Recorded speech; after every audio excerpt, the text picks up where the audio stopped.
Okay. I think it's all good now. Oh my god. Holy fuck, that was spicy.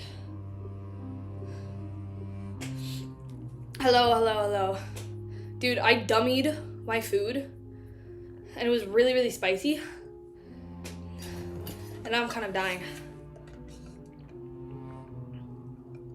Oh yeah. I'm gonna pin that. Pin it really quick. Oh my god. Holy fuck, that was really spicy. That was really, really spicy. Okay. Hello. How's everyone doing? How many chapters was it? It was 18 chapters? It's still chapter 848? Which seems a little insane, but you know. Okay.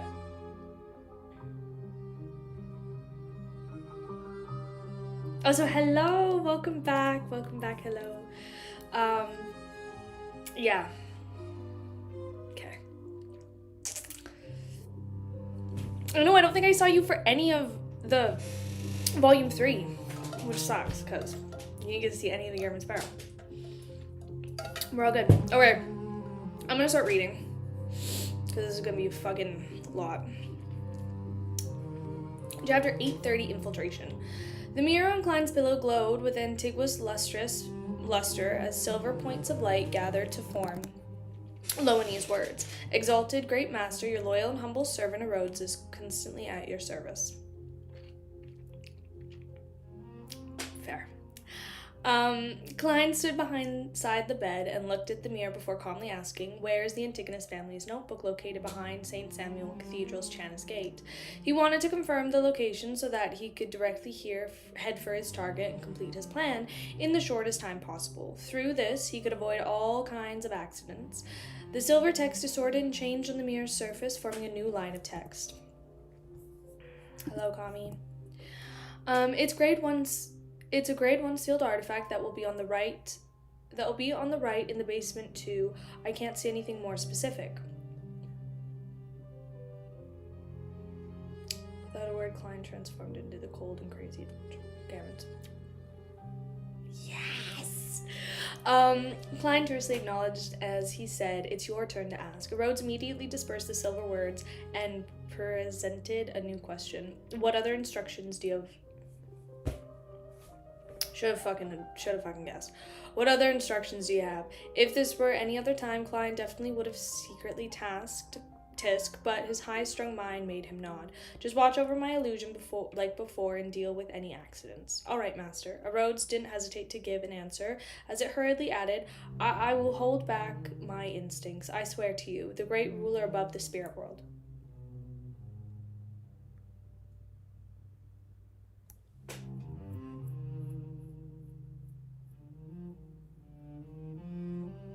Why did she end up, I have a question. Why did she end up saying spirit world?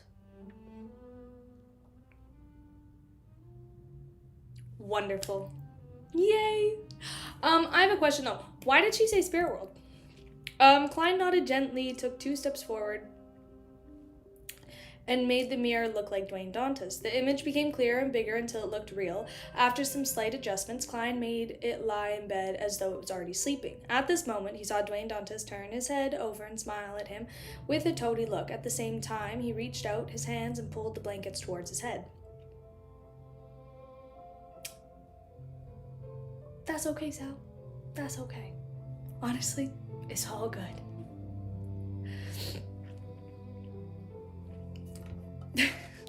Don't even worry about it.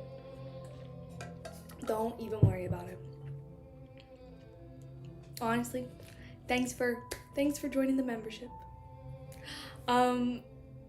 He reached over his hands and pulled the blanket. I don't even think I could focus on it. I have 18 chapters to read today, so I have to lock in on that. Without a word, Klein transformed into the cold and crazy venture Gammon Sparrow. His creeping hunger on his left hand turned transparent. Oh wait, I'm supposed to change music.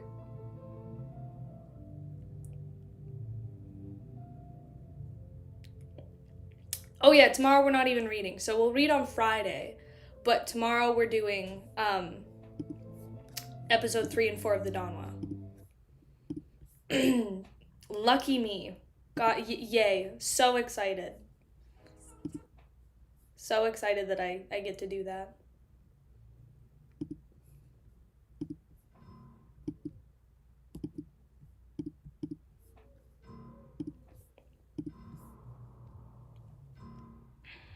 Back and forth. Okay.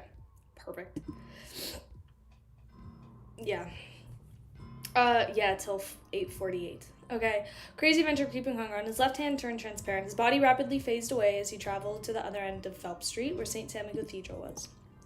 Following that, he walked to the square filled with pigeons in that day, and he hid himself in the corner in the guise of the shadows. And Dario, we're just gonna... Yeah, thank you. A short while later, a batch of believers who had attended Mass came to the cathedral. Before long, servants began leaving the cathedral with all sorts of miscellaneous items. Walking to the trash bins in the alley, a number of people were dealing with feces that was found at the spot where carriages parked at. At this moment, a servant's body suddenly trembled. Before he bowed his head, he seriously began cleaning the area, and he even proactively walked towards the square as though he wanted to clean the trash there. He slowly opened up a distance from the others until he came to the shadowy area. When the other servants stopped placing their attention on him, a hand suddenly outlined himself and reached out to the void, grabbing him on the shoulder and causing his body to phase away into nothingness. Klein had directly traveled to a cheap 2-bedroom condominium in East Borough. He had teleported over a few days ago with the other identity to rent at. The traveler's ability to is really convenient. The only problem is that I need to have a pirate sacrifice his life every time. Klein lampooned and revealed his anxiety as he made the servant lie in bed. Then he took out a long metal vial and threw it at him. The servant caught it and pulled out the stopper before gulping down on the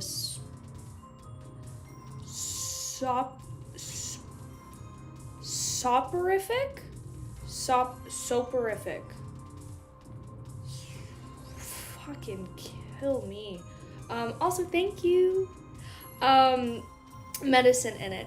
In a few seconds, he fell into a deep slumber as Senior surfaced on the side. Klein observed the servant on the bed as his body suddenly makes you sleepy. Got it. Suddenly softened like he had transformed into a slime monster. However, he didn't collapse into the pool. After some swaying, he instantly shortened his height about 15 centimeters. As his skin darkened in color, his facial features moved, and soon he had transformed into a servant. And at that moment, Senior had already taken off of the servant's clothes. Without wasting any time, Klein quickly changed into those clothes and moved the items from the iron cigar case, picking up the broom and surveying the area before confirming that there weren't any problems. He made Senior return to the gold coin before Klein lowered his left arm and spread his fingers. He watched his creeping hunger produce an indescribable transparency effect. After teleporting back into the shadowy corner, Klein bent his back and began cleaning up the area seriously. Step by step, he approached the busy servants and maintained distance from them to prevent anyone from chatting with him, which would increase his chances of being exposed. After about 30 minutes, the servants gathered together and entered St. Samuel Cathedral and turned into the side door. At the distance away from the priest, the servant stretched his arm and said, "How tiring." Klein pretended to look uninterested in the conversation due to his fatigue as he tersely nodded without participating in the conversation. Soon they returned to the servants' quarters. It comprised of 2 rather big rooms with many bunk beds inside. Beside each bed was a wardrobe and chest. Klein immediately at loss. He didn't know whether to head left or right. Thankfully, he was a seer, and he could solely rely on his spiritual intuition on matters that didn't involve beyonders or mysterious domains. Furthermore, he was still holding on to a broom, hence he pretended to have his hand slip and secretly did a dowsing rod seeking. He revealed the revelation that he should head right. When he entered the room to his right, Klein deliberately slowed down a little, observing the actions of the other servants. Then he mimicked them by placing the broom in the region behind the door. Then he went outside to the common bathroom to wash his face, rinse his mouth, and wash his feet. After he completed all of this in a slow manner, he bent that belonged to him revealed itself, the bed that wasn't occupied. Lying in bed, Klein finally felt relieved as he secretly sighed in relief. The servants were all exhausted, and before long they fell asleep, producing a symphony of snores. Klein maintained his consciousness and very slowly removed creeping hunger, folding it into a tiny shape. He stuffed it inside the iron cigar case, putting it together with Isaac's copper whistle and Senior's gold coin. Seconds turned into minutes, and he found it impossible to sleep due to anxiety. All he could do was rely on cognition to force himself to sleep for a few hours. As he woke up at a specific time and released Senior, his marionette cold aura rapidly melded with the surroundings as his spirit body threads collapsed inwardly, gradually turning seconds turned a minute. He woke up specific time, released Senior. The marionette's cold aura rapidly melded surroundings, and the spirit body threads collapsed inwardly, gradually turning black without any origins.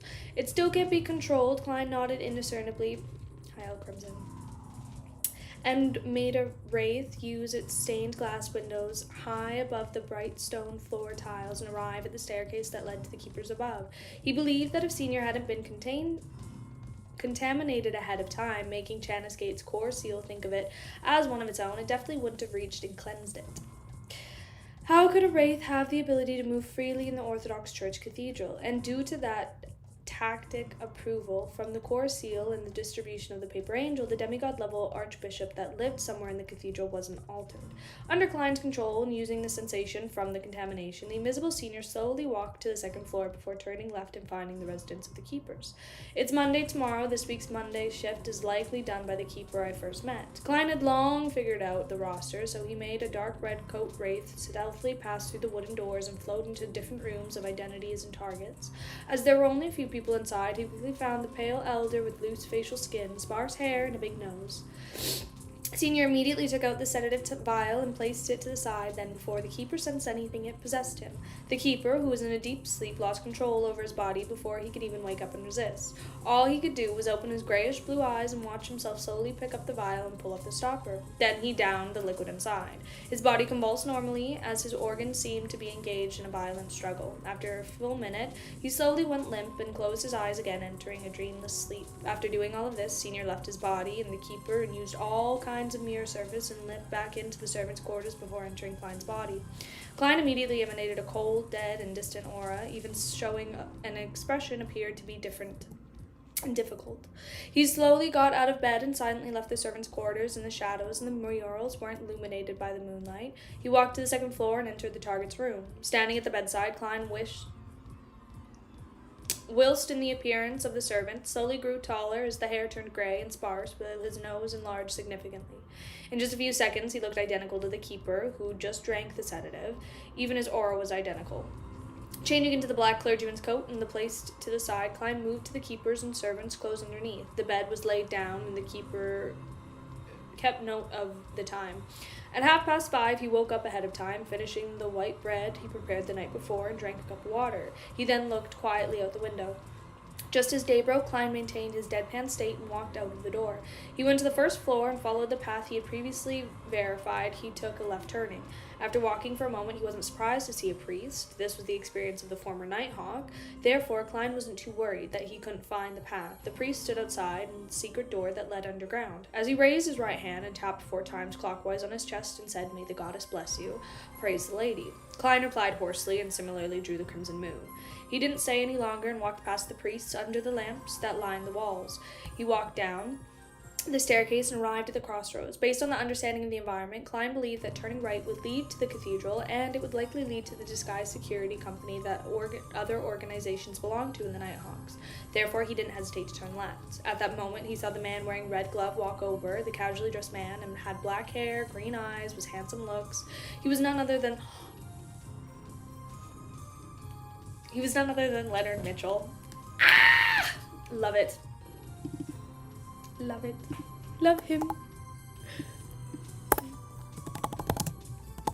Just inches away. No, literally, they have been just inches away so much for so long. It's been crazy. I miss him so much. Oh, thank you, Bullseye.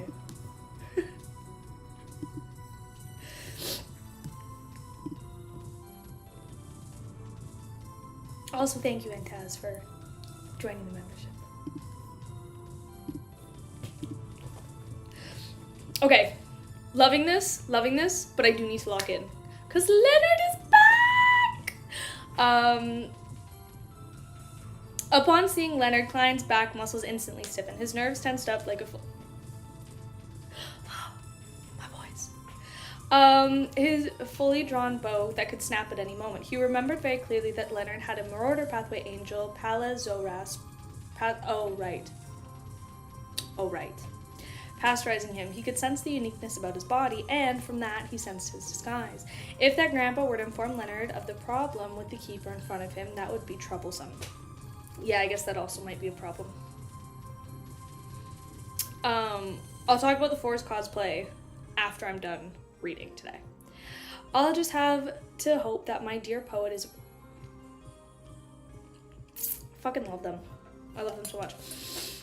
That would be troublesome. I'll just have to hope that my dear poet is afraid that his secret will expose and that he would feign ignorance. Back in Tingen, although he often said that everyone had their secrets and that there's no need to worry about it, that's all regarding matters pertaining to the church. Who knows if he suddenly feels the need to uphold justice and decide to be loyal and take risks to expose me. After all, this matter is very similar with Inns. Zangwill's. At that moment, Klein's forehead nearly broke out into a sweat. To be frank, he never expected to encounter Leonard while heading to the Chanis Gate because he was a Red Glove, and not an ordinary Nighthawk. There was no need for him to be on duty, so there wasn't a need for him to be here in that moment in time. However, Klein immediately thought of a crucial point. The one who could detect his uniqueness was Pallas Zorast and not Leonard Mitchell. The former attitude was more important. The grandpa knows that I know of his existence. Once he exposes my disguise and pushes me into a corner, he has to be prepared to be exposed by me. When the time comes, he will definitely be trading blows with each other, benefiting no one, and for an angel from the marauder pathway who doesn't believe in the goddess, there's no need for that. If I were him, I would pretend that nothing had happened. I wouldn't remind Leonard Mitchell, leaving my safety to be decided by my host. As he quickly cleared the train of thought, Klein composed himself and walked over towards the red-gloved Leonard Mitchell. Leonard indifferently looked at the keeper with grizzled, sparse hair.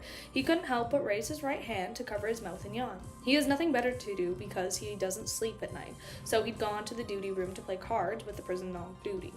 What a perfect sleepless. Klein They want each other so bad.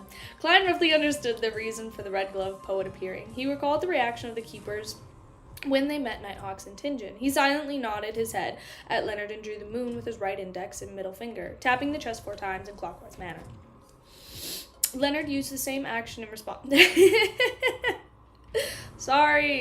Used the same action in response as he passed by the keeper without noticing anything. Klein silently exhaled. He maintained his usual pace and gained until he reached his destination. The iron-black double door was heavily and cold. Engraved on it were 7 sacred emblems, appearing as though nothing could stir it. Klein turned his body to the side and took 2 steps to the right.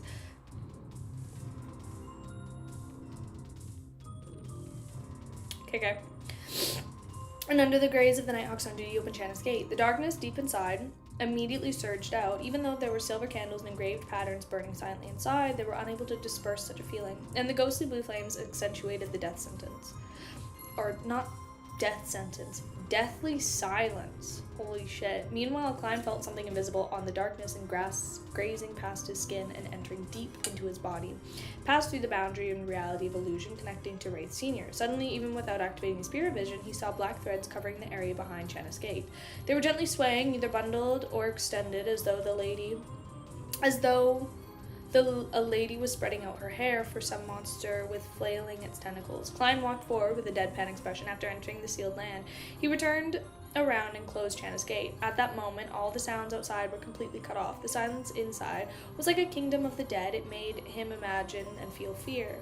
Klein was reminded of himself occasionally watching the darkness in bed with his eyes closed. He didn't dare sleep, even though he hadn't heard any ghost stories. It's no wonder that the goddesses has a title of Empress of Horror. Klein cast his gaze and said to the side and raised the lantern in the corner, lighting it with great familiarity. Dim yellow light immediately poured out before being tainted by a ghostly blue. Klein, who was wearing a black clergyman's robe, wasn't in a rush to head for the basement to search for the Antigonus family notebook. Instead, he stayed behind the gate and patiently waited.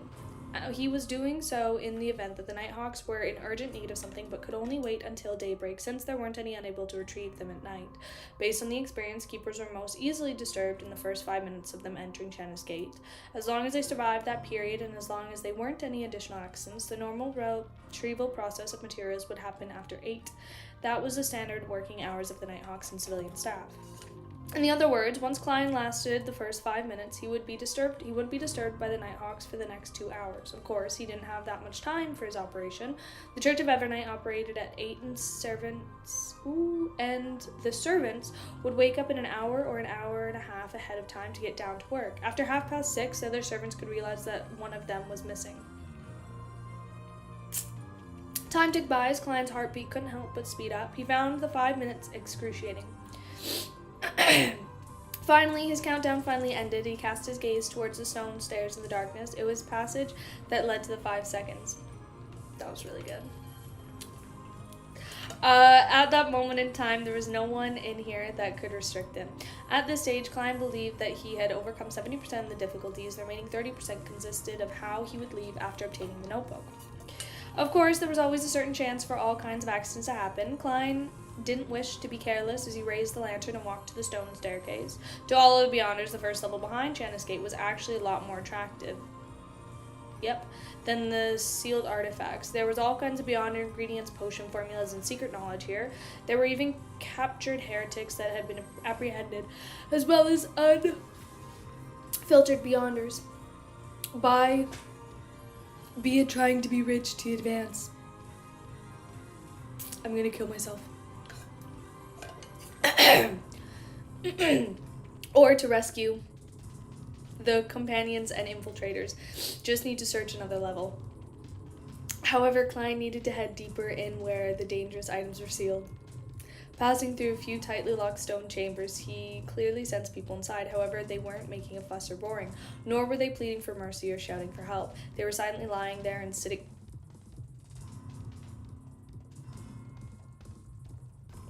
there. Their oars had already turned cold. The lantern's light flickered as he illuminated the staircase that led down. Klein's focus again steadily walked deeper underground. He didn't run. After that, he would trigger a negative reaction from the core seal. As it became darker, the ghostly blue flame from the elegant candle stands on the two ends had weakened. They appeared as though they were about to extinguish at any moment, and as that moment, the pure darkness might bring about unimaginable horrific changes. Klein repressed his instinctive fears. He finally walked down the stairs and came to the basement too. With the raised night vision, Klein discovered that there were strange walls made of steel bricks, mud, and silver. They were sectioned off into different regions, with certain spots open and other rooms tightly shut. All of them had sealed artifacts. With the lantern in hand, he turned left at the scene before Klein's eyes lit up. He saw a burning flame and a glowing red and black anthracite and charcoal. The region was in a half-open state. Inside the bathtub-like objects made of steel. The area beneath it was dug open and stuffed with anthracite, charcoal, and other flammable objects. They kept burning, making the seal bathtub procedure bubbling sound, letting the steam emanate out, condensing into the ceiling and dripping down like rain. An artifact that never needs to soak in hot water for the seal, and the keepers need to periodically add anthracite and charcoal to prevent the fire from extinguishing. If there's a sealed artifact that can constantly emit high temperatures, they can be placed together, making the seal easy. Then Klein glanced at the sealed bathtub, hoping that no accident spoiled his plans. He approached it and used the tool to add some anthracite to the fire pit. Oh, thanks, unknown. When he looked up and noticed something through the corner of his eyes, immersed under the hot water in the bathtub in silver metallic objects. Together they seemed to form a heavy full-body armor, and the part of it had unremovable dark red spots, stains and splattered red spots. 1-42, an ancient god's blood. Dude, I love when we get to learn about new artifacts.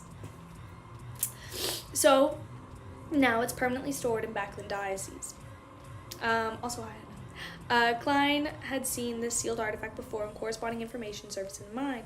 Just as he was about to restrain his gaze, he saw the Spartan silver helmet. This helmet's visor had been pulled down, making its interior appear dark. In an instant, Klein felt that a gaze was penetrating it and casting itself on him. He trembled as he hurriedly took 2 steps back, his heartbeat racing erratically,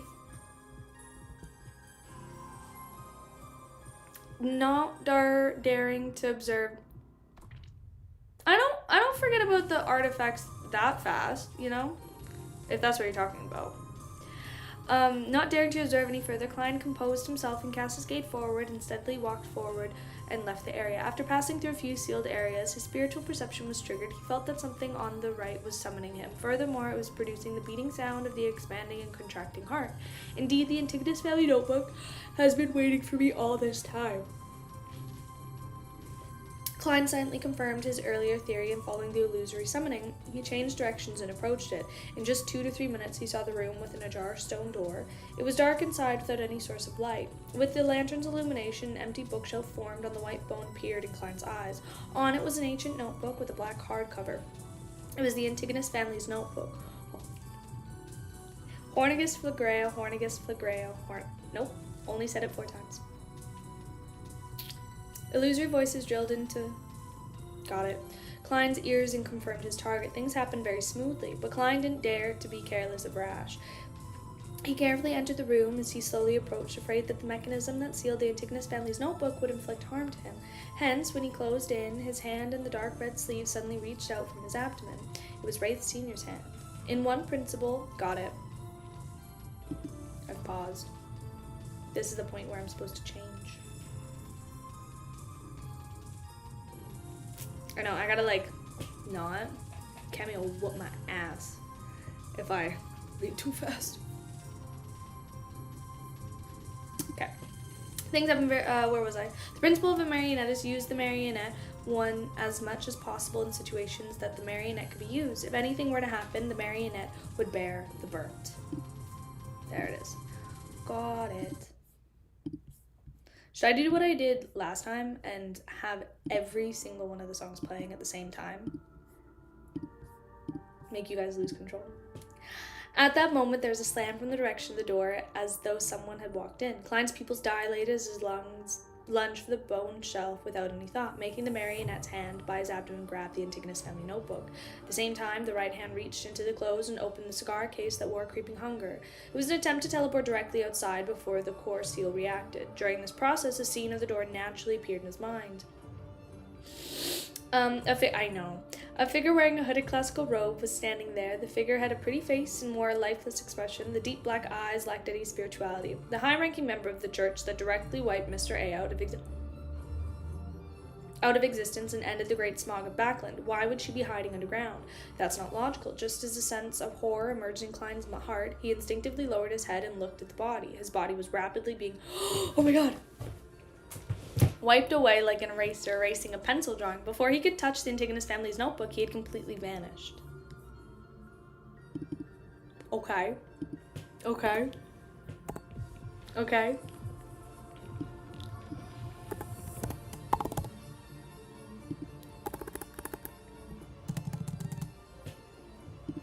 I'm kind of excited for these chapters because I'm first off, this is a crazy amount of chapters to have all...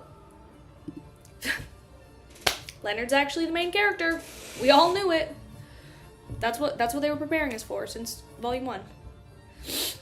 Okay, 832 town. Before his brain short-circuited, Klein only had time for 2 thoughts. How powerful, there's no way to resist. I wonder if I can be revived from such a death. Oh, yeah. Okay, so here's the thing. I know we don't have time, I'll keep it short. So, because Klein can die, how many more times can he die? He can die 2 more times, right?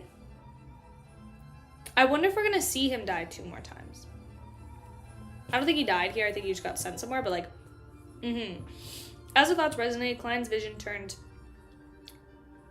pitch black. He lost all his senses and entered a dreamless slumber. After an unknown period of time, Well, most people can only die once, so I think Klein's doing pretty good. The silent darkness suddenly stirred. He vaguely felt a sense of grogginess as he felt a cold wind blow at him. As his thoughts thawed bit by bit, Klein slowly opened his eyes and saw fog everywhere above him. The crimson moon was hidden in it, occasionally showing itself. Did I just resurrect again? Or have I entered the underworld? Even if it's the latter, there's not too problematic. I might even be able to get the skeleton messenger to contact Mr. Isaac. However, I'll have to become an undead creature or spirit world creature. Klein's mind was still a little heavy, as though someone had injected glue into his brain, preventing him from expanding on his thoughts. Slowly, he sensed his body and heard his heart beating. His mind quickly turned lucid as he believed that the possibility of him resurrecting was higher. Perhaps he had been thrown out of the wilderness. Klein produced a crack as he jumped to his feet. Without checking his physical condition, he first observed his surroundings and confirmed the type of environment he was in. The first thing he saw was the fog that permitted the area in the dark and stillness of the night, and close by was a tiny town. The most striking building in the town was an extremely ancient spiraled cathedral. It was completely black in color. There wasn't a bell tower on the top. There was a pitch-black raven spiraling around it. Around the cathedral, there were many buildings that were normally two-story residences and simple wooden huts. There were bread shops with hanging signboards and grayish-white mills using water wheels for power. However, there wasn't a single pedestrian. They seemed to be asleep in the quietness of the night. As a seer, Klein instantly found the town very familiar, as though he had seen it somewhere in the past. After a brief recall, he remembered what it represented. This is the source of danger of the night time and the ruins of the Battle of the Gods. After entering the easternmost region of the Stony Sea, if one didn't sleep and enter the dream world when the night fell, it would be discovered that the person would have gone missing once it was daytime. Klein had once been jolted awake in a dream in the Saint of Darkness, and he saw that the place was enshrouded with the tranquility of the night. There was a mysterious and bizarre foggy town. Oh my god, I'm so excited for these next couple chapters. He even suspected that all the living beings had vanished at night and ruins had entered the town. Now he was there himself. He was less than 100 meters away from the foggy town. It's related to the night. The target visions like it was erased. The power of the high-ranking member of the church doesn't directly kill her enemies. She instead sends them here. Do the living beings that vanish at night in the ruins also encounter such situations? But it's said that there's no way to obtain their whereabouts via divination. The only interpretation they can conclude is that they might still be alive. Of course, it's also possible that I can resurrect, thus appearing here. Amidst his thoughts, Klein retracted his gaze and used his ability as a clown to observe his physical condition. He had already changed back into Klein Moretti, but he was still wearing the keeper's black clergyman robe. He didn't have any signs of injury on him. Filled with the experience, Klein quickly calmed down. His right hand reached into his pocket and opened the cigar case and took out the folded human-skinned glove that he wore in his left hand. After confirming that creeping hunger could still be used, Klein lifted Isaac's cupboard and blew into it. However, the skeleton messenger did not appear in the spirit vision he quickly activated. Klein wasn't too surprised with such an outcome. Instead, he found it normal. After all, the people who had vanished on the eastern front of the Stony Sea had yet to be found. After all, over the years, there is likely no lack of Beyonders who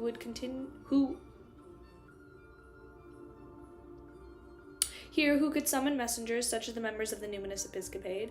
This place is directly isolated from the spirit world from the looks of it. Traveling can't be used. As expected from the high-ranking members of the church sent to deal with the Great Smog of Backland, she sends her targets here as a form of external exile or imprisonment. It's impossible to use ordinary or simple means to contact the outside world. To escape from this place, every saint will find it difficult. Klein didn't lose himself to anxiety as he still felt confident. He placed Isaac's copper whistle back into the iron cigar case and prepared to take 4 steps counterclockwise. He wanted to head above the grey fog to escape the imprisonment of the foggy town. The immortal land of heaven and earth for blessings, the sky lord of heaven and earth for blessings, the exalted Therach of heaven and earth for blessings, the celestial worthy of heaven and earth for blessings. With one of these sentences per step, Klein rapidly completed the ritual. However, he didn't hear the familiar frenzied ravings.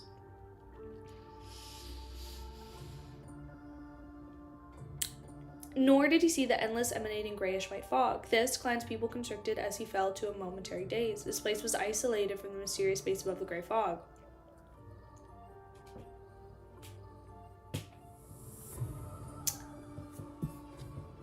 I'm changing it.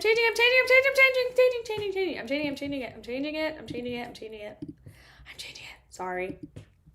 I got locked in.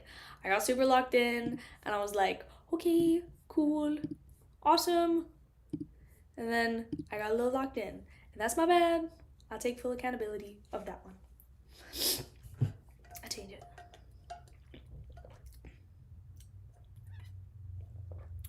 Da-ba-ba-ba.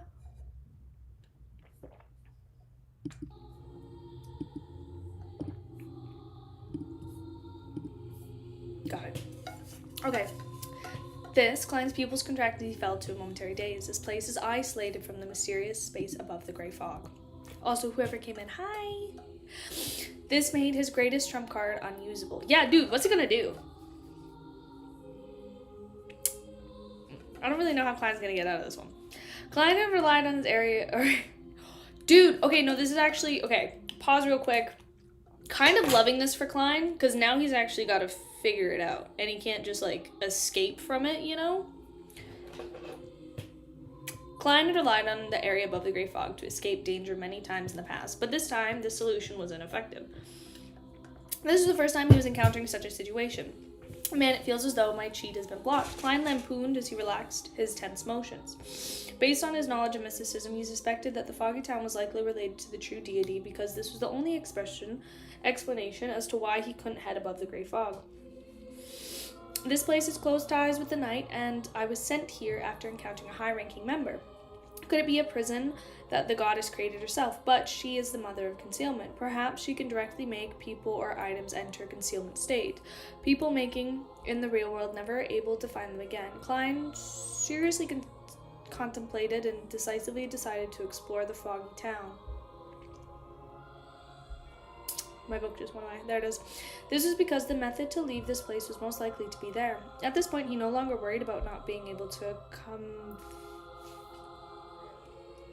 convene the tarot club. Of course, there was no need for him to worry about it for now. He had cancelled the coming tarot gathering ahead of time because the operation of stealing the Antigonus family notebook was fraught with danger and variables. Klein suspected that he might end up dead and unable to resurrect in time. Therefore, honestly fair, thinking ahead.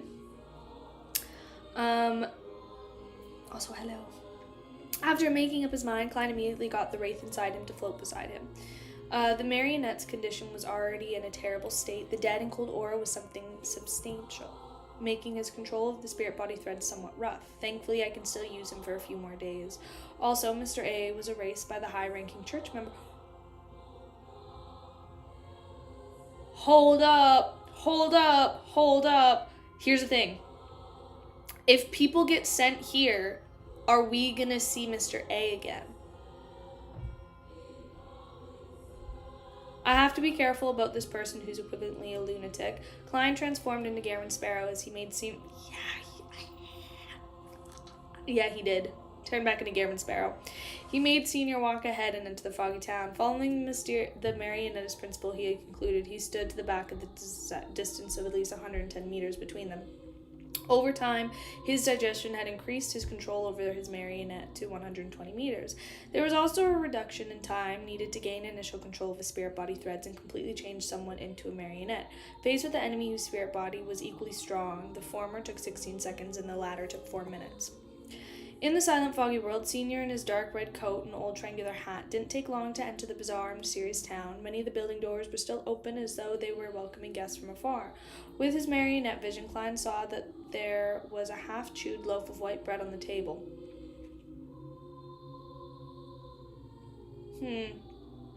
There were wine glasses for red wine and messy silver cutlery. It looked like someone had been enjoying dinner, but there was no one present. The owners of these different houses seemed to have suddenly vanished into thin air. Vanished. This term suddenly surfaced in Klein's mind as he hurriedly made Senior cast a gaze towards the grayish-white mill. Inside the mill, the wind-powered mill was rotating silently, but other than the floor that was scattered with flour, But other than the floor that was scattered with flour, no flour came out again. Oh, it's a flour mill. Idiot. This saying seems familiar. I seem to have heard it before. Klein frowned bit by bit as he relied on the marionette to continue surveying his environment while carefully retracting the small situations. Just as he was considering using dream divination to question his spirituality, he found the corresponding answer. The similar scene had appeared in ancient ruins that appeared in the main peak of the Hornigas mountain range. Based on the literature, the buildings that had Every arrangement and decoration well preserved, even the wall murals didn't have any signs of damage. The tables were arranged with cutlery, and there was dried stains of rotten dining plates. In some rooms, there were half-filled bottles of alcohol that had almost turned into plain water. The discoverer mentioned that he was first discovered the remnants of even had a belief that the people residing there had just vanished all of a sudden. There's some relation between the foggy town and the main peak of the Hornicus mountain range. No way, after trying to avoid it, I end up coming to it. Klein's facial features twitched involuntarily for a moment. He couldn't believe what was on his mind. Of course, the scene was just similar and wasn't enough to make him come up with such a conclusion. After taking a deep breath and slowly exhaling, Klein forced himself to calm down. He controlled Ray Sr. and made him venture deeper into the foggy town. At that moment, he heard light footsteps. Klein's heart tensed up as he hurriedly hid inside the mill and made his marionette stop. In just a few seconds, Ray Sr. saw a woman walk out of the nearby alley. She wore a pure white robe, and her hair was pulled back, revealing her long white neck. She looked extremely beautiful. Okay.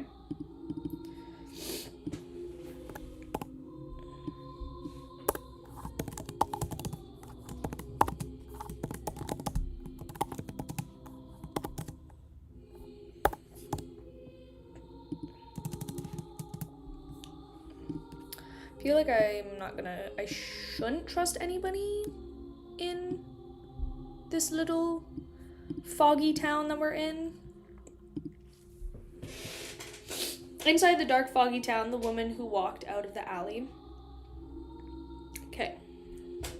The woman who walked out of the alley seemed to be out of place with her surroundings. She was pure, stately, and untamed. She was so gorgeous that it lit up the eyes of anyone whose gaze landed on her. As for her pure, simple robe, her loosely pulled back hair, they added to her bearing and languidness, I think. The gorgeous woman also noticed Senior. Her expression froze for a moment before she smiled. Using her sweet voice, she said, "Senior."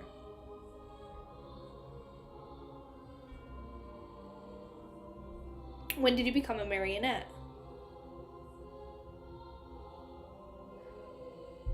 If not for the powers of Evernight contaminating you this badly, I wouldn't have recognized you. Although she looked like she was talking to Senior, she was actually conversing with the controller through the marionette. This kind of dead and cold aura can't be hidden at all. I can't fool beyonders of higher sequence. I was still hoping that I could hide somewhere inconspicuous and use Admiral Blood Sr. to make contact with her, so as to minimize my own safety. This place screens away the power of the gray fog, so if I were to die, I likely wouldn't be able to resurrect. Oh shit, dude! Okay. Klein hid inside the grayish white... Klein's literally raw dogging it right now. Like, he doesn't have the gray fog. He's not going to be able to resurrect. Nothing's really working for him right now. If you could leave... Okay. Klein hid inside the grayish-white mill and made his marionette hoarsely speak. If you could leave, you'd easily find out that I've been serving my master more than a month ago. He used Admiral Bloodstone and experiences to answer as though he was still alive. This was the acting principle of a marionettist. To leave, each marionette have their own unique setting. Meanwhile, Klein also buried the keyword leave in preparation to broach the topic of leaving.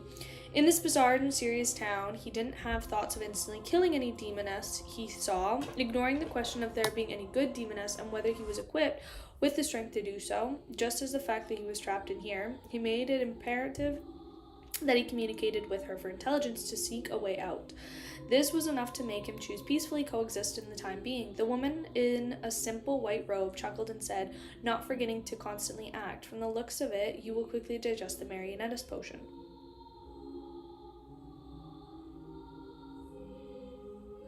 A member of the secret order, she's very familiar with the seer pathway. The Demoness sect was a secret organization that was active in the fourth epoch. Okay. The Demoness sect was a secret organization that was active in the fourth epoch. Even if they didn't have close ties with Zeratuller and the Antigonus families, they should be quite familiar with each other. I'm very normal to understand the seer pathway, of course. The premise to that is that this lady is a demoness. Klein's heart stirred as he deliberately asked, aren't there other possibilities? He tried to sound her out to see if the other organizations might wield control over the seer pathway. The beautiful and pure lady walked forward and leaned towards Admiral Blood Sr. as she said with a smile, "It doesn't matter which organization you belong to. We have been exiled here, and it's practically eternal imprisonment. The past no longer matters. What matters is the future, whether we can cooperate to find a way of leaving." I failed to sound her out. Klein made the wraith reply, "That's exactly what I was thinking. How may I address you?" As the lady approached Senior, Klein caught a whiff of refreshing fragrance with the marionette's sense of smell. Due to her words, he suddenly had a baffling thought: to help each other in such a perilous situation while abandoning all morals, to help warm each other's souls and their bodies. She's like a demoness. Her voice sounds more familiar the more I listen to her, but why can't I put my thumb on it? What a pity. There's no way to use dream divination in such a situation. She'll be able to seize the opportunity while I'm unconscious, and it's hard to predict what will happen. Klein frowned silently. Also, thank you, Quantum. This beautiful woman with a tinge of languidness raised her hand and stroked her hair, accentuating her petite ears.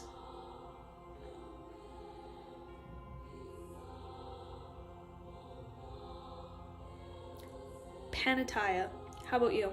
Klein originally planned on randomly choosing a disguise, such as the Aurora Order Misters. Oh. Thank you. Klein originally planned on randomly choosing a disguise such as the Aurora Order's Mr. X or Death Announcer's second mate, Kirches. After all, he could use creeping hunger to simulate their powers, but he ultimately gave up the disguise and directly said Garamond Sparrow. He didn't know when the suspected demoness had entered the foggy town, so he was unable to eliminate the possibility that she knew about Admiral Blood's disappearance. Panatia nodded and asked, "How did you get in?" Klein didn't keep the truth from her as he said with the marionette's mouth, "I encountered an unknown lady. She wore a hood and her eyes were like the night, but it lacked any spirituality." Panatia felt silent for 2 seconds before saying, "So it's her." She didn't continue in detail as she said with a smile, "What did you actually do? You actually managed to get the Church of Evernight to send her to deal with you." Panatia had changed the pronoun she used, her. The lady is an angel, an ascetic from the church.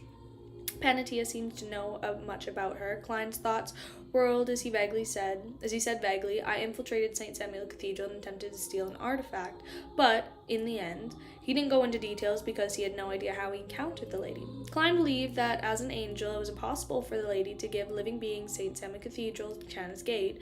There was nothing in there that required an important figure like her to keep watch on it the entire time.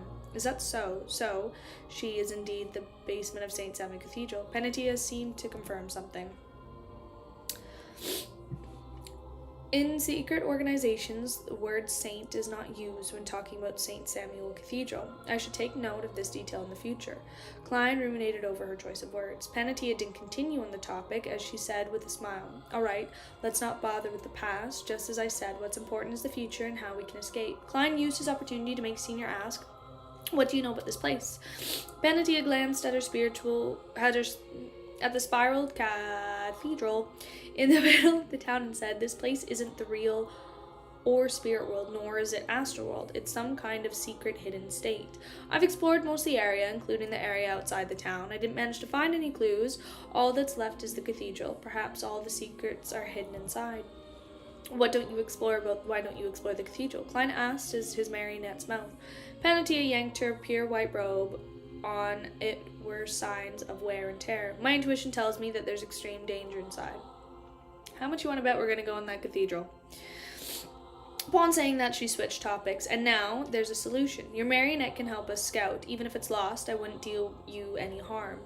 Don't worry, as long as we gain an understanding of the situation inside, I'll find a chance to give you a better marionette. After all, it doesn't look like it can last long. There's nothing unreasonable about that, but I don't trust you. After all, you were most likely a demoness." Klein didn't agree. Fair.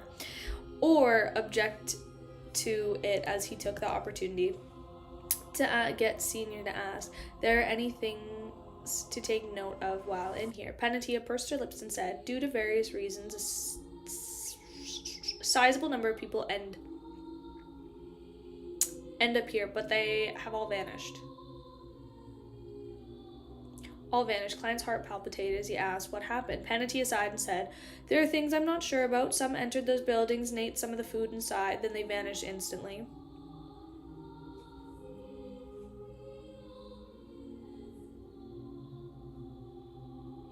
And this time, the result of divination indicated that they lost their lives and are undergoing eternal sleep. There will be erasure and vanishing events in this foggy town. Furthermore, they will no longer exist. Klein was horrified before he thought of another matter. He nearly blurted out, "Won't you feel hungry?"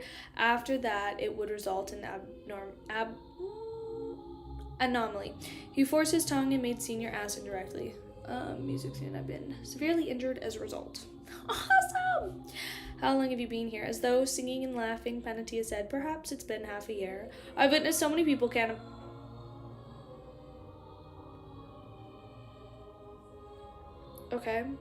I've witnessed so many people cannibalize others for sustenance. Thankfully, I don't need much and can live very long with a bit of food. And on a human's body, there's food that won't damage the body too significantly." As she spoke, she raised her hand and pointed at the crimson moon hanging behind the fog. "Another thing I take note of is that once the crimson moon turns clear, there will be changes here. It will become extremely dangerous. I've been severely injured as a result." As she said that, she turned to point. "Well, when am I changing it to? What am I changing it to? What am I changing it to? Well, when am I changing it to? I have two on the go. Thank you."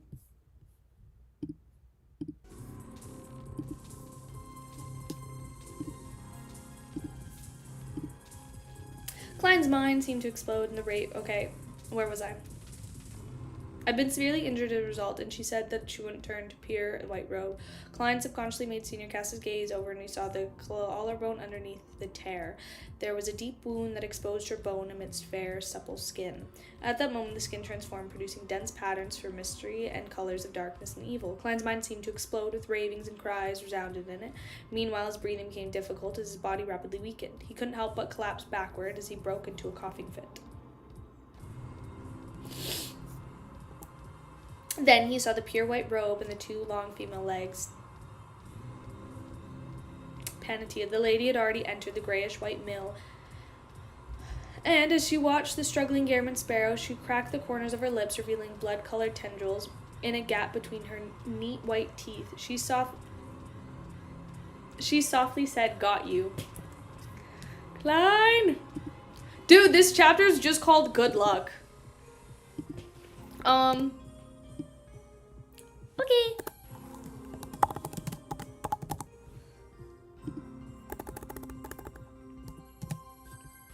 My poor baby. I hope he's okay. "Got you." Invisible threads emanated over, Panattia said, and she quickly wrapped around Gairman Sparrow as though she was blinding him into a cocoon. Is this like kind of like spider?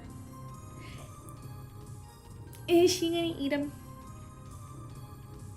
At that moment, the figure in black clergyman robe suddenly turned thin, transforming into a paper figurine covered in metal. Yes! Klein's figure appeared outside the grayish-white mill as he ran frantically towards the depths of the town. He was a person who had seen the eternal blazing sun's true body and lived. He had a certain level of resistance towards spirit-body impact, and the inclination of a loss of control brought about the mystical creature form. Furthermore, Panattia wasn't a completely mythical creature, therefore, even without the Grey Fog's help, Klein was able to recover from the racking headache. As he suppressed his body's mutation, he sensed that he had been inflicted with ailments. While collapsing, he used a violent coughing as a cover for him to use paper figurine substitute. Paper figurines weren't mythical creatures, nor did they have any spirituality. Hence, Klein wasn't afraid that it would trigger reaction from the core seal behind Channa's gate. Hence, he had brought quite a number with him. As Klein ran forward, he rubbed his right thumb and middle finger as he lit up the flour pile inside the mill. Burn her alive. Yeah. The flour burst into flames and the mill was sent flying in the windmill. No wonder Klein is so afraid of women. Dude, I would also be. They're terrifying in this book. The flower burst into flames as the mill was sent flying and the windmill outside collapsed on the ground. As Panatia's figure crumbled bit by bit in the intense blast, the scarlet flames as though she was a mirror. Almost at the same moment, her white-robed figure appeared behind Klein. Her loose, pulled-back hair instantly flared up and wildly extended Klein's direction. I feel like I should have known with, like, the long neck. It reminds me of the mom from Coraline. As Klein snapped his fingers to ignite the tree left beside him, he controlled Senior to use Mirror Leap and to appear in the window of the two-storied residence behind Panatia. Then he attempted to make the terrifying woman's eyes reflect Senior's figure to complete the wraith's possession. Scarlet flames suddenly leaped in and enveloped Klein's body, making him vanish from where he was as he appeared in the flame tens of meters away. As for Panatia's gem-like eyes, they seemed to hide mirrors and reflected figures wearing an old triangular hat and dark red coat. They overlapped one another and descended into chaos. Klein didn't hesitate to let Senior leave the window, transforming into a werewolf state, and charged the demoness. Yes, Klein had already determined that Panatia was a demoness, and she was a demoness at the demigod level.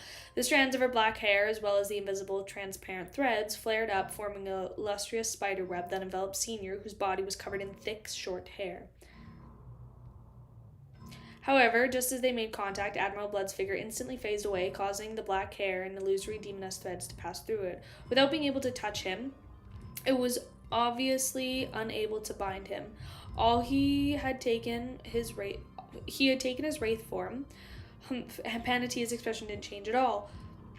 All she did was produce a harumph. Suddenly, the thick hair strands and illusory threads that made contact with Senior burst into dark and silent black flames. They used spirituality as fuel, turning the wraith into a torch. Senior turned back into a werewolf from the burning of his limbs fell to the ground from the flame injuries. With that, a Sequence 5 wraith perished completely.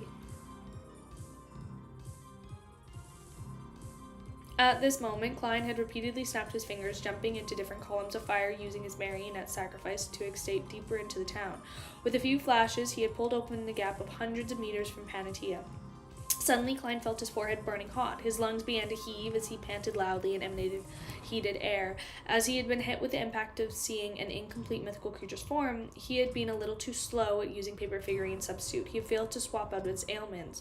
And as he suffered some of the damage, Klein had originally imagined that he just needed to persist until he escaped Panatia's rage of influence. But to his surprise, his condition was worsening faster than he expected. Furthermore, despite having opened the gap of hundreds of meters, he didn't escape the signs of being infected. Jesus Christ. Just as he was about to continue using flame jumping, Klein's knees buckled and he collapsed to the ground without successfully snapping his fingers. Immediately heard Panatia's pleasant laughter in his ears. Even if you were to escape to the other side of town, there's no way to escape my ailments. You ought to know that back in Backland, the entirety of Eastborough was immersed in the plague fog created apart from the most distant Empressborough and Westborough. All the other areas were significantly affected as well. She's the Lady of Despair, nice, who cooperated with Mr. A. She's one of the true marauders behind the Great Smog of Backland. Klein felt his mind go adrift as he found himself becoming very sick while reeling in the pain and despair. Although it was still lethal, the indiscernible coughs prevented him from using most of the beyonder powers. I didn't even look what. Sal.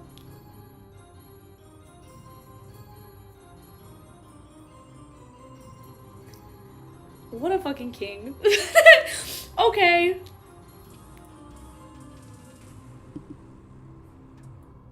Oh my god. Thank you, Sal. Thank you. I know, 30% go- Dude, doesn't matter. Literally does not matter. That's actually insane. Comedy's just like, hey, just so you're aware. Some of it goes away. That's literally fine. That's literally fucking fine. Yeah. 30% goes to YouTube. 30% goes to YouTube. 60% goes to mods. And then, I feel like I do have to pay my lawyer at some point, That's all. But no, thank you so much, Sal. That's very, very sweet of you. That's very sweet. If I didn't need to lock in, I'd chit-chat. But thank you very much.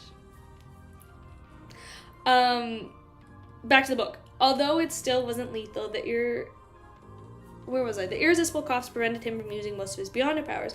Panatia walked over as her beautiful eyes were stained with an indescribable color of bloodthirst. It was likely a tramp. It was likely a tramp? Yeah. Finally seeing a sizzling steak after starving for days. Oh, like a dog!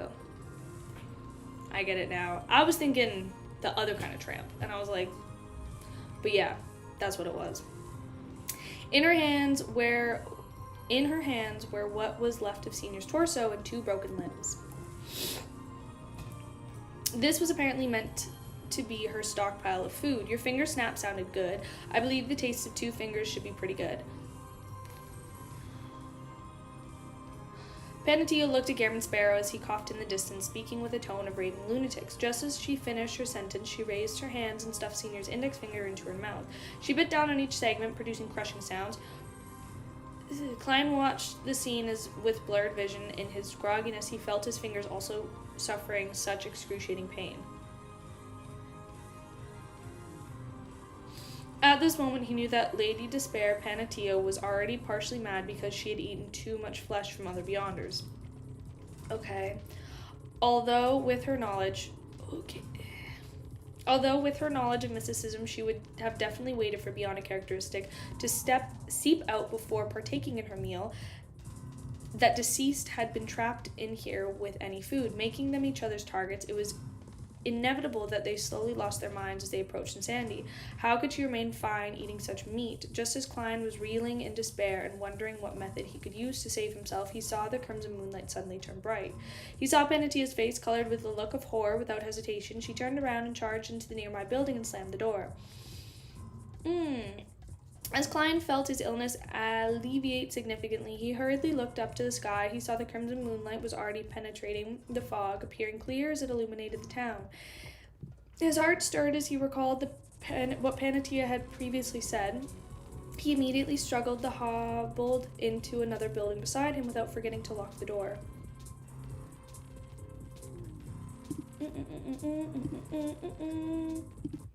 Not loving, but, you know.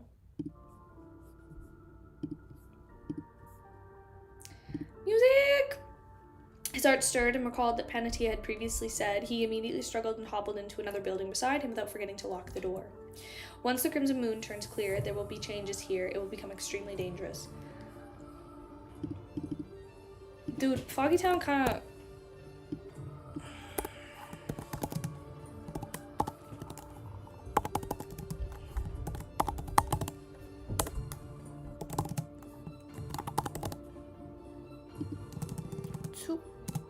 To be honest,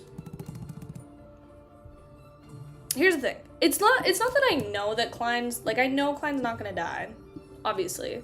However, boy's really going through it. After rushing into the building and closing the door, Klein realized that the curtains behind the windows were constantly in a drawn state. Only some faint crimson moonlight seeped in, lighting the room silently. He didn't bother making an additional observation as he found the wooden chair and sat down. He attempted to enter cognition and calm his inclination towards mutating. Since he had witnessed a saint-level Beyonder's incomplete mythical creature form, how could he survive it that easily? This wasn't the mysterious space above the grey fog that came with recovery effects. As Klein was able to withstand mental blows relatively well, he was able to straighten his thoughts out early and prevent himself from losing control, thus allowing him to successfully escape. However, this didn't mean that the problem he had resolved. He sat there relying on cognition and his control over his motions to resist the wave of instant thoughts. During this process, he heard the cheekbones produce crunching sounds. He saw the black hair turn long and thick in an uncontrollable manner as his chest bulged through the clothes, while his skin produced granules in the form of meat tendrils. After nearly 30 seconds, Klein finally exhaled and relaxed significantly. He had completely recovered from the effects of Panatia's incomplete mythical creature form brought. He even gained some new knowledge. The level she was at, her despair at his core, making her good at creating a spreading plagues. The insanity and mutation from witnessing a mythical creature not only produced symptoms of losing control, of one's pathway, but it also comes with the traits of the other party sequences. Back then, it was nearly baked by the eternal blazing sun, and this time I nearly became a demoness. Klein looked down at himself, resorting his skin, chest, and hair to normal. If he wasn't a faceless, aside from letting those mental meat tendrils sink into his body, he would have relied on external force and resolved the problem. Without the time of poignantly sigh or reanalyze the situation, Klein slowly stood up and cast his gaze towards the tightly drawn, dark-colored curtains as he attempted to figure out the curtain situation. His expression suddenly changed because he heard rowdy murmurs outside the street. At an instant, he felt that apart from him and the Lady Despair Panatia, the uninhabited town suddenly had many residents. They were loitering across the streets and alleys, greeting one another as they discussed whether to only buy bread or be extravagant and buy a pound of beef. The foggy town suddenly seemed to come alive. However, none of the figures entered the buildings that line the streets. They seemed to keep coming and going across the streets, producing voices that one would find difficult to believe if being conversation. As they sounded more like a deep growling of savage beasts, Klein could imagine the scene outside. All he knew was that even a demigod-level demoness had to hide from the danger. He retracted his gaze and thought deeply for a few seconds, silently muttering, "I can't head out, but I can't stay in either." He knows when the crimson moon will be covered by fog again, allowing Panatia to regain her freedom from movement. When the time comes, with us being so close, there's no way for me to escape. But how do I move without heading out? In his silence, Klein slowly turned his body and faced the pitch-black spiraled cathedral. According to Lady Despair Panatia, the cathedral was the only place she didn't dare explore. It was as though entering the cathedral was the only way to escape her hunt. Of course, a demoness like Panatia wasn't necessarily speaking the truth, but Klein believed that she wasn't likely to lie regarding such matters. After all, to her, he was her prey, her delicacy. Besides Panatia's back, then, she used her speech to entice him bit by bit, designing a trap for him, so as to capture her prey. With the demigod's confidence, it was unlikely she would reveal information as a bluff. In addition, at such times, speaking the truth was the safest and most reassuring option. There was no need to worry about the prey escaping ahead of time due to dedication of a lie, unless her half-mad state caused her to habitually lie. Otherwise, it shouldn't be a problem. Klein, who was out of options, quickly made up his mind. He lowered his left hand and made creeping hunger turn transparent. Although he knew the traveling was useless, he still held out hope because this was the point when the crimson moon was at its cleanest. There was no obstructions, and it was round like a silver plate. During such times, Mr. Dorr could transmit his shouts into the ears of his descendants from where he was lost. Traveling was enhanced, and anomalies happened, so it wasn't something impossible. Klein figured rapidly phased away, but seconds later his body outline appeared again where he stood. I can't enter the spirit world to the point of not even sensing it. As a beyond a power, traveling only has a third of its uses. It can barely be invisible.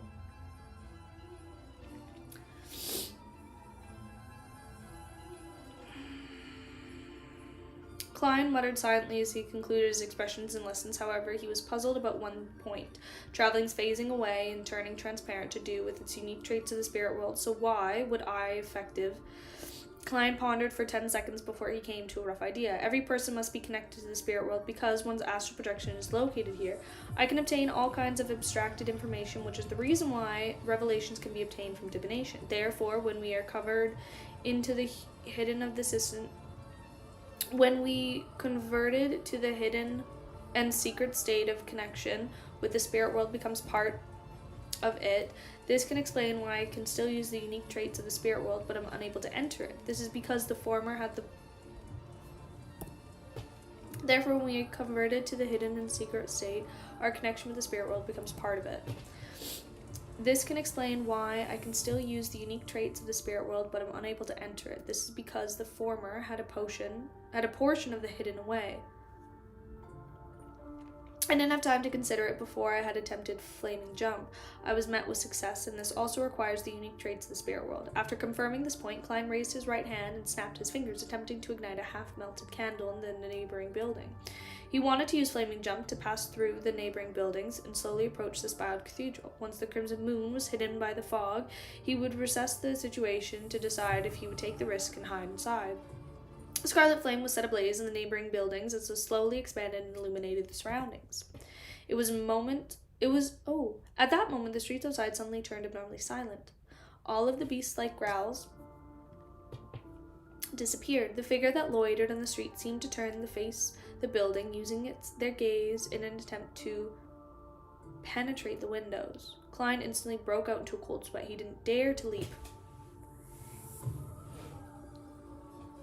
He didn't dare to leap over the instinctively snap his fingers and extinguish the flame. After a brief silence, the rowdy murmuring sounded again. The insidious figures continued walking here and there. Only then did Klein heave a sigh of relief. He raised his hands and wiped the cold sweat from his forehead. He discovered that he had unknowingly made several mistakes after entering the foggy town. In such a dangerous and bizarre environment, he had divined if he should light the candle in the neighboring building. My spiritual intuition should have warned me, but it didn't. From the looks of it, after the gray fog was screened away, my spiritual intuition sensed for danger they're no longer enhanced. Now, I'm just a little stronger than a marionette's at the same level. I'm far from being crazy powerful. It's because of that I was enticed by Penatia's instigator powers to look at her wound. I didn't receive any premonition for danger and subconsciously believed that it wouldn't be a problem with the marionette in between us. Klein temporarily didn't have time to have an after-action review of his previous battle. He placed his attention back onto approaching the cathedral without heading out. He began scrutinizing himself and his mystical items beyond their power. Suddenly his eyes lit up as he found a solution. The solution stemmed from the traveler's door opening, which he thought was useless. The beyond power was completely overshadowed by teleportation under normal circumstances, but in this mysterious and bizarre foggy town, just its usage of the unique traits of the spirit world became more useful. Klein wasn't in a rush to take actions. He took out the gold coin which Senior used to reside in. Using divination to question his spirituality, he obtained the answer that he should penetrate the wall. And without any way to obtain the revelation from the spirit world, he could only choose to trust himself. He then walked to the wall and shared with the neighboring building, then pressed his hands on it. Silently, Klein passed through the stone wall and entered the next building.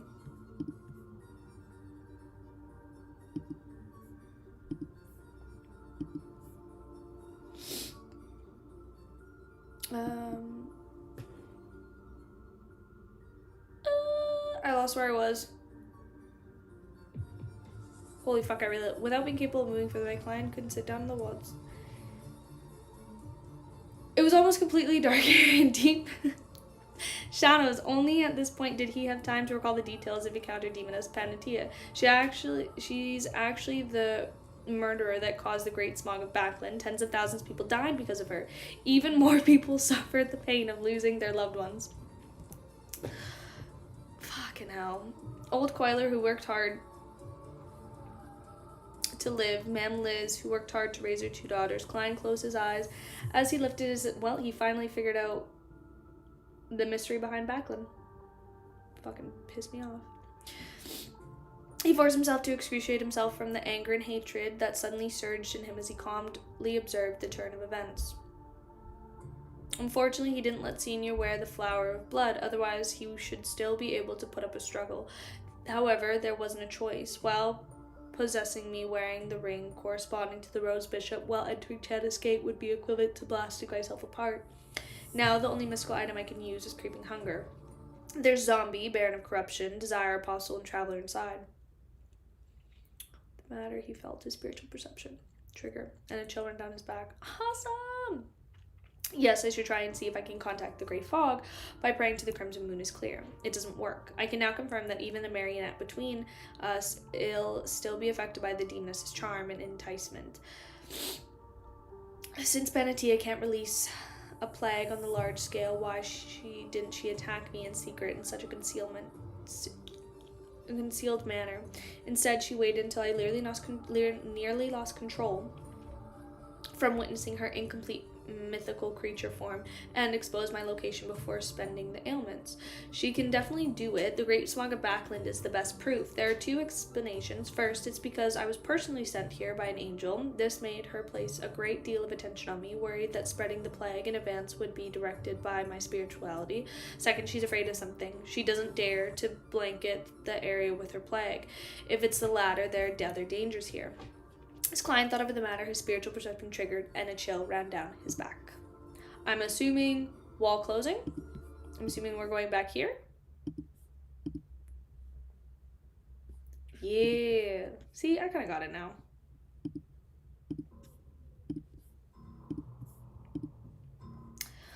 Almost at the same time, he saw a deep shadow that blanketed him and surrounded suddenly shrank, drilling towards his nostrils, mouth, and ears. Of course. Dude, Klein's really going through it right now. I'm not gonna lie, I'm not loving this title, Tossing Food, especially because food seems to be, referencing to Klein, which, not loving that.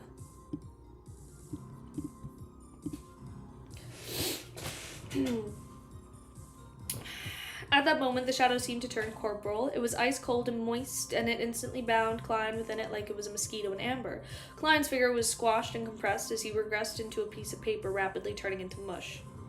Paper figurine substitute! Let's fucking go! Dude, I love the paper figurine substitute. That might be my favorite. Having sensed the danger ahead of time, he had made timely use of a paper figurine substitute. His black robe appeared on the other end of the dining table as he opened his mouth, producing a bang sound. At this moment, he can bang me. So sorry, I'm locking back in. Klein's mind suddenly turned adrift as he found his surroundings blurry and unclear. He instantly understood what was happening. He had been forcefully pulled into a dream, and with this he determined one point. His abnormal ability to maintain... I'm so sorry. His lucidity and rationality in dreams. He already solidified and became one with him. There was no need to use the gray fog to do so. After a brief struggle, Klein suddenly snapped awake and saw the shadows in the building slowly surging at him like a tidal wave. Bang! He opened the mouth and produced an extremely mighty air bullet. The bullet struck the shadow, piercing a huge swath of white. The shadow around the witness immediately receded and filled to the brim, returning everything to normal once again. Klein took the opportunity to roll to the side and turned his left glove pale with a tinge of dark green. With a clap, the spot he stood at was smashed by a lump of flesh and blood and flew out the shadow, covering the red dark carpet that was covered with strange mold. In the unobvious manner, Klein had a feeling that he was being weakened. Without any time to think deeper into the matter, he immediately made the feat produce an icy layer of emanated cold air.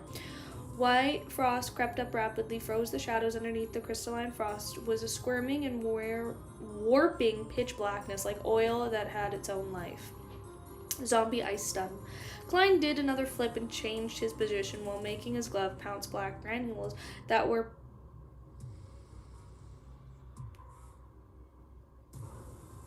What am I reading? Profound and dark. Reading on the heels of that, he straightened his body and faced the shadow beneath the layer of ice. He said a world filled with foulness, the word that came from the devil's language, slow. Suddenly Klein saw the shadow squirming slow down. Ew. Clearly it was extremely sluggish state. However, his thoughts had also turned sluggish, preventing him from dealing any follow-up attacks. His language of foulness had been distorted, and although it was clearly directed at the shadow, it had been distorted to target the entire living room, hence affecting himself. In just seconds, Klein extracted himself from the shadow state, and without any thought, he lunged for the dining table, picked up a plate, half a piece of steak, and throwing it at the shadow. During this process, his left glove remained dark black, but it had a sinister and noble bribe. He had used the stake to bribe the enemy, weakening the other party's offensive, defensive, and controlling abilities. At that moment, the figure suddenly shrank back into the corner of the wall, allowing the dining plate to smash and shatter into the melting ice. Then the figure surged upwards, taking the form of a pitch-black figure with a hooded robe. In the palm of his fingers, the transparent and blurry book appeared in front of him. It was accompanied by a distinct and indistinct chant. I came, I saw, I recorded. Just as the chanting sounded, the book rapidly flipped through the pages and produced a burning white spear. Mr. A, has he gone completely mad? He dares to use fire-related beyond her powers. I fucking knew it. In such an environment, Klein's heart tightened as he thought raced. He hurriedly rushed towards his opponent and held his left hand behind him. Creeping hunger was quickly tainted in the dark colors of corruption before condensing a ridiculous great sword that seemed to be combined from a scarlet magma and blue hot flames. Klein's footsteps were heavy as they bent his back, pulling his shoulders back, and forcefully delivered the strike with his left arm. The muscles on the left arm bulged as he swung his sword of lava. The resplendent great sword cleaved down on the fiery spear, sending sparks of white, blue, and red scattering in every direction as they ignited the chairs and curtains. The murmurs outside the street had long vanished, all the indistinct figures had turned over, and there were extreme silence. After shattering the fiery spear with the cleave, Klein bent his knee and genuflected, snapping his fingers with the right hand. The flames in the entire room were extinguished. Klein didn't move any further as he nagging feeling and the dense array of gazes were trying to see through the curtains and seek out the abnormalities. The hooded man formed as shadows didn't take any action as well. Although he was acting crazy just a moment ago, he seemed to have sensed the inexplicable horror that was slowly approaching. In the dark room with the tiny hat and crimson moonlight, Klein was genuflecting with while the others were standing close to the wall.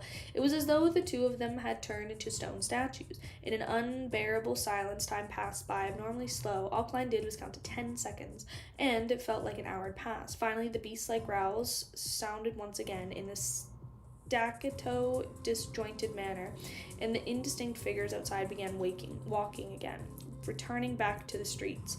Almost at the same time, Klein obtained initial control of his target's spirit body threads. The hooded man's action in pouncing forward instantly turned sluggish. Without any hesitation, Klein bent his body and circled the area, preparing to take advantage of the opponent's delay to disrupt any of his subsequent counterattacks and slowly turn him into a marionette. At that moment, his nose suddenly felt an itch as he couldn't help but open his mouth. Klein sneezed out and lost his control over the spirit body threads. Furthermore, his throat began to hurt as mucus began to take form. He had caught a cold, and he actually caught a cold in the intense battle.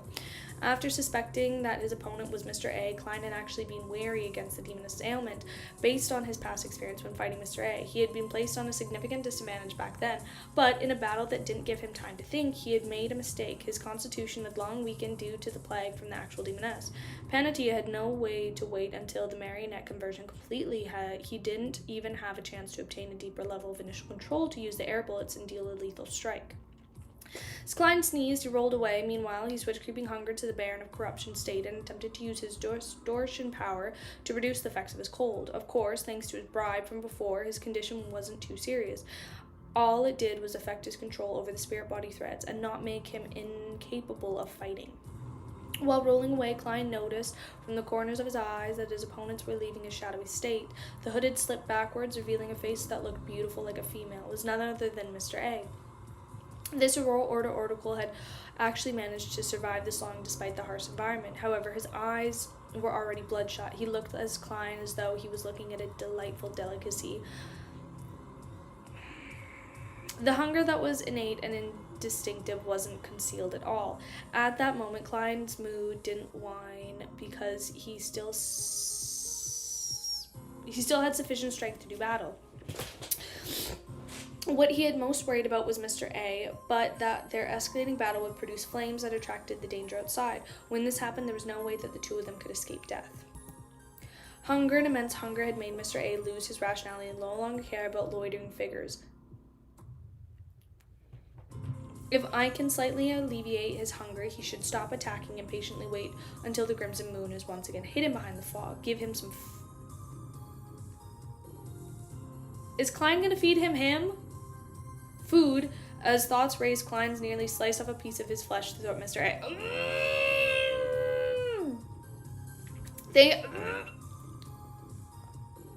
Thankfully, he thought of something in the nick of time. He had food on him. Oh, okay, thank God. They were dried mushrooms.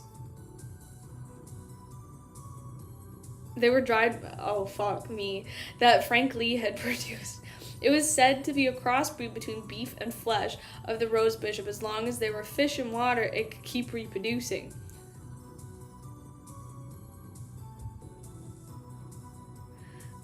As there were new species of subtle scents, making it not directly related to the rose bishop, Klein had placed it with herbal powders he often used like slumber flowers without removing them. He wasn't afraid that it would trigger any anomalies within the core seal behind Channis Gate. With another sneeze and another roll, Klein had taken out the dried mushrooms and thrown in Mr. A. Perhaps the smell of the beef had attracted him, or perhaps it was the mutated scent shared between Rose Bishop's and Mr. A. Immediately stopped attempting. Oh my God, no, stop. Attempting to flip through his illusory book.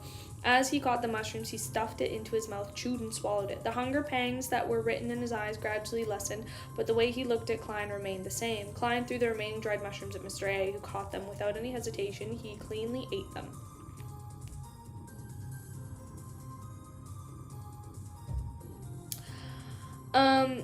His vision finally turned for the better, glancing at the indistinct figures loitering outside the windows.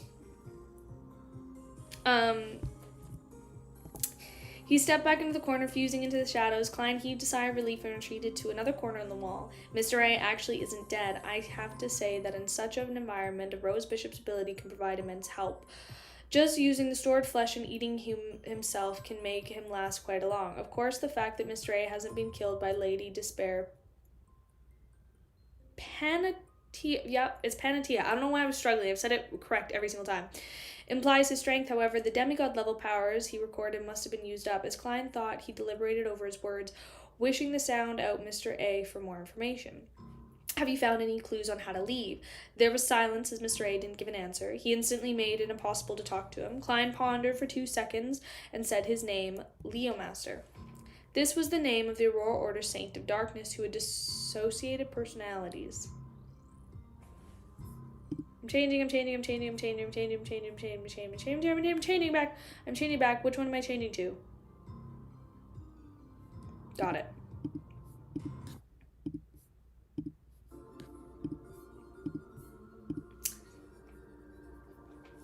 Personalities. After a brief silence, Mr. A said hoarsely, voice sounded again.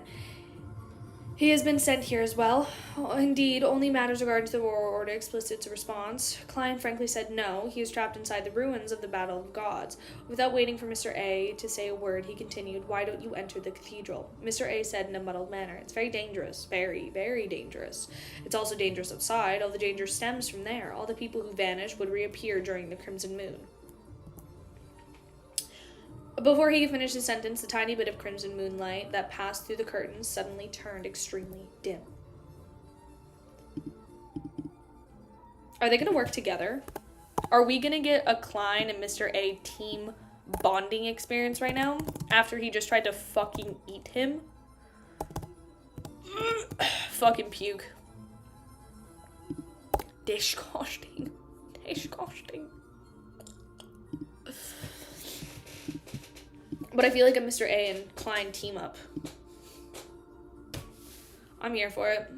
As the crimson moonlight dimmed and threw surface in Klein's mind, the crimson moonlight was about to be covered by the fog again. It's about to be covered by the fog again. We're about to get it covered up. Just as his thoughts appeared, the indistinct lording. I don't know. Leonard, Mr. A. Klein seems to have a type. Donuts. I'm just saying. Just as though appeared to instinctive loitering, figured outside vanished as though he had evaporated into thin air. The beast-like growls came to a halt. The environment has been restored to its previous state. Demoness of Despair Panatia can move freely again.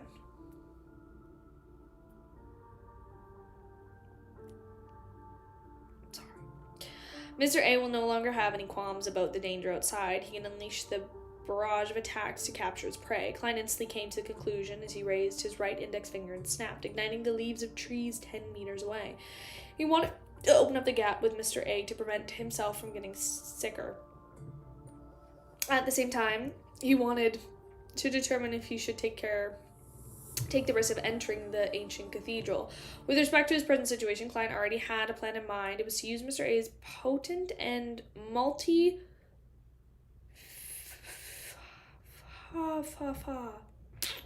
various abilities to draw Panatia's attention. After all, to her, a shepherd and a marionnettist weren't any different. When it came to meat quality, they could both fill her stomach, so her priority was definitely one who was easier to deal with. When the time comes, both parties would definitely engage in battle, and Klein needed to find an opportunity to strike down Panatia. Just as the scarlet flame soared and engulfed Klein, he saw Mr. A turn into a shadow and meld into the surroundings once again. It was unknown where he had hid himself. He ran. Aren't you crazy, Mr. A? Shouldn't you continue pursuing your prey? Why did you run? Klein's gaze froze. He couldn't help but twitch the corners of his mouth.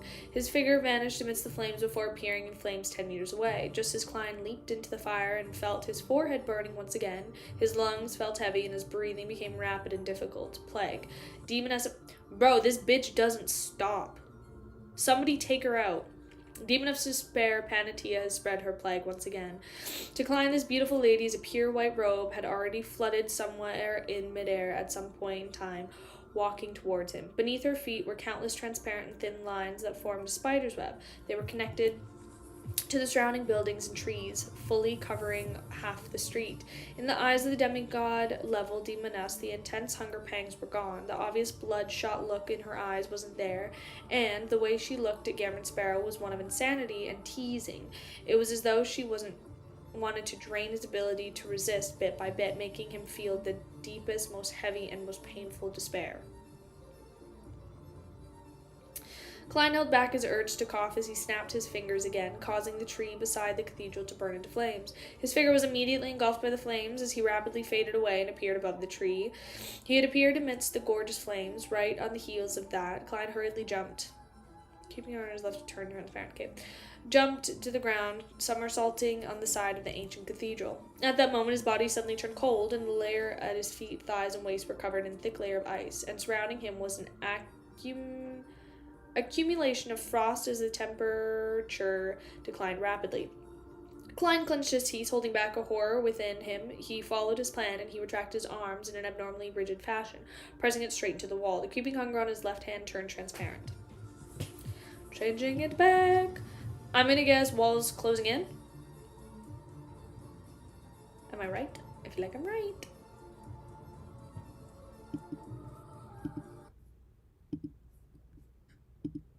Ooh. Okay. Okay. Switching up. Switching it up.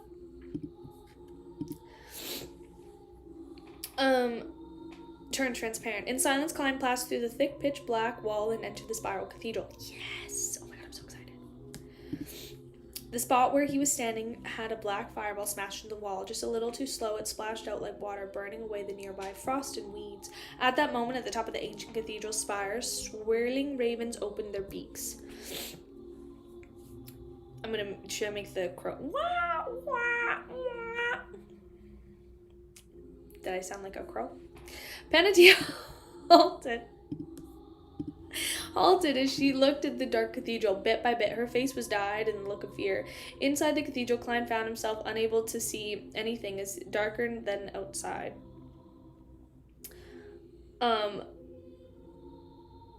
As for the frost melted, and with him getting accustomed to the dim lights, he finally saw the scene before him. As far as he could see, there were figures being hung up in mid-air. They were all human. Some of them were dressed in black classical robes, others in brown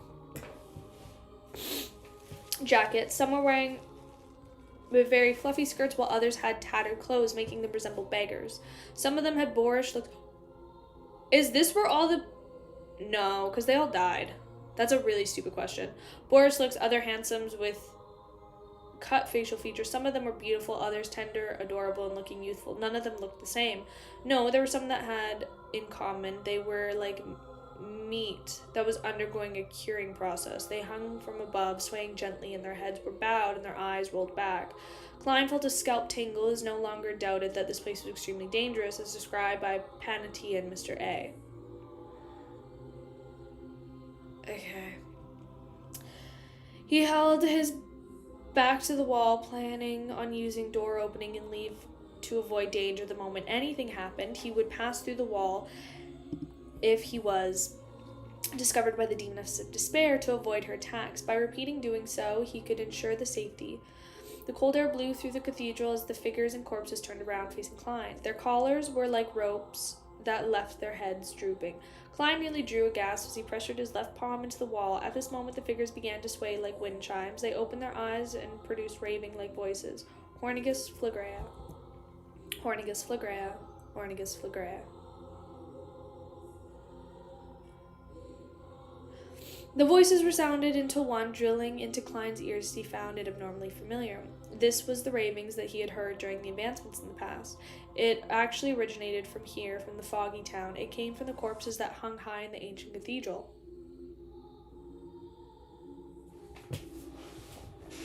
At the instant, not only was Klein's scalp tingling, he even felt his body trembling. Could it be that this foggy town actually originates from the main... That's what I was, wondering of the Hornigus mountain range. That nation of the Evernight which vanished. Don't tell me that I really am in the... So he's, in the... Okay, because...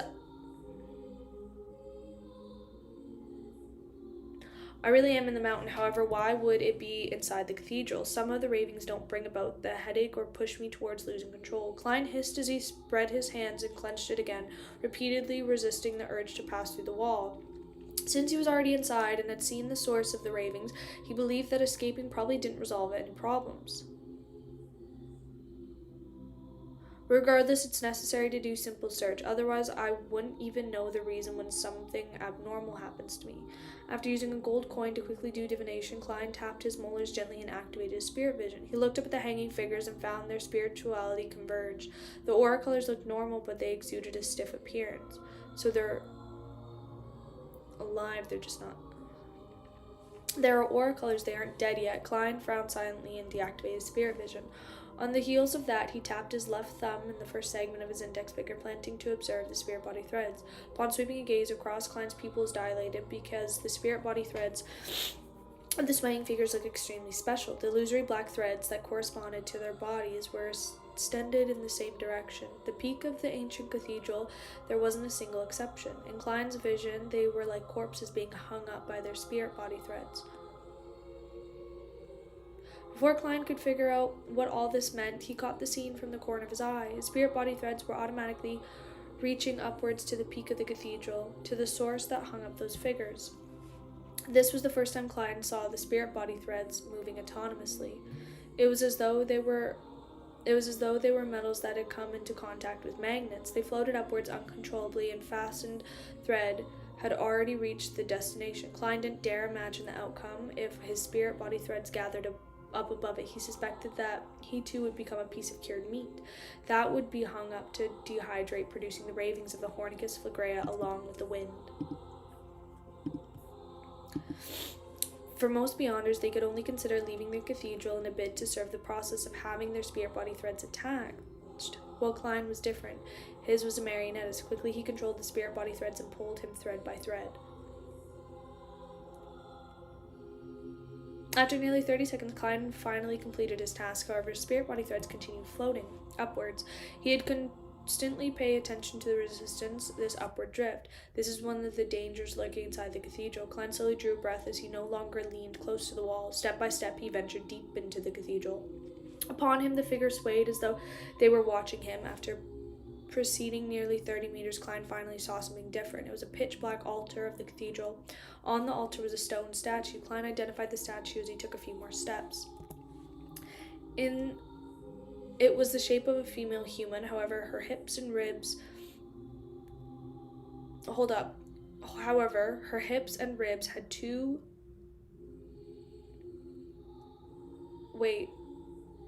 It was the shape of a female human. However, her hips and ribs had two breast legs growing out from each one of them. Beast legs growing out from each one of them. Their limbs were covered in short, thick, and firm black fur.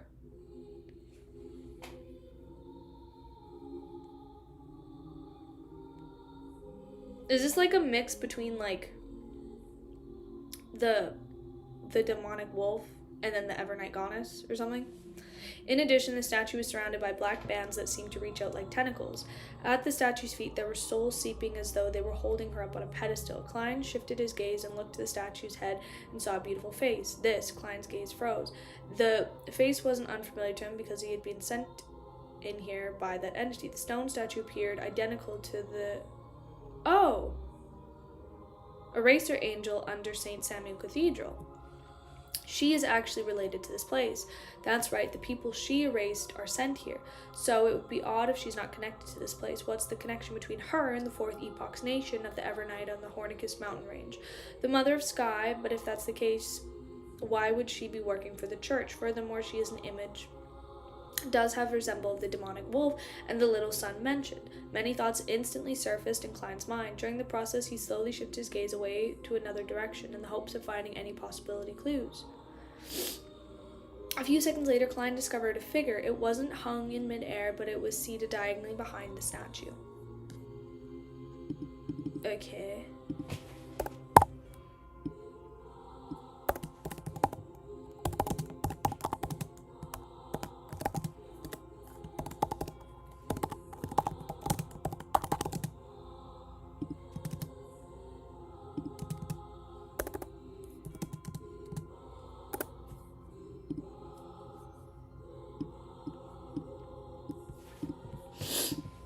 The figure sitting diagonally behind the statue was an elder in a black robe. He wore a hood and his head was burrowed and his eyes closed.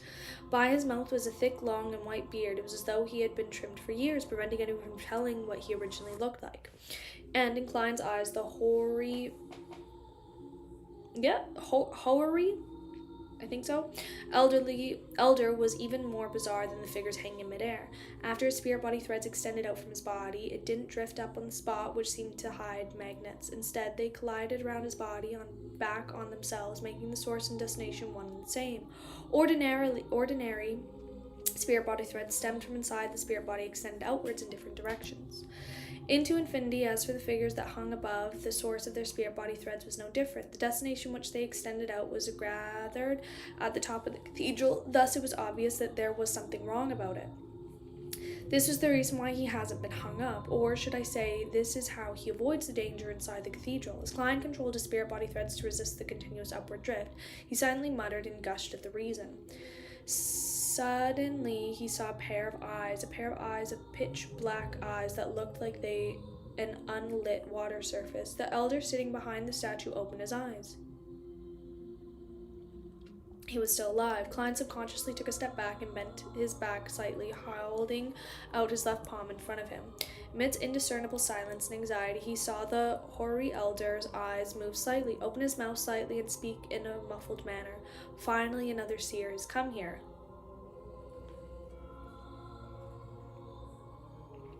Oh my god.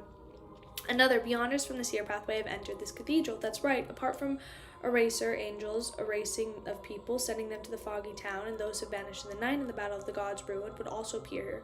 Amongst them, there might be a few Seer Pathway Beyonders who attempted to seek out the mermaids in those waters, or had successfully advanced and were looking to leave. Seeing that the other party had no intention of immediately attacking him and had the intention of converse with him, he forcefully composed himself and said after some thought, "Why do you say that?" The hooded elder with black eyes and white beard didn't immediately reply as he asked in a muffled voice, "Do you wish to escape?" "I can tell you how." Klein wasn't moved as he immediately asked, "Then why are you still here? Since the method to escape the foggy town was known, why would you stay inside such a dangerous cathedral?" The elder dropped his head and chuckled in a throaty manner. "It's because I've died long ago." The hair on Klein's back stood up on the end as he broke out in a cold sweat. He was speechless. He couldn't tell that the elder wasn't an existence in the form of a soul. Seeing no response, the elder slowly lifted his head and swept his gaze at Klein in his Garamond Sparrow appearance. Oh, I forgot he was dressed as Garamond Sparrow this whole time. "I've used special Beyonder powers to seek out the void in the world's history and fate. Sliced off a portion of my projection and left it here. It has been maintained to this day. As my body and my spirit, they've long died and dissipated. This is such a fascinating power." Klein was unable to verify the claim, so all he could do was ask, "Then why are you giving guidance to how to escape a seer who's entered?" The elder's voice remained muffled. "After you open the door, the history and fate will experience a change. The projection I slice, you will also vanish, and when the time comes, you will see an urn of ashes. I only wish that they could be scattered in the Sorrenzo River near Inta's capital, Trier. That is my hometown and where I was born. We're going to take those ashes." "Do you know the place I'm referring to?" "I have no idea how much time has passed in the real world."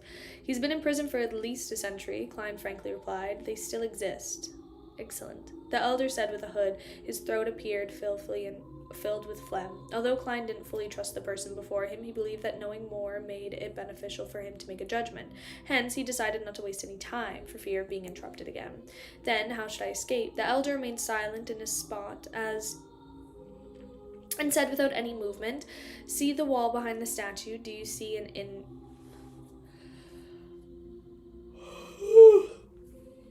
Do you see an incense? Klein actually didn't wish to follow his instructions. After all, he had been led by Panatia to do so, resulting in him seeing her incorporeal mythical creature form and, hence, suffer from shock and damage. However, he had previously planned on surveying the surroundings in search of clues. Therefore, he ultimately carefully shifted his gaze to look at the wall behind the statue.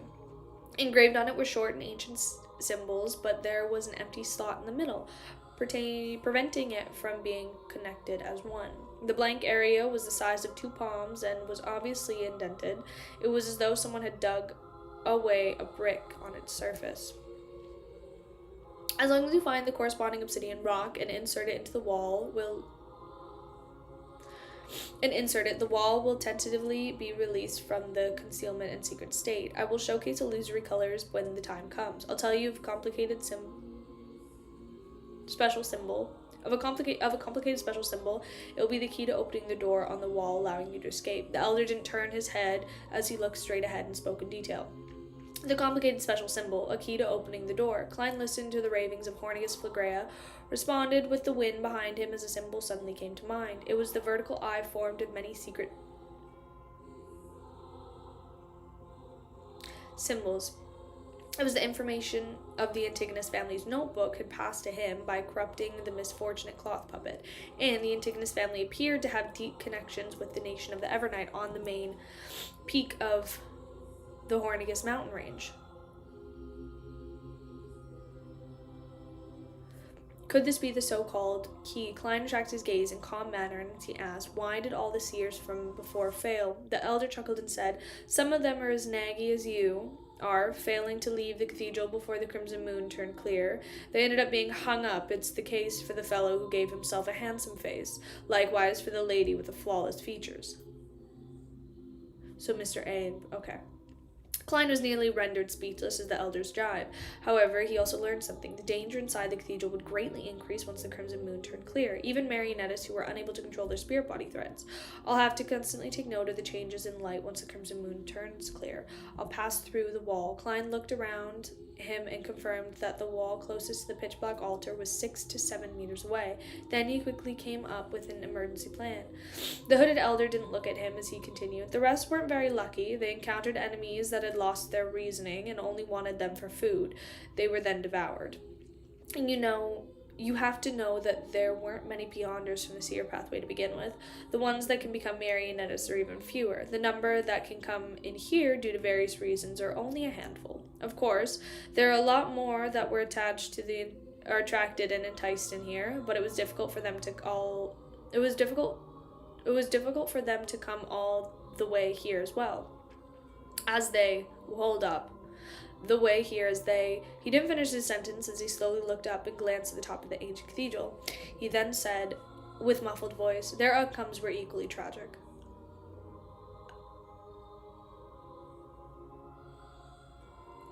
What do you mean? If I didn't attempt to steal the notebook, I would have to rely on the ravings from the hanging corpses inside the cathedral and climb up to the main peak of the Hornicus mountain range to seek out the Antigonus family treasure. Will I be considered as one of those that got attracted or enticed? It's difficult to come in here, and the outcome would be equally tragic. Klein's mind stirred as he began suspecting the so-called treasure of the Antigonus family was nothing but a trap based in a dilapidated palace and translucent worms he had previously seen from his divinations. It fucking is. He didn't bother asking in more detail as he tried to sound out more important information. Do you know where the obsidian rock is? The elder chuckled. It's in... Oh, fucking hell. It's in the hands of the Demoness of Despair. Bro, Klein's gonna die. It's been a great run. Good knowing you, Klein. Demoness of Despair. So, Panatia really is the Demoness of Despair. Klein had previously addressed Panatia inwardly as such, but he wasn't because he knew that she was called Lady Despair, as well as him being certain that she was the Demoness's. Hence, he had simplified the 2 tidbits of information and given her such a nickname. He never expected that the sequence 4 of Demoness Pathway was Demoness of Despair. Seems a little coincidental that Klein knew that title. Or it could all be a dream, and that's why. Because the guy's like, hey, it's this, when that's what Klein was calling them. You know? And it's actually just all in his head. but in his head, that's all he knows her as. And I'm saying this because I don't want Klein to die, and it's not looking good for our boy. This was very difficult for me to obtain the obsidian rock. She's true demigod. Klein didn't conceal the difficult position he was placed in as he waited to see if the elder had any suggestions. The elder shook his head and said, "I'm a person who is long dead. There is very little help I can provide. Didn't you have a marionette when you came in?" "Yes, but has already been eaten by the demoness of despair." Klein replied in a seemingly calm manner. The elder sighed and chuckled. "I can help you summon him from the history of this world."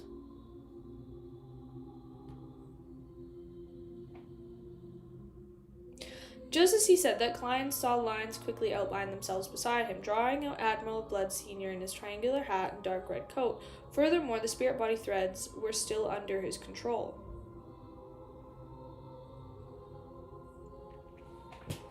Klein's pupils immediately constricted as he heard the hooded elder add, "It can only be maintained for 30 minutes. Make good use of the time.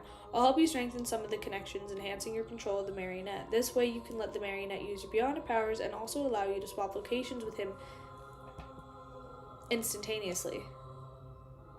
The controllable distance and traits of him looking alive will also be boosted. Allowing my marionette to use my beyonder powers, doesn't this mean that I can use the powers of a faceless to make my marionette turn into another me, the perfect body double?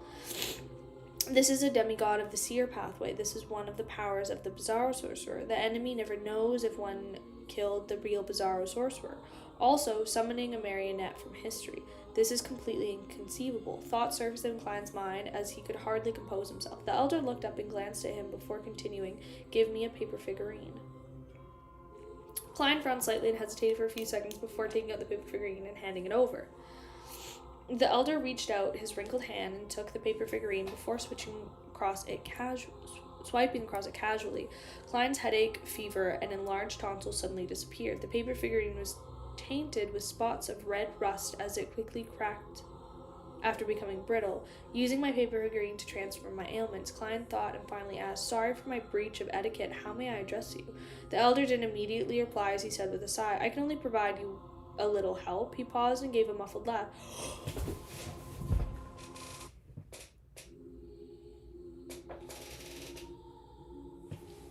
"You can call me Zeratul." Shut the fuck up. Oh my god. Oh my god. Oh my god. Oh my god. Oh my god. Oh my god. Oh my god. Oh my god. Oh my god. Oh my god. Oh my god. Oh my god. Oh my god. Oh my god. Oh my god, I can't even spell right now. What am I spelling?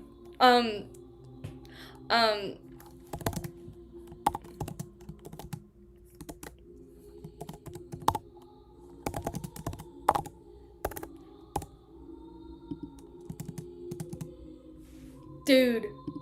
No fucking way. No fucking way. No fucking way. Bro, I've been waiting to meet this guy for fucking 4 volumes. Oh my god, I'm so excited. Okay. Everybody lock in. Everybody lock in. Everybody lock in. Everybody lock in. Locking in. Okay. Fuck at this instant. First word. Fuck. Same, Klein. Same. At this instant, Klein, who heard the elder's reply, had vulgarities resounded in his mind. Apart from that, no other thoughts appeared. Zeratul, the leader of the Secret Order, a descendant of the 4th Epoch Solomon Empire aristocracy, the former owner of the Antigonus family's notebook, and the Beyonder Guide for Emperor Roselle. He was a true high-sequence Beyonder of the Seer pathway, a miracle invoker who was a secret existence about 2 centuries ago. He was holy shit. He was believed by Rhodes to have lost control, turning from an angel into a monster during his attempt to advance to Sequence 1, a attendant of mysteries. No matter which description he used, he was a heavyweight that the present Klein was unable to resist. He had the feeling of shock that the figure from history textbook had jumped out of it and walked in front of him alive. He also felt that the air around him appeared to congeal as it piled on top of him, crushing his body and stiffening his breath. Klein once again imagined that perhaps all his encounters, including his transmigration, had stemmed from Zeratul's setup. Dude, what the fuck is happening right now? and he suspected that he would be akin to the final boss he would encounter in games, and now he had met him ahead of time. I'm only in sequence 5. Klein couldn't help but shout out inwardly as he suspected if the person opposite him was the real Zeratil. Zeratil is a last name. It represents the aristocratic family in the 4th Epoch Solomon Empire. In theory, there should be many, over 2,000 years of his history. Perhaps the one in Roselle's diary is the grandfather, father, brother, or son of the Secret Order leader. Also, he mentioned that he had been dead for years, while Rhodes and Will Septon have testified that the Secret Order's leader Zeratil is still alive.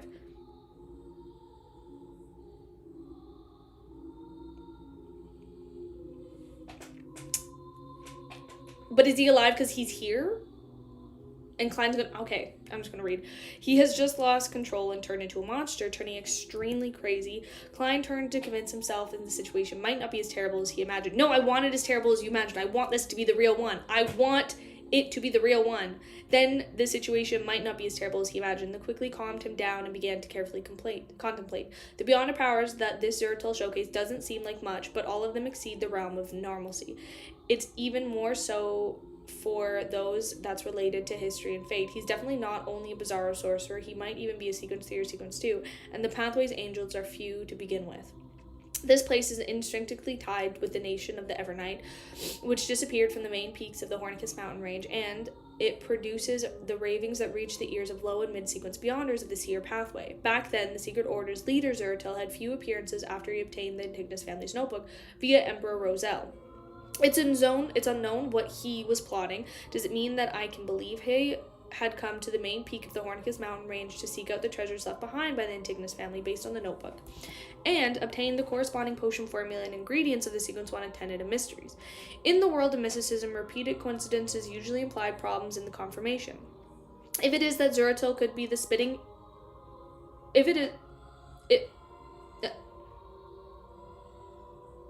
Nope. If it is that Zeratil could be splitting himself in store... Nope. If it is... Nope. If it is... Holy shit! Ah! If it is that Zeratil could be splitting himself to store himself inside the foggy town as reason that caused his ultimate loss of control. As for being long dead, even there's... Bro, what the fuck? What the fuck? Oh my god, I can't read this right now. As for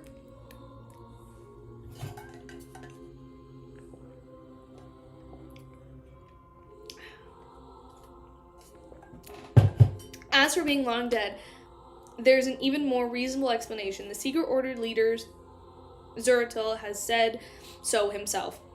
What is a miracle? The miracle is to be resurrected from the dead, and he was already a miracle invoker. As Klein's mind churned, the hoary elder who claimed to be Zeratil chuckled.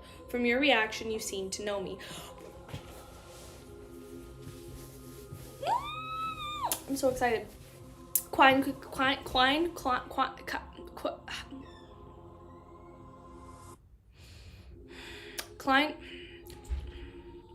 probed. I've heard of the last name. I once met Queen Mystic and learned that the Secret Order from her, and also know of its leaders. The elder nodded gently without giving any confirmation or denial. He smiled and vaguely asked, what other help do you need? Klein recalled the Beyond powers as I'm going to finish this chapter and then I'm going to take a quick 5-minute break. He had showcased and said after some hesitation, are you able to summon a fish from the outside world from this concealed world's history? It's okay if he's already been turned into food. From this point of view, it wasn't an impossibility. After all, most people that entered the town had come from Sonia Sea's easternmost front and ruins of the Battle of the Gods. Perhaps some fish that had been released there had been brought in. They could be used to store as food and also used to observe the change in environment. There could also be explorers who vanished from, not being able to sleep in time when night came after eating their fill of fish. It wasn't unreasonable that fish meat could be found in the history of the foggy town. Zertil raised his head and looked at Klein. He didn't immediately give him an answer. After a few seconds, he leveled his gaze and said instinctively yes. Just as he said that, a blob made up of ground fish meat appeared in the Admiral Blood Sr.'s hands.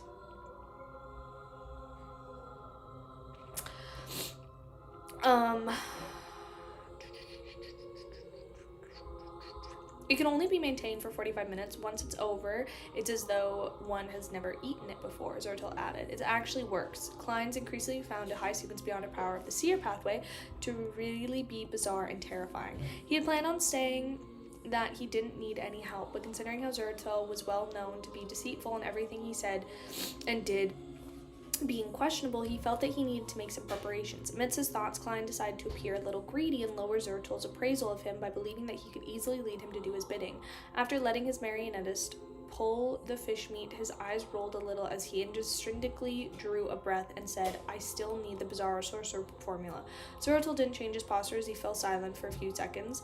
He then said with a chuckle, no problem, as long as you trust that I'll give you a real formula. After you return to the obsidian rock, I'll hand over both the bizarre sorcerer formula and the symbol needed for opening the door for you. Sigh, that isn't something that I need to care about. All that matters is that you scatter my ashes back into the river of my hometown. But why does he want... I don't trust him. After Klein listened in silence, he couldn't help but ask, you have a very high level. The ashes you leave behind will contaminate... Yeah, that's what I'm saying. Contaminate the river and create countless monsters.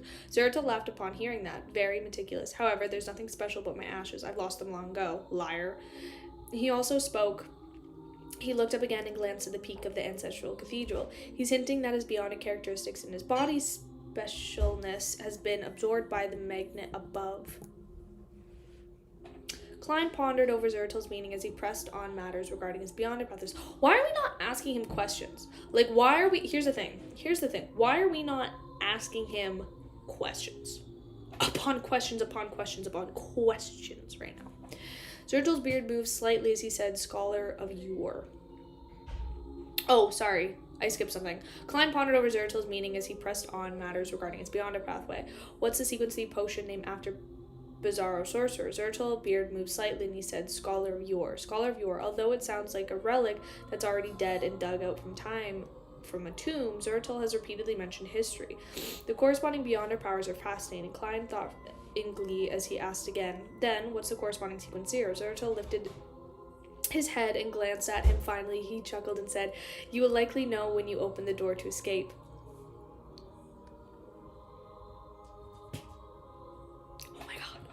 Oh my god, I'm getting so much information. I hate people like you. No, same, Klein. Fucking same. Just tell me. I just want to know. Tell me. I hate people like you, saying things midway, often just smiling about giving an answer. Klein immediately understood the feeling of Emperor Roselle once he had turned his gaze to the statue beside him and asked, who is this? Zertil's head didn't turn as he said in a muffled manner, she is a descendant of the ancient god. She is a descendant of an ancient god, a descendant of the annihilation demonic wolf Legrea. I assume so with the wolf legs, you know? I also saw the quiz. Be nice. This ancient god seems to wield the authority of Evernight. His descendants established the nation of Evernight. Before Klein could ask a question, he heard Zertil chuckle and say, she also has a brother that you would be unfamiliar with. Who is it? Klein tried hard to recall, but he couldn't find an answer. Zertil chuckled. He gave himself a new last name. Antigonus.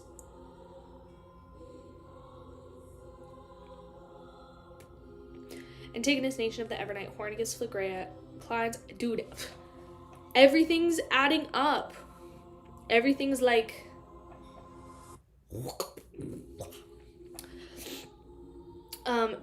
Klein's eyes lit up slightly as he pieced together the fragment pieces of information. It's very easy to understand the Church of Evernight destroying the nation of Evernight as it's a battle of authorities. However, to completely eradicate the Antigonus family from having inherited the seer beyonder paths of the divine doesn't make sense. There's no need to go that far. After all, the pathways can be interchanged with the sleepless pathway are the death and giant pathways. Furthermore, Klein was still puzzled to this day. Why would the Antigonus family place their treasure on the main peak of the Hornicus mountain range? Why did they trust the people of the nation of Evernight that much? Now he finally understood something. Just as Klein was about to ask more questions, he suddenly saw the crimson moonlight shining. Motherfucker! No! No! He suddenly saw the crimson moonlight shining in from the cathedral window of Brighton. But you know what that means? Because here's the thing. Guess who's got to fill in the missing piece? I do. Guess who's gonna be coming up with new theories? Me. I'm gonna be coming up with new theories. It drew out shadows from the corpses hanging in midair. The crimson moon had turned clear. Klein's heart tightened without any additional thoughts. He followed his emergency plans by raising his head, his right hand snapping his fingers as he lit a candle by the wall that was distance away from him. It's not a threat, it's a promise. At the same time, he got Senior to possess him as he leaped out, something in the process before arriving to the wall close to the window. At this time, the entered cathedral had turned abnormally silent. There were no longer any resounding ravings. Klein's spiritual intuition didn't give him any indication of danger, but he could tell from the shadows on the ground that the corpses hanging in midair had turned towards the flame. Without any hesitation, Klein pressed his left palm down, pressing through the wall and arriving outside the cathedral. Then, without even daring to raise his head, he burrowed in the driving force of the wraith to tumble and run towards the nearest building. The distance from wall to wall was only about 10 meters. During this process, he didn't hear the beast-like growls nor detect the loitering figures. Hovering his back felt like it was being pierced by a sea of glares. In just a second, Klein had appeared outside the building. Pressing down in his palms, he pressed through the walls. Then he snapped his fingers and remotely used flame controlling to extinguish a candle inside the cathedral. After the brief moment of silence and anxiety, the feeling of being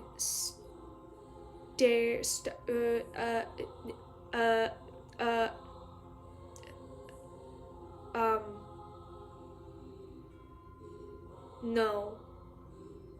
After a brief moment of silence and anxiety, the feeling of being stared at. Oh my god, it's stared at. Oh my god. The feeling of being stared at vanished. Beyond a tightly drawn curtains, figures began to appear as they began loitering. Chapter 840. We're gonna take a 5-minute break. Holy fuck. Bro, my brain shut off there. It was gone.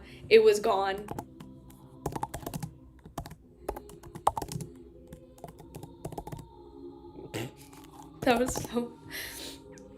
Yeah. I don't know what happened there, but it was... Nothing was really working. Dude, I was having a brain lag. Music changed when you start reading the next chapter. What should I change it to?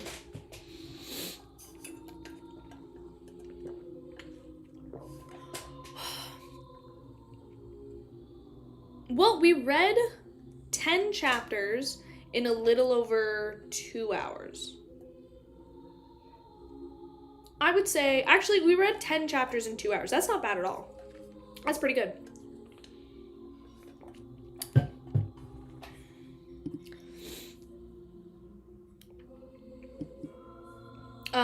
Other than that,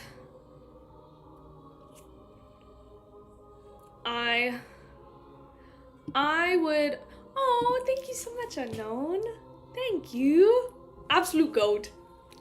Honestly, thank you guys so much. Now that I have a second to, like, breathe and think and, you know, just be a human being and not just read, thank you so much. Like, literally bottom of my heart, thank you guys so much for everything. Absolutely. And thank you everybody who joined the memberships and everybody who donated and everything like that. I will switch on. Don't know how to do that, but I will do it. Oh, okay. Now getting into theories. Thought of last chapters. Okay, I need to take a minute. So much happened. Okay, so we met Zeratul. We know that's like homeboy, home guy. So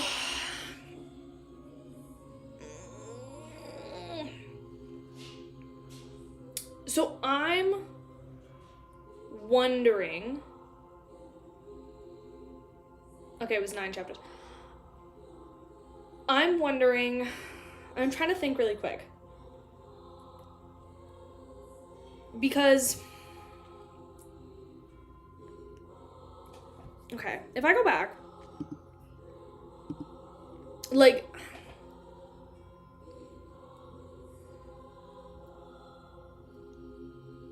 So you know, okay, I have a question. So you know how the ancient sun god had Amon and Adam?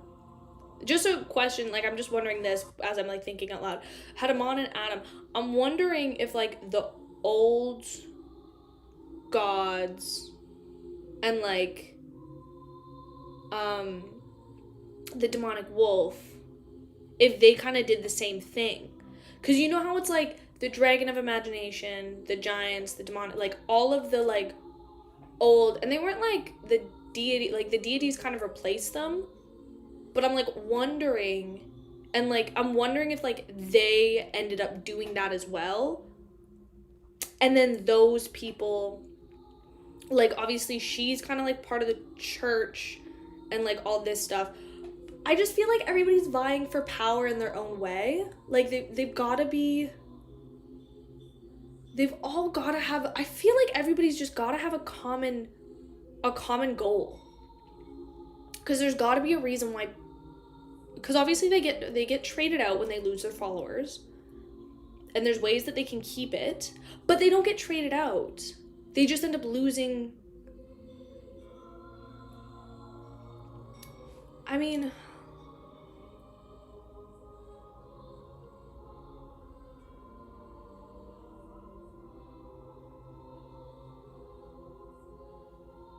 what did I do? I don't know what I did. Sorry, what happened?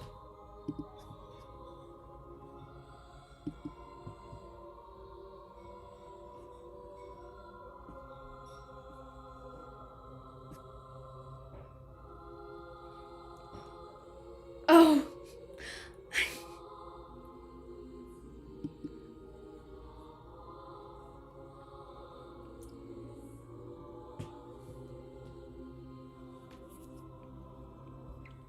Okay. Dude, could you imagine if it went to Wiz and Dario? That'd be crazy.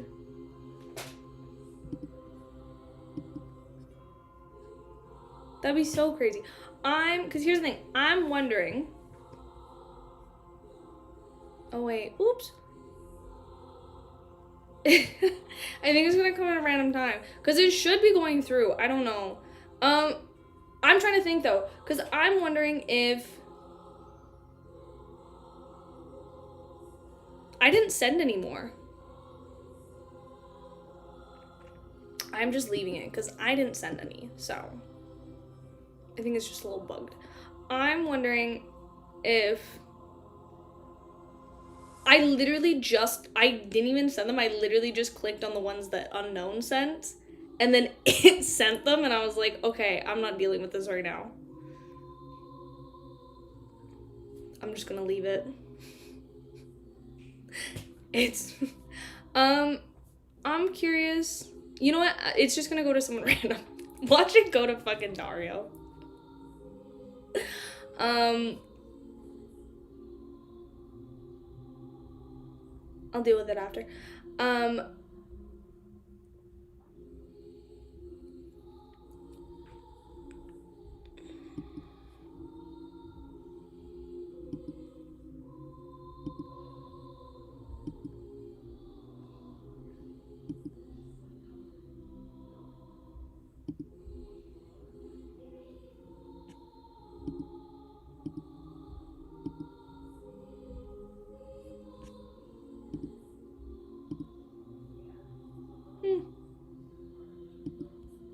I'll deal with it after.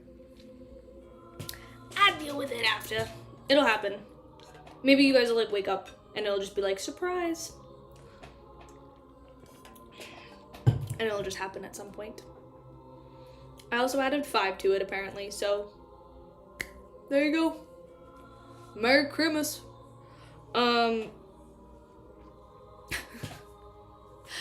Yeah. I'm just curious. I'm curious to see what happens. I think that it has to definitely do with, like, I feel like that's probably what they did with the other gods. He's definitely gonna get the obsidian. I also think that Zeratul, here's the thing. I think that there is a way for him to come back to life And I feel like he needs to get out of there to come back to life. Like, maybe he's just, like, preserving his body. And it's like, we know he's preserving his body, but I feel like there is a way for him to come back to life. And I feel like he has to, like, get out of there to do it. And then I am also curious, because, like, he's gonna run into Mr. A, and I feel like he's gonna, because here's the thing, he asked about the fish thing, and then Mr. A also ate the mushrooms, so I feel like he's gonna give Mr. A the fish, and then it's just gonna expand a bunch of fishes in him.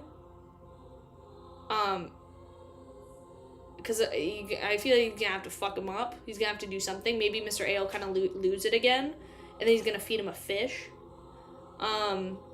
And then I feel like he's gonna have to kill the Demoness of Despair. I feel like he'll have to kill her, so I feel like he'll kill her at some point. And then, I wonder if he makes her into a marionette, or if he adds her into Creeping Hunger. Either one would be good. And then, also, Zeratal's gonna come back alive. I feel like he's gonna take his ashes and come back alive. Maybe that's why he needs obsidian. And then, yeah. I also feel like, I think Klein's gonna finish up his, no, you know what I think's gonna happen? I think Klein's gonna probably turn one of them into a marionette, and then he's gonna digest his potion. We're about on track for him to digest his potion. Actually, maybe it's a little fast. But I feel like this is normally around the time in the book when he digests it. What? What? Why are you guys looking at me like that? And then the other thing I would say it's gonna happen. I don't really know. That's all I got right now. You know? Or, I think also all those bodies that are, like, floating up top, I think they're also gonna come alive, and Klein's gonna have to fight them all off. And they're gonna be like, and he's gonna have to fight them all off and kill all of them. Or they all, like, into, like, one giant being. And then he has to fight this, like, giant hybrid monster. I think they're all gonna conjoin into one. Something like that. He's gonna be, like, cutting it close. Oh, yeah, and then lastly, what I think Zeratal. Okay, I'm gonna reread this one more time. At the same time, the Link Cathedral is turned up normally still, no longer surrounded in incantation.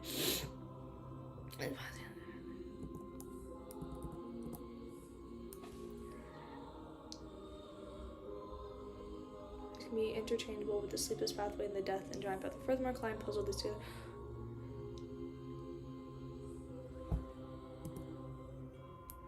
Okay, so the thing is like, Klein was puzzled to this day why the Antigonus family placed their treasure on the main peak of the Hornicus mountain range. Why did they trust the people of the nation of Evernight that much? Because I'm wondering if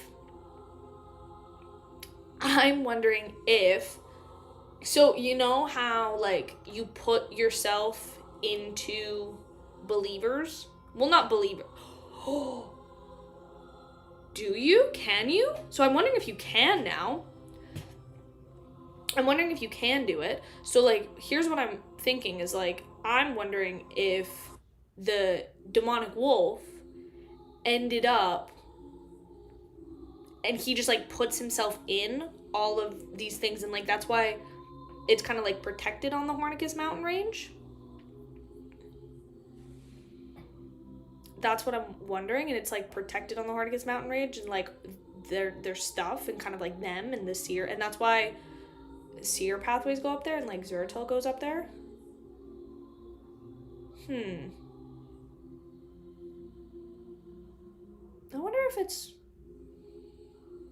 because I feel like it's probably, like, not, like, where they're at, it was taken away and, like, taken into, like, a different plane. So it's not even on the mountain range. It's, like, hidden. And then the only way you can get into it is, like, from her, like, putting you in. You know? Did that make sense?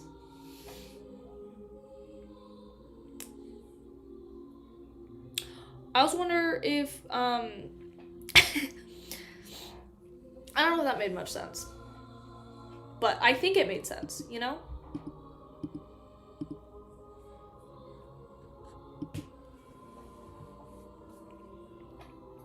Because, like, if you get put in it, and you can't, like, they took it away.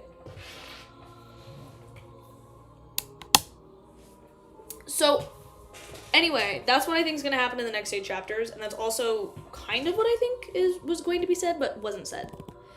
Anyway, let's continue reading. I'm all checked back in now. That's okay. Thank you so much for coming. Bye-bye. With all the abnormalities vanishing, Klein heaved a sigh of relief. He began to observe the surroundings, then he selected a shadowy spot. Where am I changing music? Change music to... Got it. Got it. Yeah. Yeah, get back to emote only. I don't want to hear nothing from any of ya.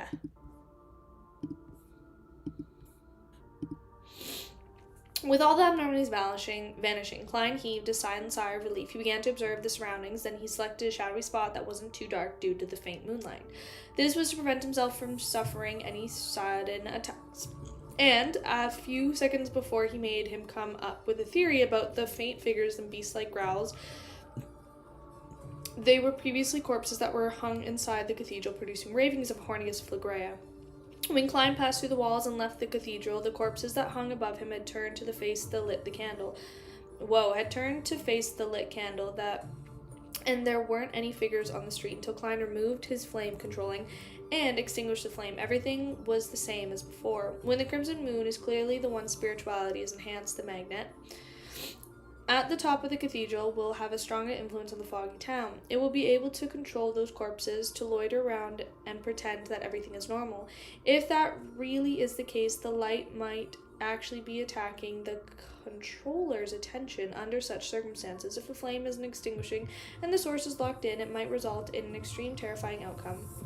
I can't rely on the flame controlling to repeatedly divert the attention of those figures, Klein reminded himself. Then he turned to use his spirit body vision that he didn't deactivate to size up the bread, stewed beef potatoes, and red wine on the dining table. He suspected that the food here was part of the magnet at the top of the cathedral. If it was consumed, one spirit body threads would cooperate, and it would cause them to be unable to resist floating towards the cathedral. This also explained why eating the food caused them to vanish. They ended up being hung up to the drying cathedral and let out a walk when the crimson moon turned clear.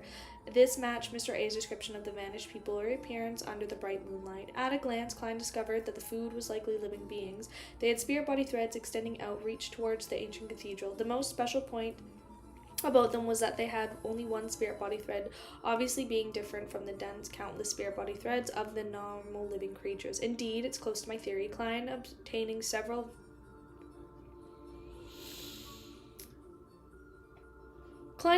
validation regarding his theory. Klein attracted his gaze and considered how to deal with the demoness of despair, Panatia. Beside him, Wraith Sr. in his ancient triangular hat and dark red robe appeared. The marionette's bones cracked as his face squirmed too. He soon turned into Gammon Sparrow. This was the marionette using the powers of Faceless. Klein observed his double for a moment and realized that there was some flaws. The clothes couldn't be changed, and if he concealed them with illusory, it wasn't possible for him to fool a demigoddess, a diamond of despair. Even Mr. A might not fall for it. After some thought, he made Wraith Sr. take off his clothes. As for himself, he took off the black clergyman robe, and they switched clothes with one another. While wearing the clothes and hat, Klein's expression turned odd. Over the past 2 months, the marionette had been wearing the same outfit. It had been down to the sewers and experienced the explosion, so there were all sorts of smells mixed in the clothes. It wasn't a pleasant smell. My present suffering is a result of my laziness prior to this. Clive sighed silently as he completely changed his appearance. He had turned into Gammon Sparrow, dressed in a pirate captain. At that moment, Senior had also changed into a black clergyman robe. His aura was spirited and no longer cooked. He looked no different from a living person. Klein deliberated for a moment and took off Creeping Hunger, allowing Admiral Blood to wear it on his left hand. This way, the marionette was a perfect copy of Gammon Sparrow. One must go all the way when putting on an act. Besides, if Creeping Hunger were to revolt at this moment, then it would be eating the marionette. Once the marionnettist Marionette lapses. Will it feel cheated? It's like I ate a placebo. As Klein got Senior to get used to the state of taking away the fish meat, he obviously began formulating plans. Relying on the marionette that can use my beyonder powers wouldn't be able to defeat a demoness of despair. Even stealing the obsidian rock from her is nearly impossible. She is genuine demigod after all. Even though this extremely convincing marionette gives me a chance of achieving success in battles, she is letting it draw her attention while I completely and suddenly sneak attack and constantly swap positions, thus confusing Panatia so that she can make an accurate judgment and can't make up for disadvantaging the Sims. This stems from the difference of our level and strength to achieve my goals.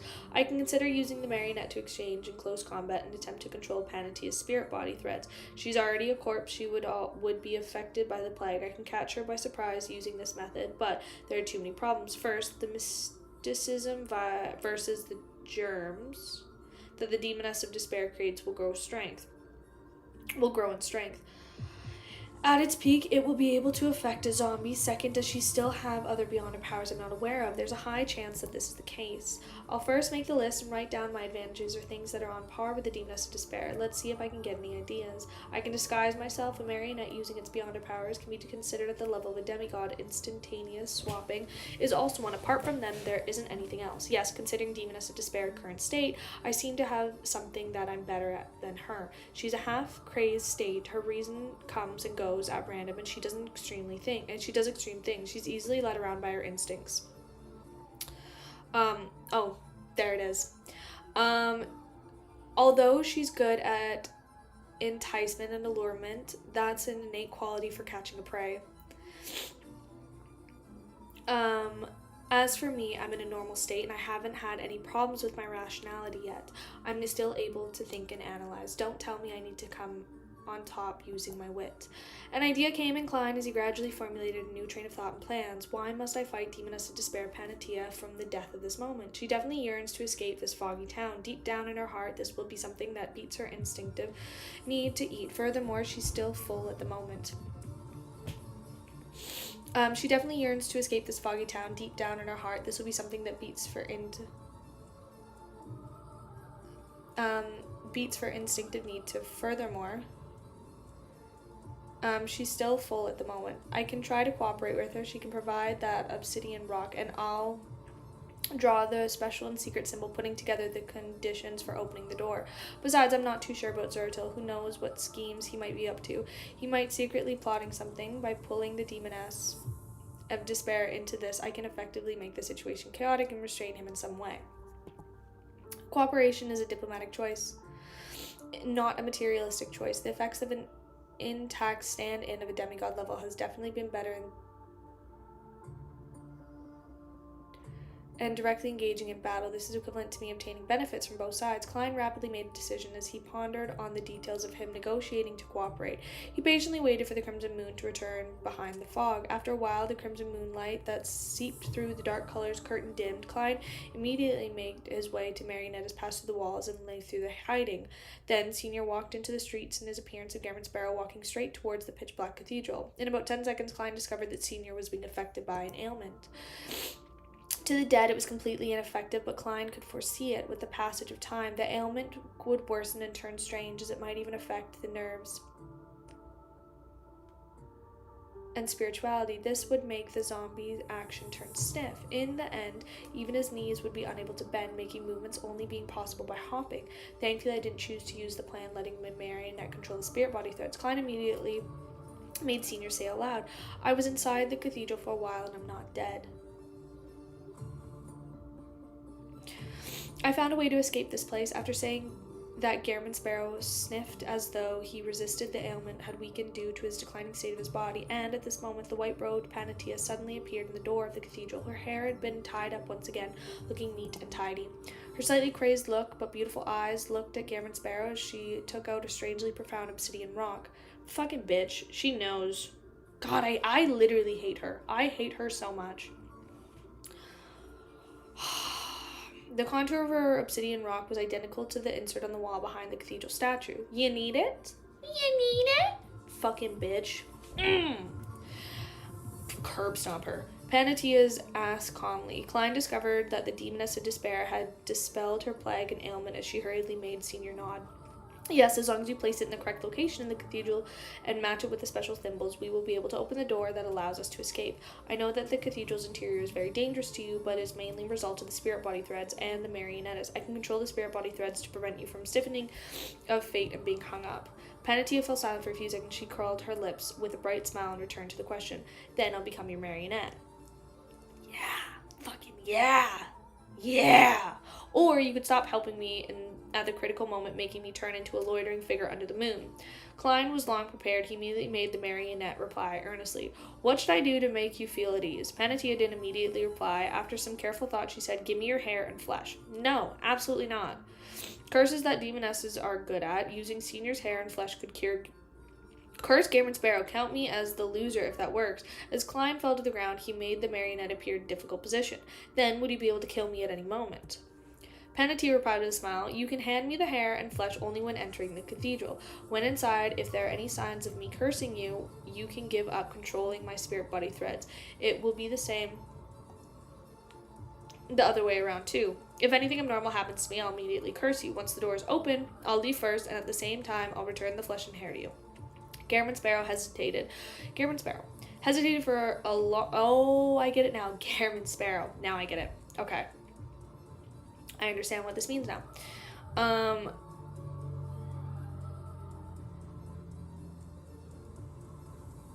Garamond Sparrow hesitated for a long time. Hard, she got one. I think I also saw Zen get one as well. For a long time as he discussed the details of the Demoness of Despair. Finally, he nodded and said, all right, let's do it.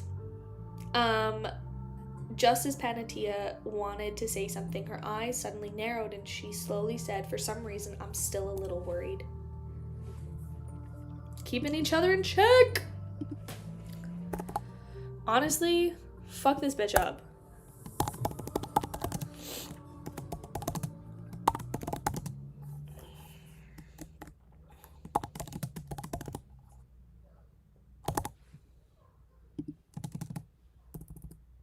Oh my god.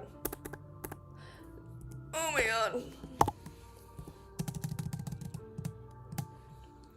Just struggling a little bit.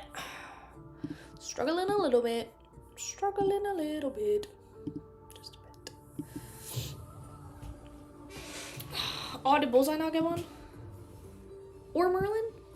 Damn.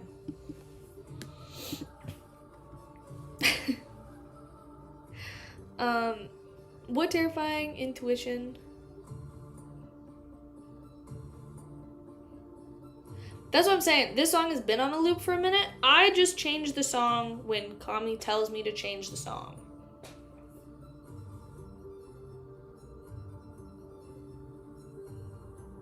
So tell me when to change the song and I'll change it.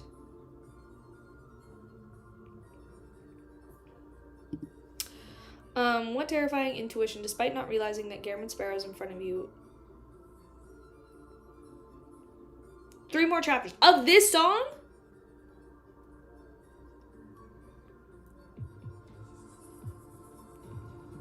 Oh no, it's fine. Like, here's the thing. I actually don't really care. I was just like...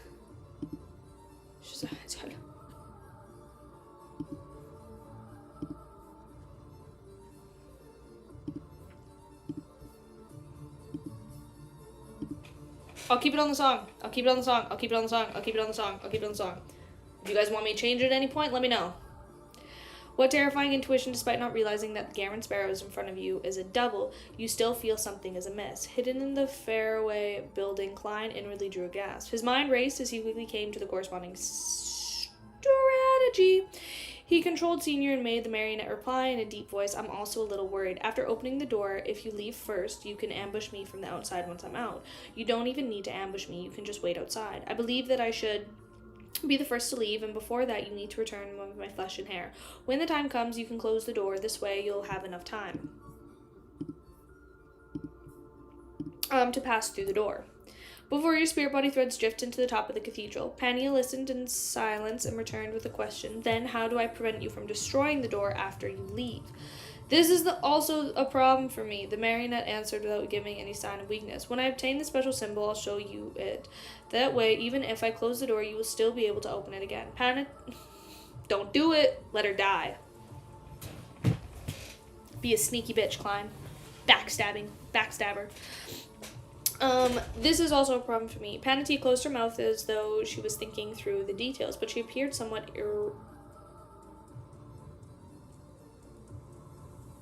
irritable and could hardly compose herself. It was as though her inclination for insanity had filled her mind. After about 10 seconds, she said again, I think a pure curse might not be able to harm you. Seers do not lack the means to avoid harm, just like the paper figurine substitute you used before.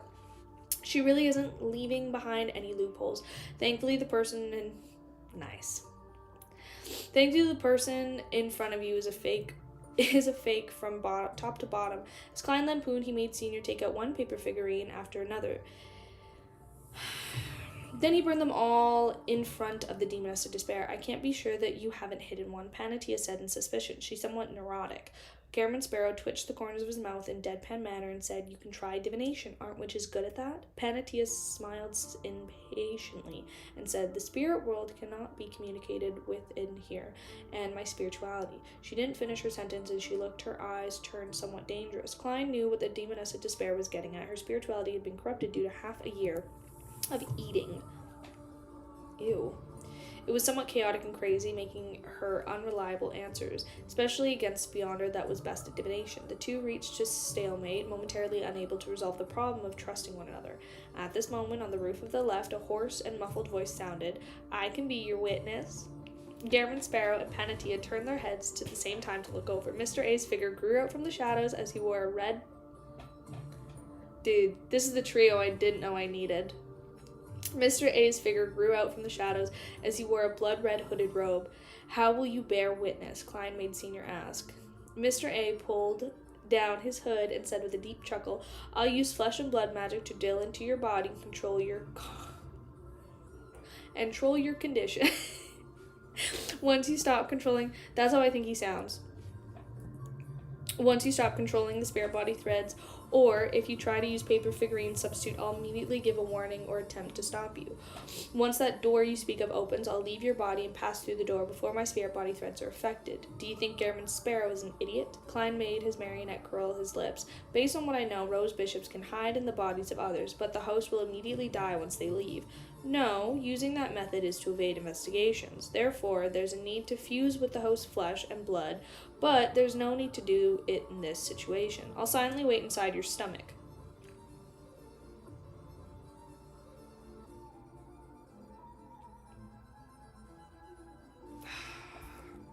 Mr. A explained in detail. No, it's not my stomach. It's Mr. Senior's stomach. Klein made Garamond Sparrow take out a gold coin and pretend to attempt a divination. The crazy venture muttered under his breath as the gold coin in between his fingers was flipped.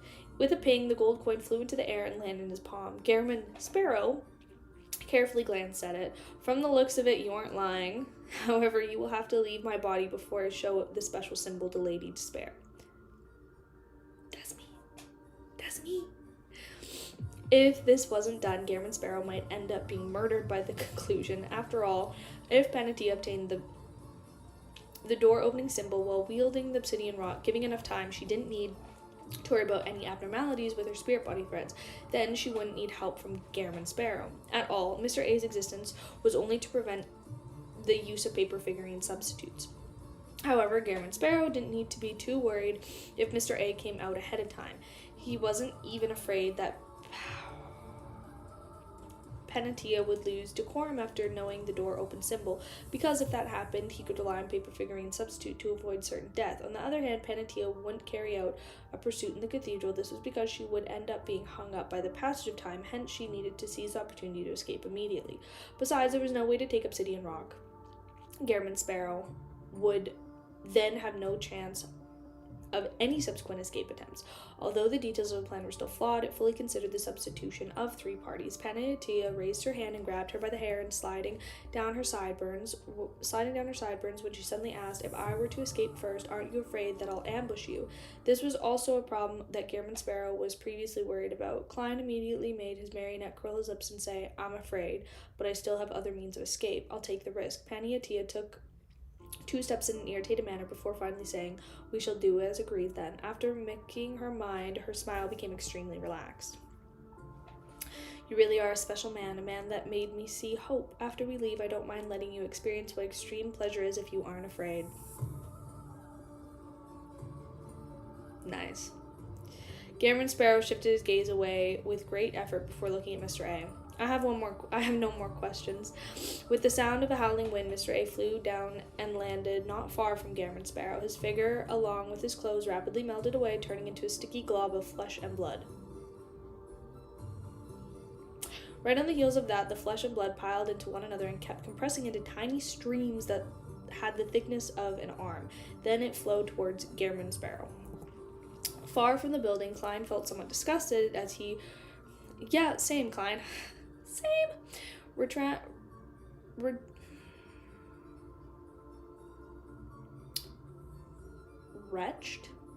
Reached. It's not reached. Wrecked? I don't know. As he wrecked, then he made Garamond Sparrow open his mouth. The flesh and blood steam climbed through the marionette's body and drilled into his mouth. No, stop, because I'm getting sensory. This...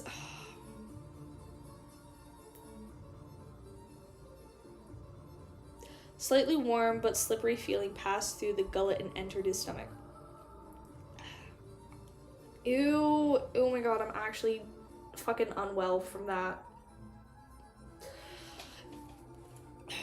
Is heavy, however, Mr. A's flesh and blood I'm gonna actually puke. Is helping to hold up the stomach, preventing it from sagging too much. Klein inspected the marionette and made him look up and shrouded Crimson Moon and said to Panatia, "Let's begin." All right. Panatia, who could hardly withstand her urges, impatiently walked towards the cathedral's entrance. Klein made Garamond Sparrow followed by her side and first plucked off his hair before...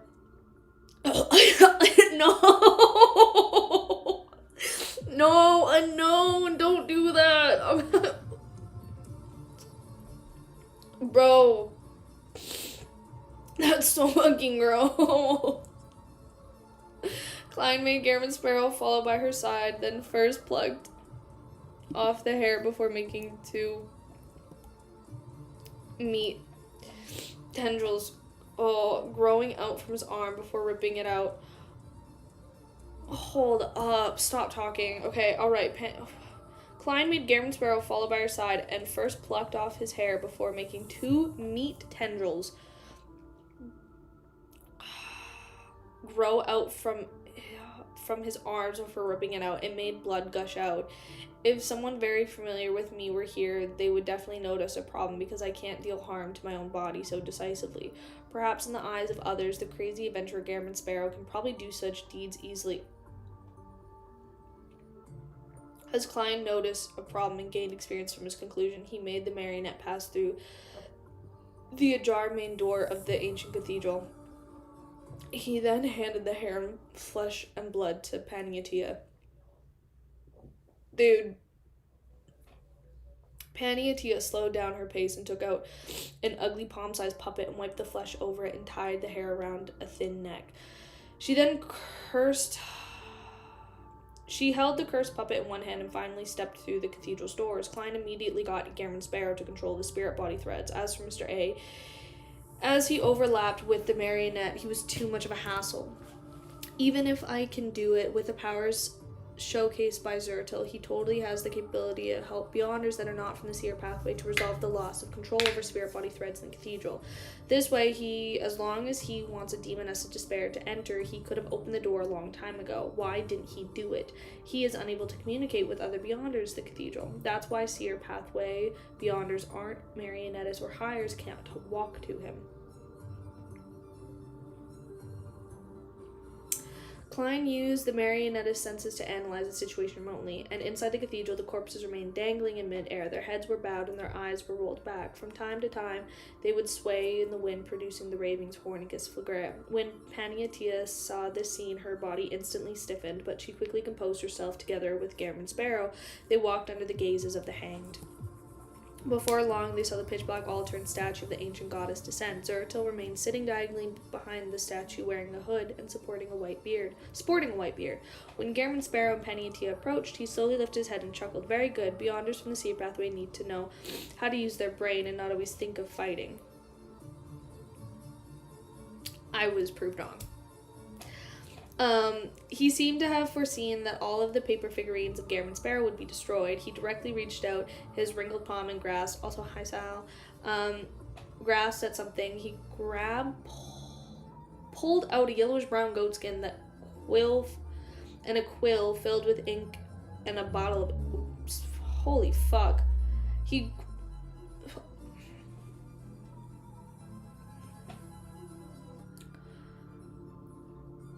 His grabbed... Why is it his? It's he. He grabbed, pulled... No, stop. Out a yellowish-brown goatskin and the quill filled with ink and a bottle of ink. I'm killing myself. This made Paniatia involuntarily twitch her brows. Zeratil picked up the quill and scribbled words and symbols before rolling it up and handing it to Gammon Sparrow. That's the door. That's the fucking door. I need to go through the door. I need to smash my head through the fucking door at this point. That's the door. There's the door, bitch. That's the door opening symbol, as well as the Bizarro sorcerer potion formula you wanted.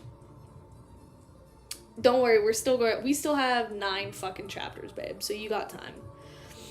They can only last for 45 minutes and cannot be taken out. Klein avoided the demoness of despair and unfolded the goatskin, allowing the potion formula and the door opening symbol to appear before his eyes. Suddenly his pupils constricted and nearly froze. The door-opening symbol and the symbol provided by the Antigonus family notebook via the misfortune cloth puppet were mostly the same. It was a vertical eye made up of many mysterious patterns and labels representing concealment.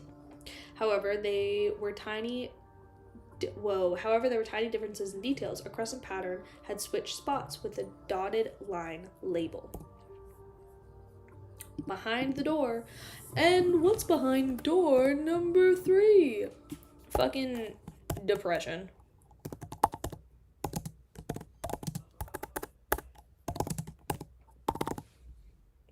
That's what's behind. Oh, is it music change? Nice. Nice. What about changing the music to? What am I gonna change the music to? What one do we gotta change it? We've got a couple options here. That's what we got. Just a few options. Oh, okay, I see it now. Thank you. Nice. Okay, chapter 842. Guys, we're almost done. At an instant, the first thought that surfaced... Sorry. And the first thing that surfaced in Klein's mind was, as expected, Zeratil had a ploy. Right on the heels of that, he was thankful that he had obtained the correct door-opening symbol from the Antigonus family's notebook ahead of time. With his newfound confidence, he didn't panic and become at its loss. Zeratil returned the quill and ink bottle to the past, and he lifted his head, scanning Gammon Sparrow and Paniatia. He said with a sigh, "All the conditions are in place. You can now open the door." Upon saying that, he fixed his gaze on Gammon Sparrow and chuckled. "Don't forget to take my urn with you."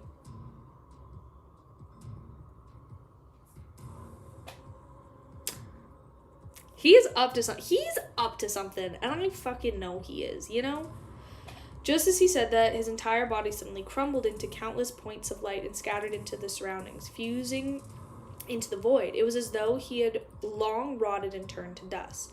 Left in the spot where he was sitting was a tiny urn. Its surface had ancient patterns that didn't look anything special. Klein made Gammon Sparrow take 2 steps forward, bend down, and pick up the tiny urn. He found it heavy, nothing like something that was fake. He used the hand holding the goatskin to open the lid and saw that it was filled with grayish-white powder and particles. It didn't have a lustrous glow. It really just is ordinary ashes. Then who helped cremate Zeratil? He cremated himself. After Gammon Sparrow closed the lid, he casually used this goatskin wielding hand to take out a piece of flesh from his pocket and swallowed it. Oh, okay. Bro, there's a lot of cannibalism in this section of chapters. I've genuinely almost thrown up twice. Paniatia noticed this action as she squinted her eyes. Peak fiction, though. Hate to say it. Cuttlefish knows how to write it. I don't know what it is, and it is kind of making me want to puke, but he's doing something. I'll tell you that much. Klein stuffed the fish into Mary Ned's mouth as he deliberately adjusted his breathing and said, I'm a little nervous. I'm not sure if this door opening symbol works. Paniatia had already confirmed that she was eating ordinary fish meat. Highly doubt it, babe. Highly fucking doubt it. Although it looked like somewhat disgusting, the half-crazy her had lacked the patience to make up further distinction. She moved her gaze away and looked at the urn and smiled. If it's useless, we can share it. I'll have one scoop a day, and it will last a very long time. No. The demoness's mental state is really abnormal. Yeah, Klein silently sighed, passing by the eraser angel statue, suspected to be the Mother of Sky. Gammon Sparrow came in front of the wall. Then he turned his body to the side and pointed to the insert and said, Paniatia placed the obsidian rock inside. Paniatia smiled gorgeously as she said with dull eyes, let me see the door opening symbol first. There's no need to be wary of me. If I really wanted to harm you, I can immediately give you my marionette, and you wouldn't have the time to escape this cathedral. Wouldn't definitely be hung up. When the time comes, I'll saunter in, pick up the obsidian rock, and open the door to leave. However, the symbol given by Zertil is really problematic. It's best to find a person to bear the brunt of it. Klein's mind whirled as he made Gammon Sparrow lift his palm and pat his abdomen while opening his mouth. The blob of indistinct flesh and blood surged out, pilling up ahead of turning. What if she... Here's the thing. Question. Pause. What if... Hold up. What if she wanted, like, the, you know, that we know the goat lady, like the one who put Klein here? What if she wanted Zeratil out, and that's why she sent Klein here? Throwing it out there. Upon seeing the scene, Gammon Sparrow flicked the goat skin and unrolled it. The special symbol, not the goat lady. The angel, the one that's like got the wolf legs. It's not a goat, it's a wolf. It's not a goat. It's not a goat. I don't know where I got goat. I'm so sorry. I knew it was a wolf and I just instantly thought of goat. The special symbol was what the Bizarro sorcerer potion formula as they were reflected in the eyes of Paniatia and Mr. A. Paniatia's eyes darted about before she smiled coquettishly and said, open the door, you leave first. She had confirmed that Gammon Sparrow was still helping her control her spirit body threads, so there was plenty of time for her to wait. As she spoke, she threw the ugly puppet stained with blood and tied up hair at him. She's also afraid of an accident. As Klein got Gammon Sparrow to catch the puppet, he watched the demoness of despair take a few steps forward and insert the obsidian rock into the recess. The two fused together perfectly, not leaving any protrusions. The wall rapidly emanated light and gradually turned transparent. It could be seen that the outside was paved in stone slabs. There were walls with holes and clouds folding in midair. As Paniatia took the step to the side, Gammon Sparrow held the puppet goatskin and urn and left his hand and reached out his right palm. He then used his fingers as a pen to draw the vertical line made up by several concealment symbols in transparent wall. During this process, Klein was in a dilemma. He wasn't sure if he should draw Zeratil's symbol or the Antigonus family one. Although he believed that Zeratil was problematic and had a scheme, he felt that he had belittled his power and this powerful figure after calming down. If Zeratil's sole purpose was to harm him and everyone else with him, there was no need for him to mention the opening of the door. He needed to do was wait patiently to achieve his goals. Furthermore, with the Grey Fog's aura completely severed and screened from Klein by the foggy town, he couldn't figure out why Zeratil would target him. Therefore, his final judgment was that Zeratil's goal was to coax someone into opening that door and allow him to obtain something or escape something. As for whether there was a danger after the door opening, there wasn't within his consideration, as scattering the ashes was genuine and rather important, it was likely to be relatively safe after heading out. In short,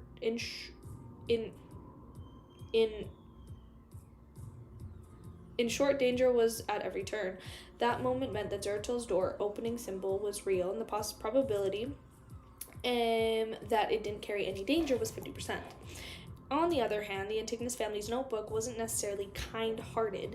The scene that Klein had seen from the divinations he did above the grey fog and the information he obtained from Zertil, and the fact that Zertil had lost control and gone mad, he could basically determine that the main peak of the Hornicus mountain ranges, Antigonus family's treasure, might very well have been an enticing trap. Then, whether there was any latent risk in the complex picture provided by the notebook, that was something that needed consideration. On the one hand, it's a tiger, and on the other hand, it's a wolf.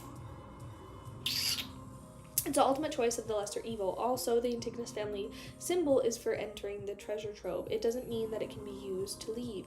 As Klein contemplated, he didn't stop drawing while he quickly approached the part which was different. At that moment, he stole a glance at Paniatia and discovered that her eyes had a glint in them as she wore a smile. It felt like she had the urge to try. If she's normal as a senior instigator, she should be able to control her expressions. Besides, she just saw the door opening symbol as well. Klein's heart stirred as he let the marionette draw the symbol provided by Zertil. Soon, the complicated vertical eye was drawn. Pure light enveloped the area as they traversed the patterns and finally gathered together. Amidst the specular blast of light, an illusory double door filled with scenery appeared on the walls. Due to the push from Gammon Sparrow, it slowly opened. I have a bad feeling right now. I don't have a good feeling about anything that's about to happen.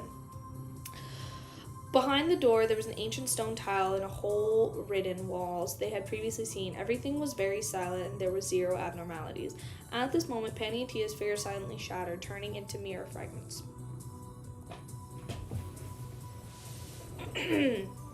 At the same time, the lady in pure white robe appeared in front of Gammon Sparrow and passed through the door, and in her hand there was an additional...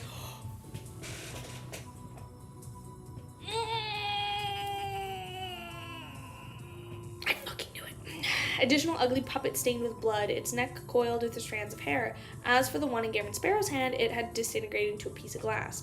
In the terms of magical illusion, the Demoness of Despair was several times superior to Klein.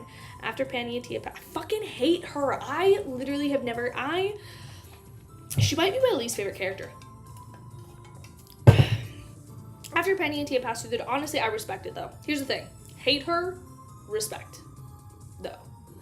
Passed through the door first, she half turned around and faced Gammon Sparrow, revealing a crazy and teasing smile. Black flame soared from her palm as she ignited the puppet. At that moment, it was as though she was saying, "Despair, plunge into the deepest pit of despair, just as hope arrives." Only then did Klein realize that the curse couldn't be diverted or withered by paper figurine substitute. Paniatia immediately turned around, preparing to depart into the foggy town. From the foggy town in the ancient cathedral, afraid of the accident would happen. At that moment, her eyes suddenly froze. Her body crumbled. Yes, yes, yes, yes, yes. It's self-hatred.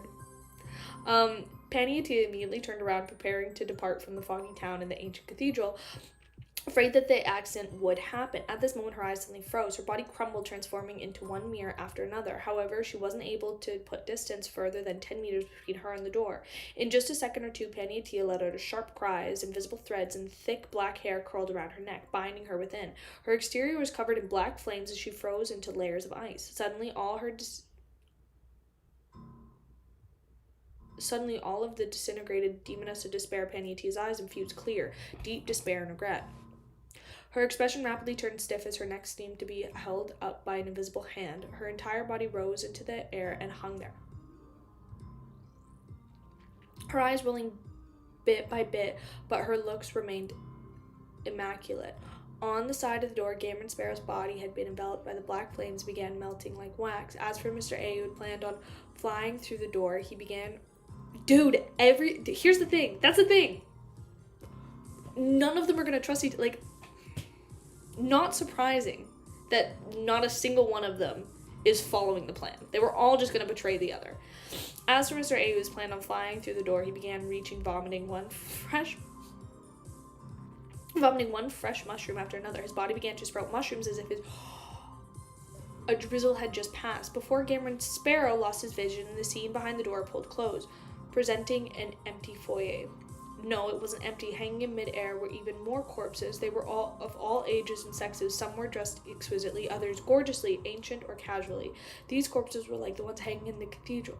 They all floated up as they came and went, as though they were acting in a grand musical.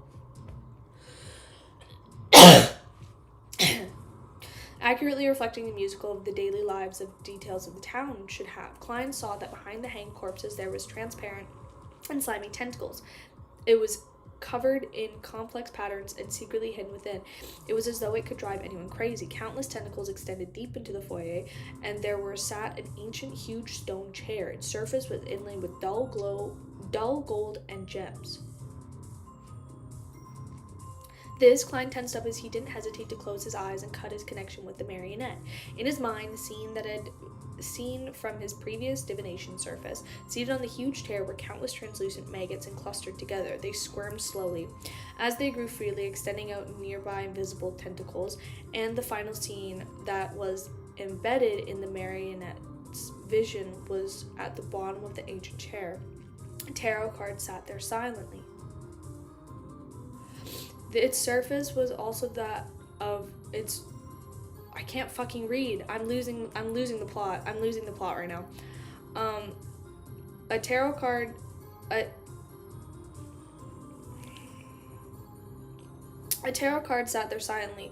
Its surface was that of Roselle. We're getting another card, bless me. The Emperor was wearing a golden head accessory and colorful clothes. It held a stick of luggage hanging from it as though he was on a long trip. He had a visionary look, and beside him was...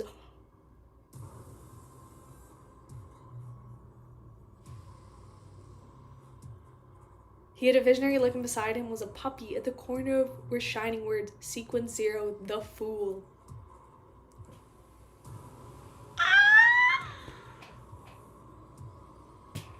Shut the fuck up.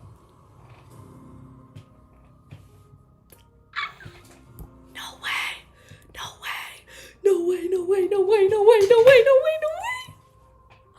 Bro, this is the craziest chapters I've read in a minute. So much is happening. Oh my god. Do you think oh my god. I have so many questions. I have so many cuz Bro, I need to understand what's happening. I'm like, it's like you get information and then it just makes you more confused. Cause I'm like, was Klein meant to call himself? Was Klein meant to call himself the Fool? Like, is this all meant to happen? Like, did Klein like know, but like not know, like intuition style know? Like what? I'm so confused. I'm so interested. Like, I don't understand what was supposed to...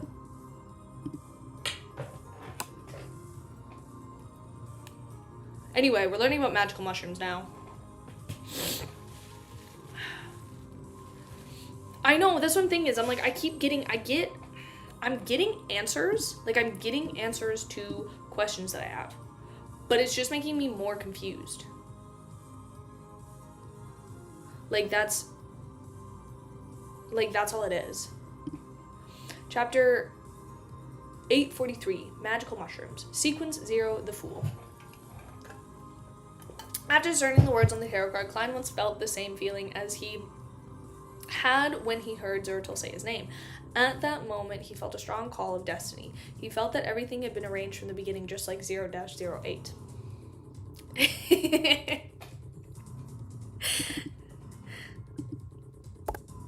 That is me reading for 3 hours. And I've still probably got like another hour of reading. So I've got to really lock in because I've got like 5 or 6 chapters left. I can do this. I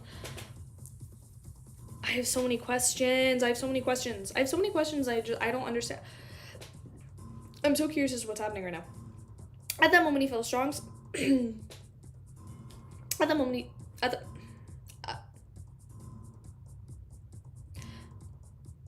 At that moment, he felt a strong call of destiny. He felt that everything had been arranged from the beginning, just like 0-08. He began to suspect that his original judgment, believing that the female beast tamer from the traveling circus that had visited Tingen was and performed a tarot divination for him, wasn't an ordinary person.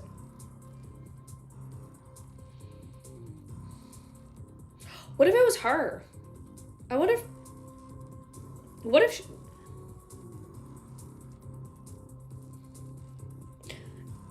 as his thoughts raced, Klein viewed it from another angle and he came up with a new idea. Gradually, he stopped being that horrified, fearful, and depressed. Perhaps it wasn't a mechanization, but the changes that it brought about myself. This is because of the ritual that resulted in my transmigration. I had a connection with the mysterious space above the great fog. Fate would naturally be affected as a result, more precisely as a visitor from another world. I never had my fate here. The current trajectory I've taken is a result of my character, the encounters of the original Klein, the influence of the Grey Fog, and the surrounding environment. The mysterious space above the Grey Fog is clearly strongly tied to the Seer pathway, and the pathway sequence 0 is the Fool. When projected into reality and in front of the divination, I'll definitely get the Fool as my card. Similarly, this resulted in me later using the Fool as my name.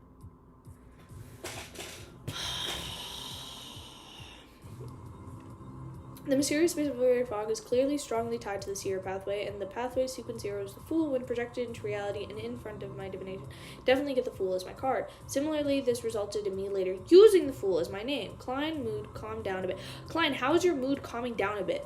I would be spiking. This would be the moment that I'd be losing my shit. Believing that this was the most plausible explanation. No, Klein. Using Occam's razor to eliminate all presently unknown factors, I can still obtain the reasonable explanation that means that it's quite likely to be the case. Klein forced himself to stop thinking about questions he could provide certain answers to. He then turned his attention to what just happened. That huge chair and the cluster of translucent maggots were what I saw when I made a divination above the Great Fog.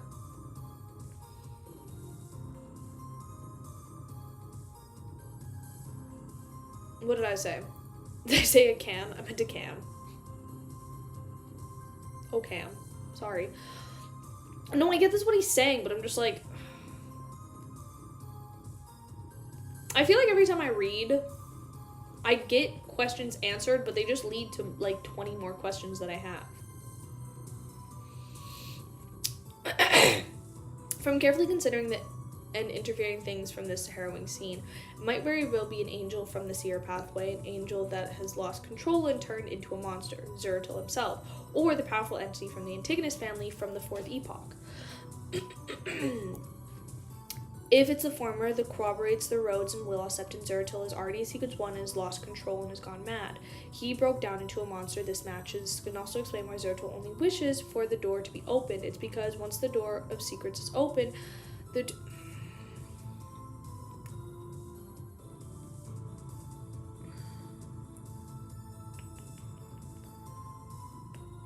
This can also explain why Zod only wishes for the door to be open. It's because once the door of secrets is open, the two sides will have a connection, allowing him to recover from his present state, bit by bit. His repeated emphasis on his ashes was just a pretense.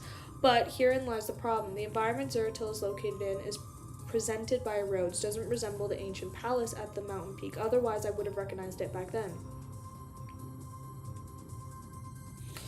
What if that's the angel from the Antigonus family who's living in an object existence, one that made Zeratul suffer?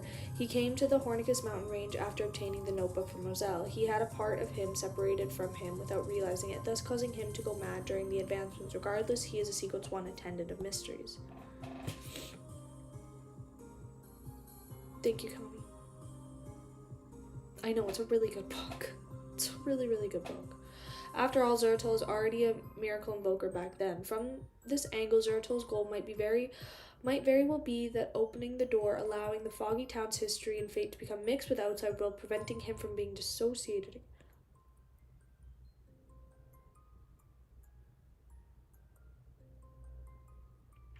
Regardless, that cluster of translucent maggots is probably a sequence 1 that lost control. No wonder the deepness of despair faced a breakdown the moment she saw him.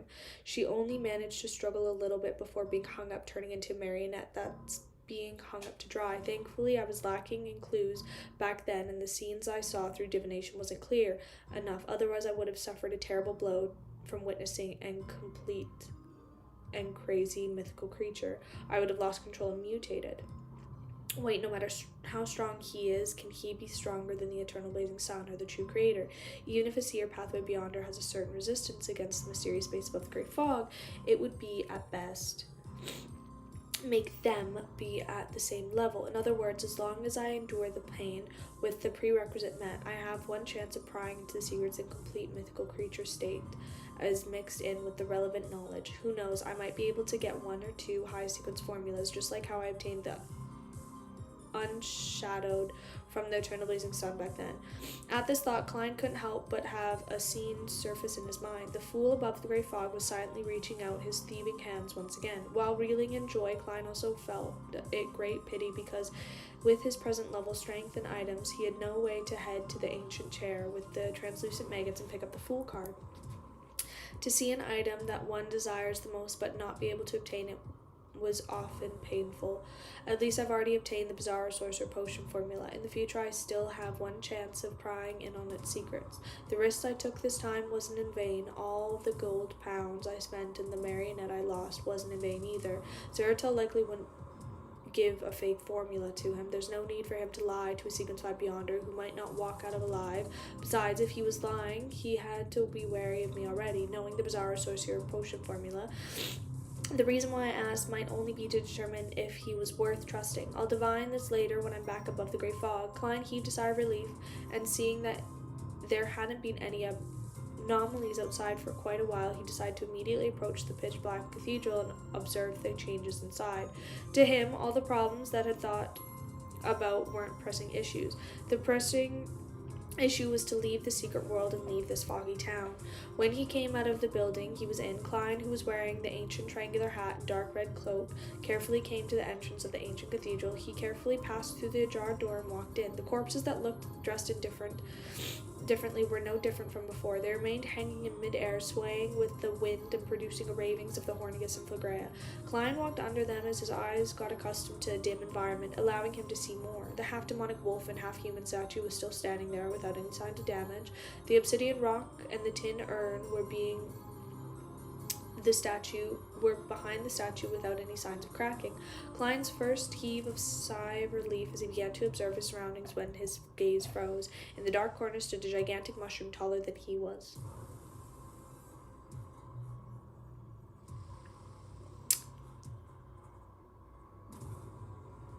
The mushroom's cap had a scarlet red like blood with transparent white patterns. Its body was formed out of similar tiny mushrooms. The patterns drew on its face Mr. A's face. However, Mr. A's eyes were blank. It didn't have the giant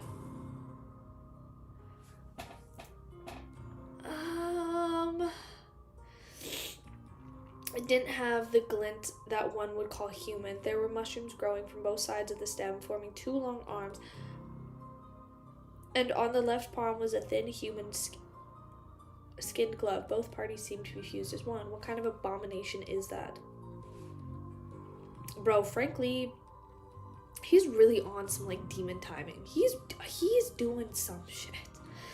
And on his left palm was a thin human skin glove. Both parties had seemed to fuse to one. What kind of abomination is that? Klein involuntarily took a step back. He found his knowledge and mysticism completely lacking the moment in time. He began taking action to protect himself.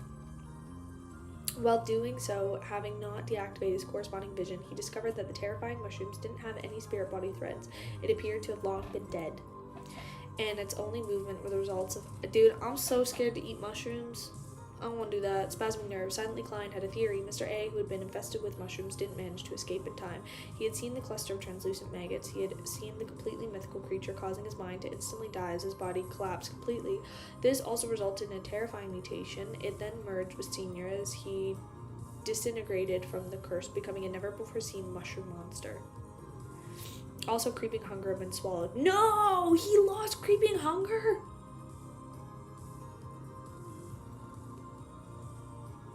That's so sad. This mushroom is really disgusting. I'll throw Frank into the sea if it ever mentions mushrooms again. No fair. Klein's eyes darted around silently as he subconsciously headed for the obsidian rock. He planned on ignoring the mushroom to first escape. At that moment, he found his mind turning adrift. Everything around him seemed to turn into a blur. Suddenly, Klein realized that he was being forcefully pulled into a dream. Oh my god. Bro, Klein's not winning. He immediately escaped the dream and saw the nearby 2 tall meter mushroom sliding over slowly. In its hand was a great sword that was a... What? In his hand was a great sword with a combination of scarlet magma and blue hot flames. It can use the sword of lava. Klein didn't hesitate as he opened his mouth and let out a sound. Bang! The extreme penetrative air bullet hit the mushroom, who had slowed down due to being engaged in controlling dreams. The bullet drilled through the cap, tearing open a huge wound. Underneath the wound was human flesh and tiny spores. They quickly squirmed and restored the body. Awesome. To think that's possible, Klein felt a strong sense of danger as he hurriedly lunged to the side, rolling several times in the process. The mushroom sped up suddenly as the sword of lava in its hand dragged scarlet and blue flames, cleaving down the spot Klein had been standing at. Caused the floor tiles to rupture as flames scattered. At that moment, Klein snapped his fingers, igniting the tiny mushroom that formed the monster. Then he ran towards the back of the statue in an attempt to obtain the obsidian rock. But finding his thoughts go adrift in the moment, Klein realized that he was going in the wrong direction. He was rushing towards the entrance. It can distort my will. Klein's heart tightened as he noticed through the corners of his eyes that the surface of the gigantic mushroom was covered in a layer of frost. The frost had extinguished the soaring scarlet flames. As his thoughts raced, Klein ran towards the door and snapped his fingers, igniting the tree levels outside. In a situation with zero understanding about his enemy and him having not made any preparations, he believed that the magician had to choose to retreat and avoid dangers for the time being. More importantly, his strongest marionette's powers were useless because the gigantic mushroom didn't have any spirit body threads. Scarlet flames soared up like water, enveloping Klein's body. He quickly appeared in the flames outside as he jumped towards the ground. As he was just about to distance himself when he heard the howling wind, the red-capped mushrooms had come out from the cathedral with the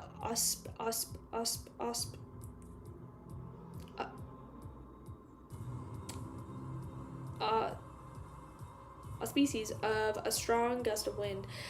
It can't even fly. Klein snapped his fingers, using flaming jump to open up the gap. Meanwhile, he discovered his nose was itching as he wanted to sneeze. I'm also sick.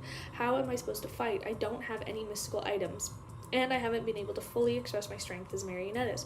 It really is a magical mushroom. Klein was at a loss on whether to laugh or cry. I'd be probably crying. I'd be laughing and crying. Same time, laugh, cry.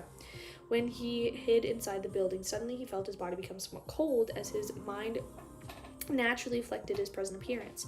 His ancient triangular hat, red coat, white pants, and black boots had vanished as he had on him a brief pair of briefs that uphold the last bit of dignity. 30 minutes are up. A spell for summoning Senior from the past has ended. Klein instantly understood the reason as he began thinking. That mushroom, which fused with parts of Admiral blood, is likely disappearing as well. Also, in another 15 minutes, the effects of the fish will disappear. It will lack the main element that forms it. Klein couldn't help but curl his lips, immediately use flames, and leap out. Indeed, as he expected, the gigantic mushroom had a ridiculous hole in part of its stem. Furthermore, it couldn't fix it, causing the speed to slow and become impeded. Come on, let's play hide and seek, Klein silently said as he began circling the town street, using the flames and building. Dude, the moon is gonna turn. The moon's gonna change. It's gonna change before he's done. Or it's like right when he's done, and then he's fucked again. The buildings had engaged the because he's just gotta wait this out with the gigantic mushroom. During this process, the crimson moon didn't turn clear at all. Oh, okay. Never mind. After more than 10 minutes, the terrifying mushroom finally lost its ability to move as it collapsed on the street. Klein heaved a sigh of relief as he slowly and carefully approached. He saw the flesh of the blood of the mushroom was getting together, and points of light converging soon. All that was left was the thin, human-skin glove. This, because of the mutation brought about by the Sequence 1 angel Creeping Hunger fused with Mr. A. This is an upgraded version of Creeping Hunger.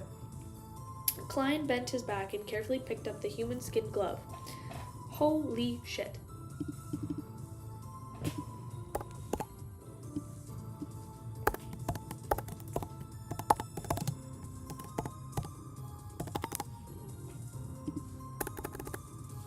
Now I gotta choose which symbol.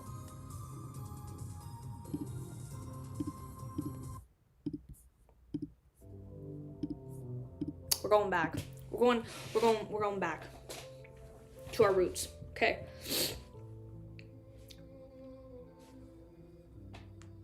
The thin human skin glove didn't look any different from the past, but Klein didn't dare to be too careless. He used divination to make a crude inspection. Apart from the 5 fingers, the palm and the back of the palm, the palm and the back of the palm can each graze 1 morsel.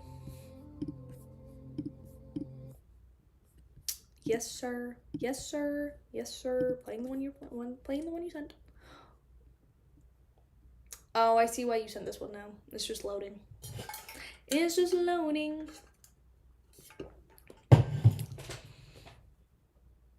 Dude, I can't believe I read this much so far. My brain is very much, like, not doing well.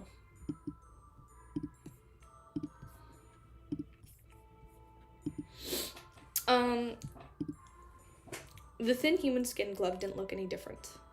From the past, Klein didn't dare to be too careless with divination. Used crude inspections. Apart from the 5 fingers, the palm and the back of the palm can each graze 1 more soul.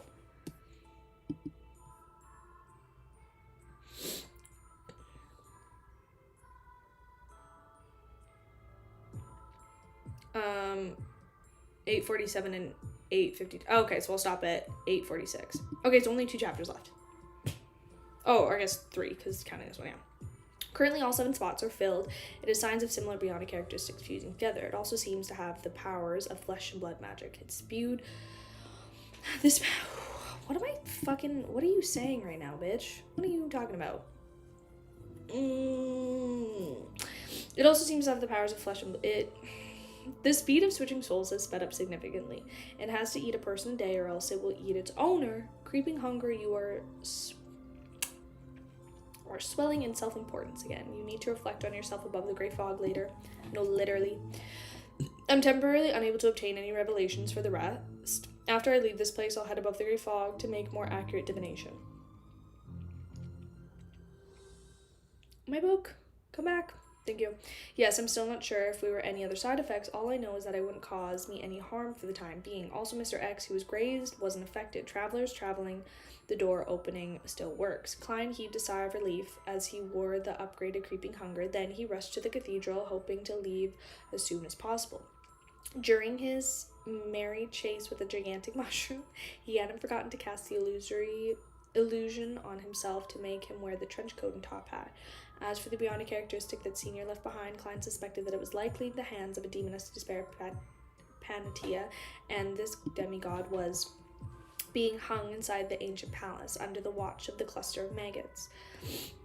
Flesh can be slowly eaten and stored for the future, but bionic characteristics will definitely have appeared and taken a form this much time.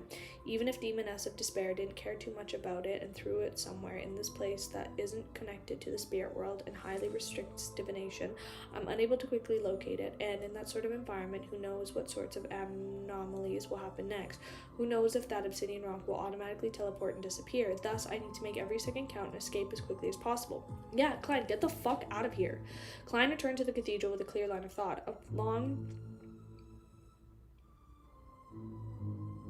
Although he had promised Miss Sharon to sell Senior's bionic characteristic to Merrick, the ingredient itself was corrupted to begin with, making it difficult to use for concocting a potion. Secondly, his safety was a lot more important. Jesus. It's not like I can not be resolved. I can just hunt another wraith or find Will Septon's help to... Bro, he gotta let Will Septon be born. Let the kid just be born before you bother him again. Help to shatter the bionic characteristic in Merrick's hand and allow it to be purified. This will have to wait until the particular infant is born. Klein muttered silently as he passed through the swaying corpses and came to the side of the stone statue. Along the way, he found the iron cigar case, which he had used to put the marionette in. It hadn't been devoured by the mushrooms, as a copper whistle and low and gold coin inside weren't damaged either. Putting these items away, Klein controlled his spirit body threads to prevent him from floating to the top of the cathedral as he bent down and picked up the obsidian rock.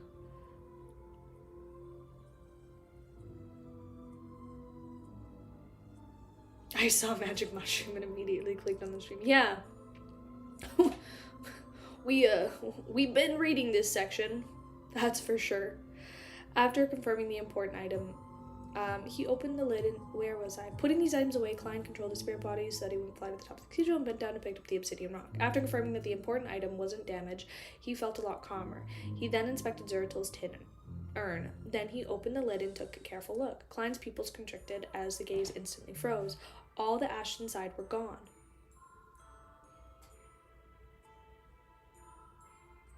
I told you I didn't fucking trust him. There wasn't any left inside. Zeratil achieved his goal. Fuck. I should say, as expected, Klein threw away the tin urn while feeling doubtful. He stood up straight and inserted the obsidian rock into the wall at the back. The wall emanated light again as it... He wanted to probably... motherfucker. I'm assuming that symbol was so Zeratil could get in that area. I'm assuming that's what it was, and that's why he gave it. So Klein used the other symbol. Or used that, I don't know. Fuck, see, I don't know now. The wall emanated light again, and it turned transparent, allowing people to see the ancient stone slabs outside, the whole walls and the floating clouds. As though of the cluster of terrifying maggots, Klein wasn't in a rush to draw the symbol provided by the Antigonus family notebook. He first raised his hand and snapped his fingers. As he ignited the tree outside the cathedral in preparation to escape the flaming jump, the moment something wasn't right. Smart. After making his preparations, Klein used his fingers and quickly outlined the vertical eye formed of many concealment symbols. Compared to the previous ones, the crescent and dotted lines were swapped places. With his final stroke...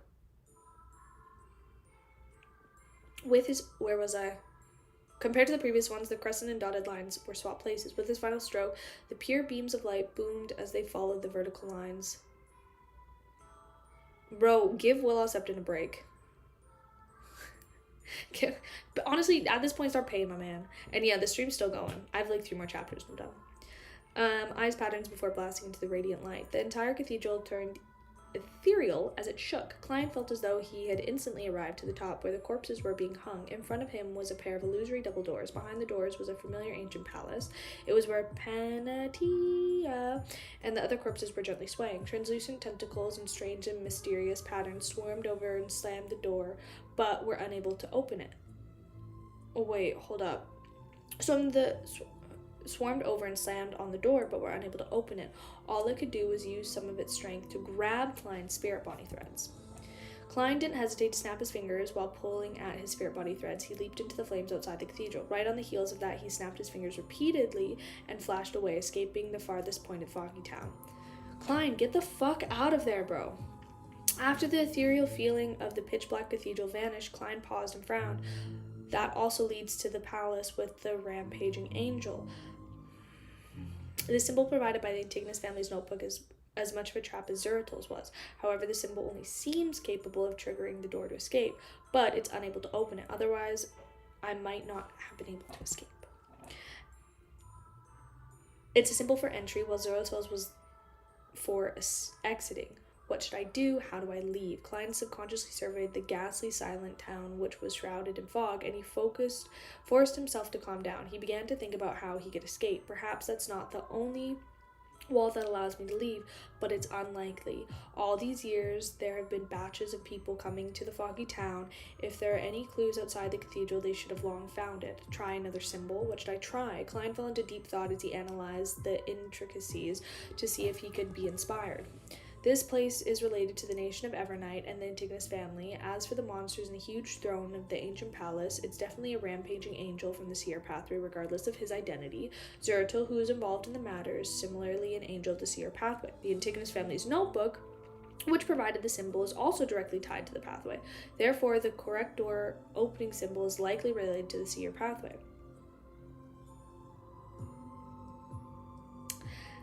Sequence 0 of the Seer pathway is likely called the Fool. This can be initially confirmed, otherwise the owner of the Card of Blasphemy wouldn't have been lured to the main peak of the Hornicus mountain range and become a hanger.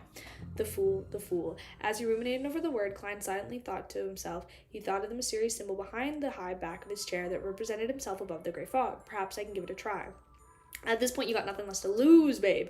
Klein pondered for a few seconds before deciding to make a bold attempt. After all, he was temporarily out of ideas. He returned to the spired cathedral, and under the gaze of the hanging corpse, he walked to the wall behind the statue and picked up the obsidian rock. At that point, I feel like it wouldn't even be scary. I'd just be, like, so fucking over it that I'd just be like, yeah, whatever. I don't even care.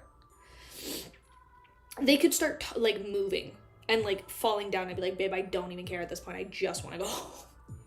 He walked to the wall behind the statue and picked up the obsidian rock that had fallen once again. After the obsidian rock was inserted, the door rapidly turned transparent.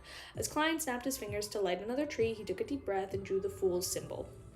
This was made up of a pupilless eye and the partially contorted lenses. Soon he completed the symbol and found himself feeling anxious. But this time nothing happened to the transparent door. It doesn't work. Klein's expression turned weary as he suspected. Wasn't there another part of it? Klein's expression turned weary as he suspected that he would be trapped in there, engaging in the murderous battles of Beyonders who later entered. Doing so, he starved to death or was eaten. He shook his head to dispel the emotion of despair. He began running through the ideas in search for the clues. This place is related to the nation of Evernight and is related to the Antigonus family, and they were obtained by the Church of Evernight. The one who sent me here is the Eraser Angel who suspected to be the Mother of the Sky. She was active in the basement of the Church of Evernight St. Samuel Cathedral. The reason why people vanish if they don't sleep at night in the ruins of the Battle of the Gods is said to be a result of the remnant aura and strength left of the deity of the Evernight domain. Therefore, this is clearly related to the Evernight's authority, or even the Evernight goddess. Areas related to the goddess, and more Klein thought about it, the more he lacked confidence. He was originally analyzing the problem if an objective angle, but he had unknowingly changed the way he addressed the Evernight goddess, and this led him to a new idea. Perhaps I can try and label corresponding to the dark sacred emblem and the symbol representing the goddess of mysticism.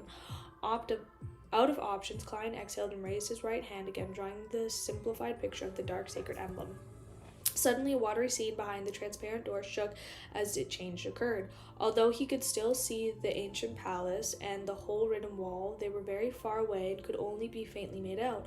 Behind the door was a bottomless cliff and jagged rocks. It was amidst the clouds and the sky and the stars and the crimson moon that hadn't been concealed by the sunlight. It was like some part of a mountaintop. It really works. Klein stared at the scene with a dumbfounded expression as he subconsciously reached out with his palms and pushed the door open. There was a cold breeze outside. Bro, he's on the mountains? Pushed the door open. There was a cold breeze outside that produced a howl. Klein was just about to take a step out and he fell into the thought and paused. Then he flipped the gold coin and did a divination. He received the revelation that there was no danger outside. Following that, he drew the crimson moon on his chest. Yeah, dude. Honestly, I'd be doing that too. I'd be like praying to her. I'd be like, hey, homie, no disrespect. Help a girl out. On his moon chest in a foreign manner. After doing this, Klein stepped out his right foot and passed through the illusory door. His vision went dark and he saw an endless night and resplendent stars. Following that, he found himself on a mountaintop. Apart from the unmelted snow, jagged rocks, and morning sunlight, there was nothing. I'm out. I'm safe. Klein didn't observe his surroundings as he directly used creeping hunger to turn transparent as he attempted using traveling. Fucking praise the lady.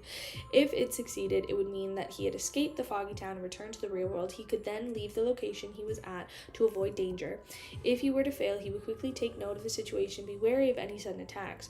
After a moment, Klein's body turned faint as he vanished from the spot. The colors in front of him saturated as countless indiscernible shadows appeared. He had successfully entered the spirit world.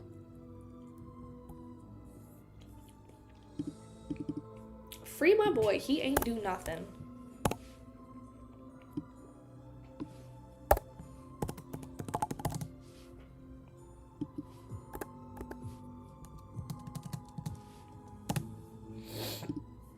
Jesus.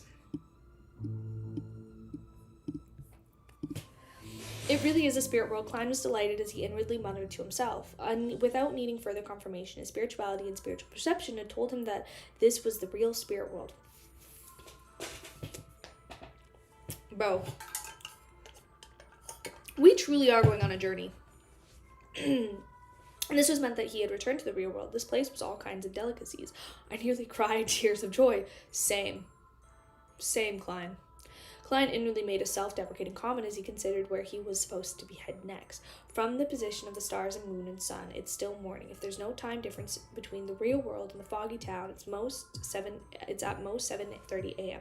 or maybe earlier. At this point, the servants must have discovered the disappearance of their mate, and they would definitely inform the priests and bishops. Even if they've received the corresponding training and would report the superiors according to the protocol, they would have to first eliminate the possibility that someone was skiving away or having a stomach ache. They would need to make 10 minutes before confirming this and begin taking the necessary actions. And after the report to the superiors, the priests and bishops would be able to instantly tell their severity of the matter. They would only believe that the servant had escaped, and they would quickly connect the matter to the keepers. After they do a divination or investigation or figure out the truth, it would be 20 to 30 minutes later. This also means that they likely haven't begun their search in the surrounding area and find the intruder. The identity of Dwayne Dantes hasn't been exposed yet.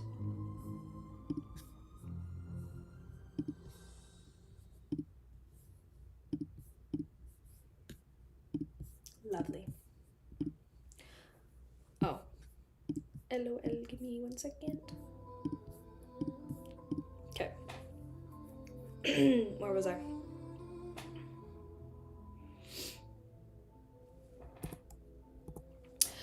If the Bizarro Sorcerer Potion formula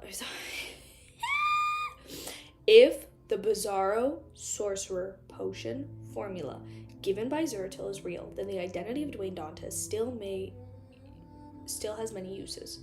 If I can keep the identity going, I should try harder to not abandon it. But bro, keep it. I want to see you juggling like 20 different identities. I want to see you have multiple personality disorder. Add some spice to the story, you know? I don't think we got enough going on. Besides, the only thing that I'm wearing, which is real, are my gloves and underwear.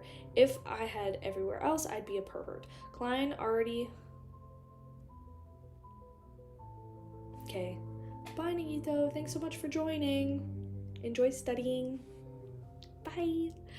Klein already had the choice of leaning towards. He took out the iron cigar case, which appeared to be inside his pocket, but was actually lodged under the rubber band. He opened it and took out the golden coin inside.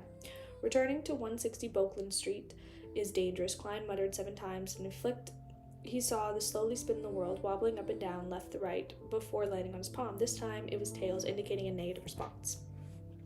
Klein nodded innocently and immersively traveled towards Backland. After 3 stops, his figure finally appeared in the room at 160 Boakland Street. The curtains were drawn tightly and it was dim. It was very suitable for sleeping.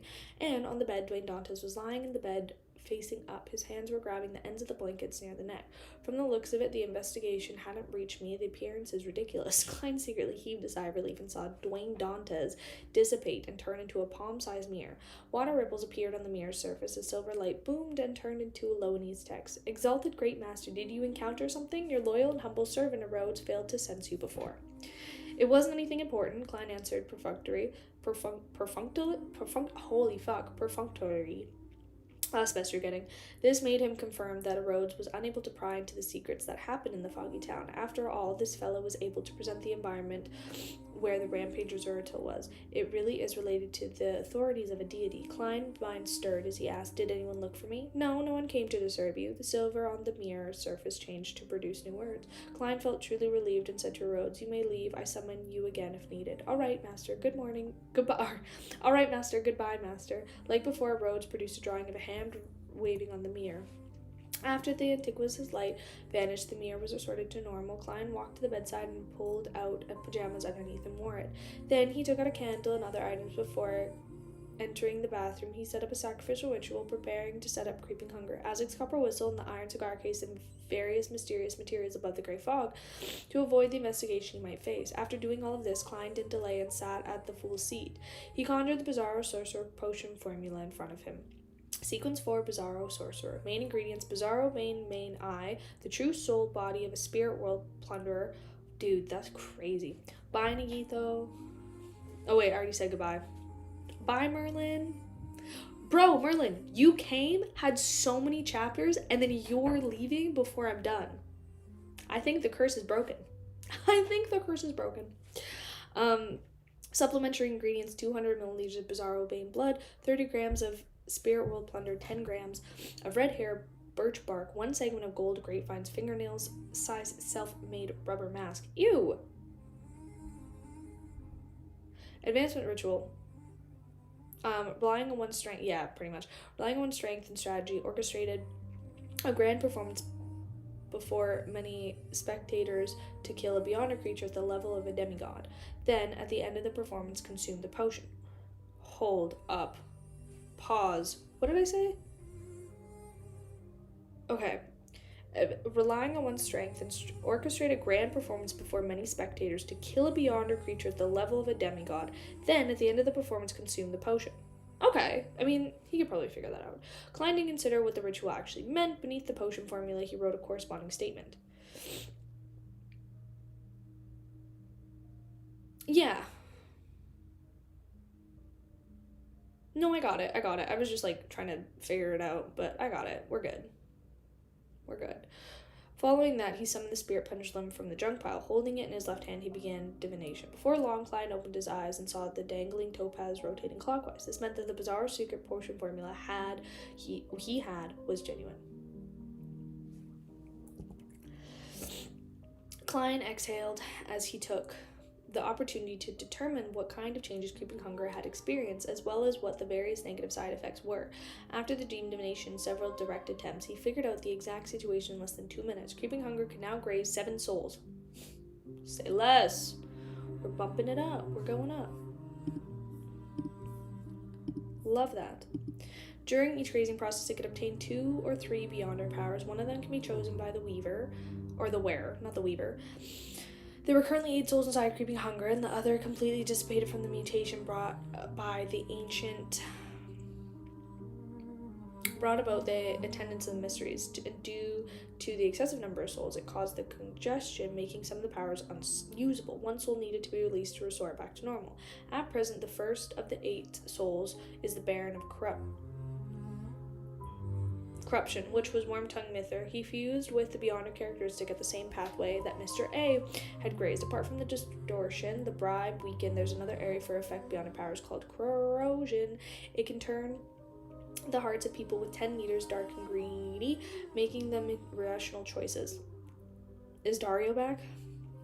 The second is Desire Apostle Kirches. He fused with Mr. A's Devil and replaced Danger Premonition, which requires advanced activation before being useful. The Sulphur Fireball and Language of Foulness, Slow and Sword of Lava had been enhanced. Third is Traveler, Mr. X Lewis Ween, who fused with Mr. A's Scribe while keeping Traveler and Door Opening as it obtained the Beyonder powers of record. However, there's a change. It's unable to record any ordinary Beyonder powers, and it can only be used against targets of the demigod level. The chance of successful has been increased, although it's still very troublesome. 8 times or so would be needed as long as I am too unlucky. In addition, it cannot record more than 2 demigod level Beyonder powers and cannot exceed sequence 3. Fourth is Zombie Mavetti. There hasn't been any changes, and it's still the original zombie strength, ice control, and zombie manipulation. Fifth is the unknown demoness of affliction. She can give the user a rather powerful sense of charm. In addition, one's appearance would receive the adjusting of the certain degree. In addition, she can provide the ailment that covers 50 meters. Creatures within a range will slowly be inflicted, and the effects slowly become severe.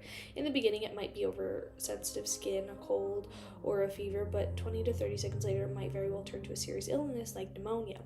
After 2 to 3 minutes, one can suddenly suffer cardiac arrest or brain aneurysm. 6 is the unknown wind blast. There are 3 beyonder powers: short distance, flight, dive, water control. 7th is the unknown soul assure, and the 2 beyonder powers of the forcefully pulling one into a dream and causing a spirit body to sleep. 8th is the unknown doctor, and the 3 beyonder powers of distinguishing the time, treatment of serious ailment, and switching bodies. At the same time, Creeping Hunger itself has shadow lurking and flesh bomb. Furthermore, has a chance to strengthen a barely graze a sequence 4 saint. It has instantly become so much stronger. As Klein was secretly delighted, he frowned the negative side effects. Now, Creeping Hunger had to eat a living person every day, otherwise it would devour the weaver, or the wearer. I keep saying weaver, the wearer. At the same time, it would praise the true creator from time to time in the wearer's mind. Okay? It would bring about chaotic thoughts and headache. Apart from those 2, it was also still afraid of mushrooms. Same. No powers could be used if mushrooms appeared within 5 meters of it. I fucking love this. To randomly praise the true creator is really troublesome. Same for eating a living person every day. I'll first throw it above the gray fog and let it calm down for a few days. Perhaps there might be some changes. It really doesn't work. I can only write to Mr. Azek. Klein quickly made up his mind and didn't hesitate to release the soul assure soul. He also planned on swapping the Windbless and Doctor later. The Demoness of Affliction depended on circumstances.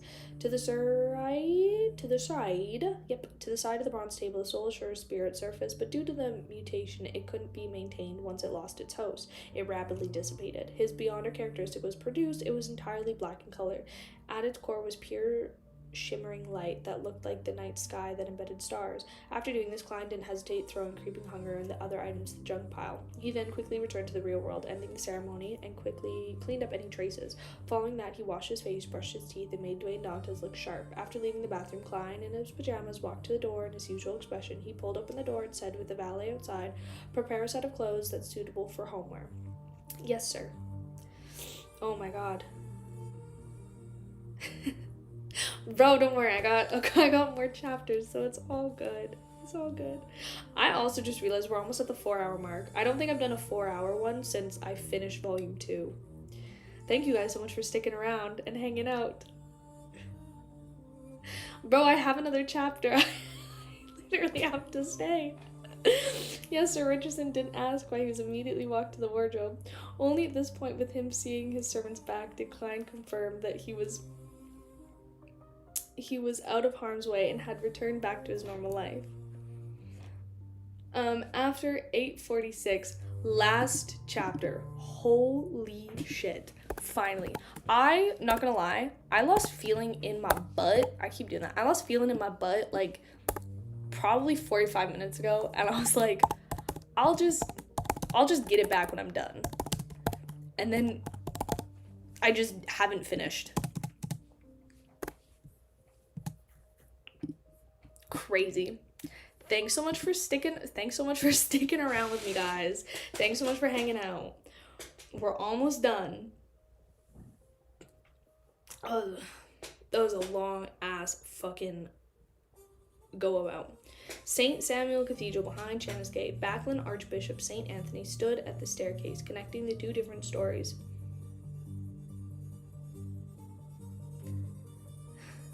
I know, I had a 5-minute break, and I just sat here. I was like, you know what? I can't. My voice is okay. It went in and out a couple times, but I made sure I had, like, really hot, lemon honey tea, and then I was drinking water as we were going. But I can feel, like, my vocal cords crying for help. Backlund Archbishop St. Anthony stood at the staircase connecting. Holy shit. What am I reading? Stop. Pause. What am I reading? Do I change music? Did you want me to change music? No? Okay. What am I supposed to read right now? The two different stories and what? No. Stop. Thank you. And watch as the Nighthawk deacons rushed about. Many of them... Thank you. I know, I'm on the last chapter. I can do it. Rushed out. Many of them wore red gloves. As the spokesperson for the Church of Evernight in the kingdom's capital, St. Anthony had a clean-shaven face. His face didn't betray his mood, and his deep black eyes similarly hid any upheavals he had. But everyone who passed by him would feel their souls tremble as an indescribable sense of horror rose in their hearts. Your Grace, an inventory count has been made. None of the mysticism items are missing, indicating that the potion main ingredients beyond a characteristic. Your Grace, all the potion formulas are in their original locations. It can be preliminarily determined that no one had gone through them in the last 8 hours. Your Grace, all the prisoners in prison on the first level are accounted for. None of them escaped, nor did anyone pass away. Your Grace, none of the information or books suffered any damage or removed. Your Grace, the Grade 2 and Grade 3 sealed artifacts are all present. None of them have been taken away. Your Grace, the Grade... Holy fuck. A lot of Grace. Your Grace, the 3 Grade 1 sealed artifacts remain their sealed states. None of them show any signs of left their confines. Your Grace, the core seal remains intact and didn't suffer any damage. Your Grace, it has been confirmed that there are no new items in here. There's no remnant setup that bring about danger. One last one. My god. Bro, one last one. Your Grace, we didn't find the enemy who disguised himself as keeper. He seems to have evaporated into thin air. One deacon after another came over. Yeah, I could tell it was one person after another. Holy fuck. Your Grace, Your Grace, Your Grace. I'm about to graze these nuts across your face. Holy fuck. The moment a reporter, as the matter gradually turned somewhat odd, they found it unimaginable that the scheming and powerful Beyonder would take such an immense risk and set up such a tight plan and use all kinds of meanings to pass through Channa's Gate. Yet nothing was taken, and the perpetrator had left after circling the area once. This made it seem like the person who was trying to prove themselves, or it was someone who had specifically come to find flaws in the surveillance of Channa's Gate. No, literally. This makes him a bit of Channa's Gate for the church. The deacon who led the Red Glove team surveyed the area and deliberated as he came up with a theory. Your Grace, could it be the requirements of an advancement ritual of some sequence? Having been on a mission to capture devils, he was accustomed to making... No, he was just leisurely walking around. Accustomed to making such guesses. From the sequence, 5 different pathways and different sequences had different advancement rituals. The ones of the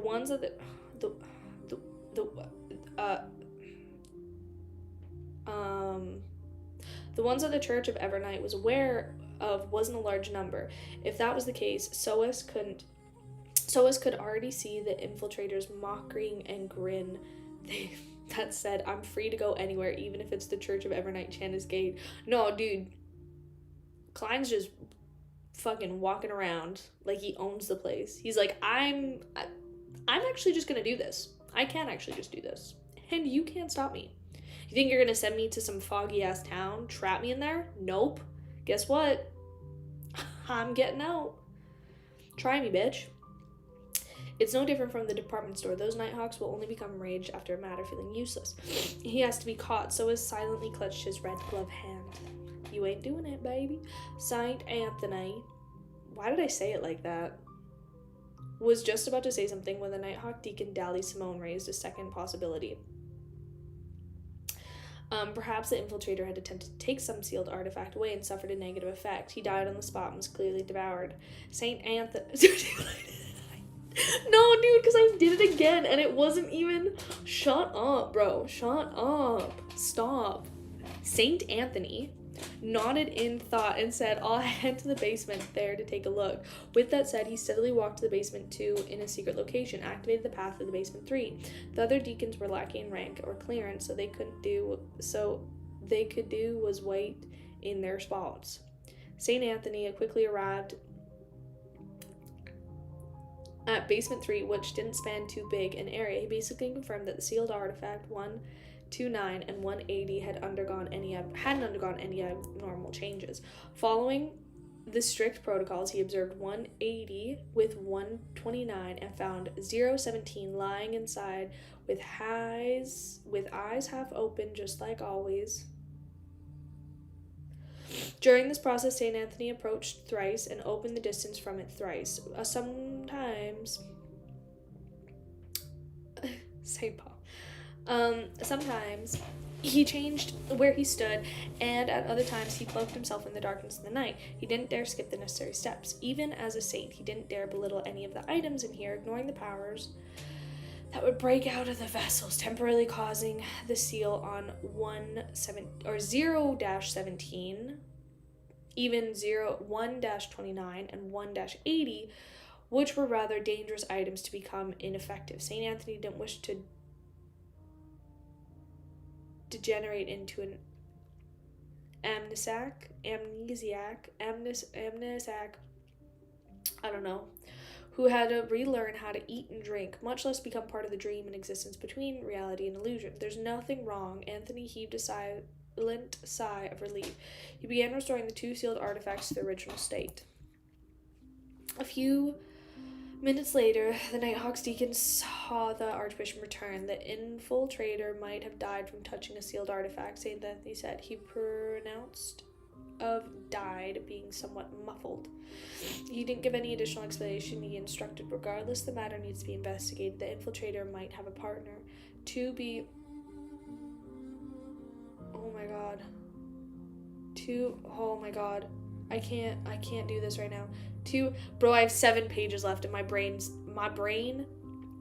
I think I'm turning into Mr. A. I'm turning into slop. My brain is gone. To be able to infiltrate St. Samuel Cathedral without causing a stir, it means that the target is very familiar with the place and is familiar with the recent duty shift of keepers. He is very familiar with how Nighthawks handle and take over matters, and has the ability or an item to change his appearance. In addition, he had obtained the help of Beyonder with Scared Evernight Pathway item, or has one himself. Putting all these conditions together, investigating the servant and priest to see if they all encountered any Nice, Sal. Thank you. Bro, Sal's screaming in the chat right now. Cannot hear anything but Sal in the chat.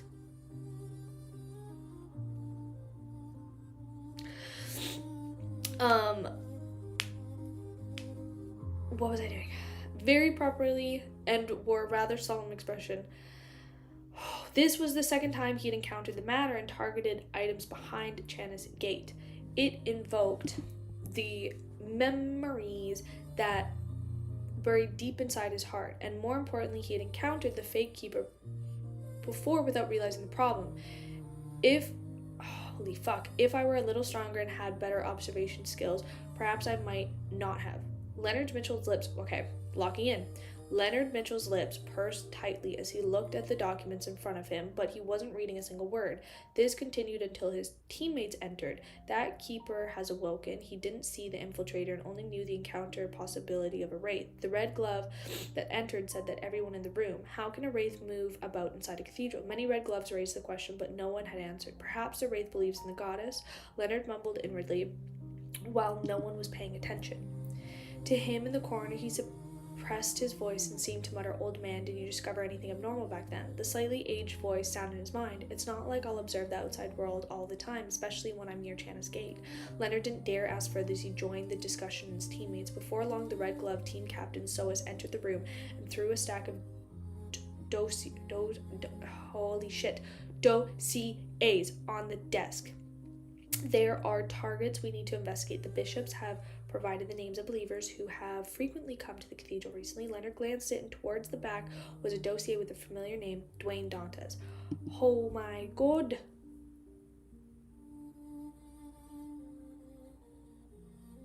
This old fellow that survived from the Fourth Epoch came to the nearby street for less than 2 months, and Channis Gate was infiltrated.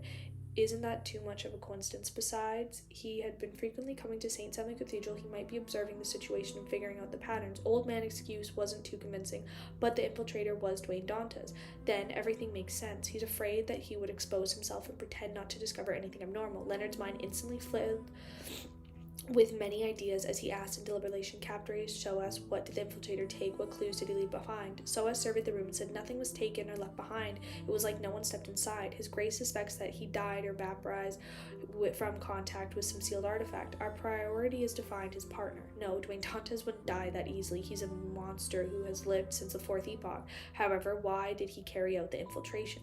Leonard frowned slightly as he hesitated for a moment, then he... Bro. Sal.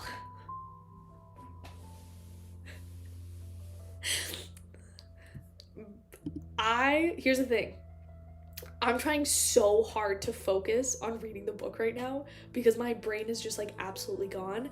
However, Sal, you went crazy. I know. I was trying so hard to like focus on the book because I only have 2 pages left. And I was like trying to like literally do this. Thank you, Sal. That's no. I'm not trying to have boring reactions. I think I'm just like absolutely fried. I actually don't know what to say. Like, I genuinely don't know what to say.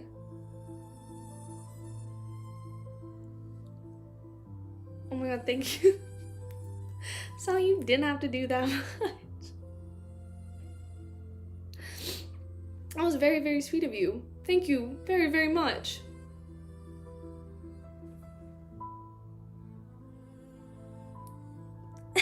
Just fucking slam, just shit on Sal. And just be like, put him, change the ranking and put him in D tier.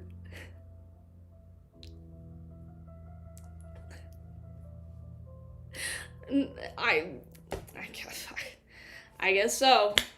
Surprise, it's actually that kind of stream. If that's what that's what it is. It's actually that kind of stream. Oh my god.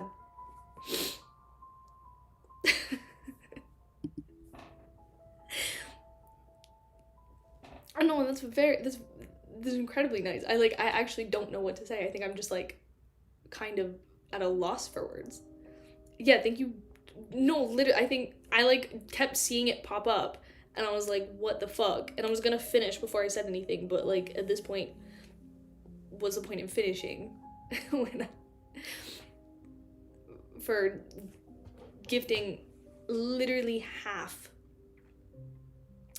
fucking half of it. Pretty much, I think so. No, yeah, gifting literally pretty much half of it.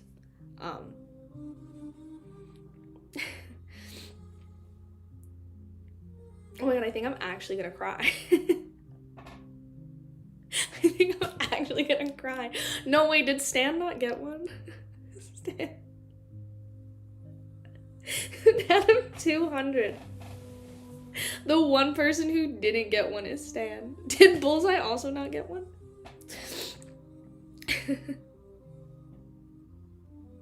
That's very, very sweet. Did he? Bro, Merlin better get one. I always feel so bad whenever he enters. I always feel so.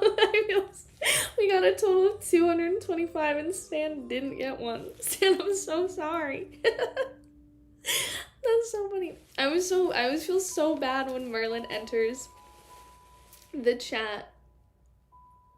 Oh, you got yours from Unknown, okay. When Merlin enters the chat and I only have like one chapter left, or like half a chapter left.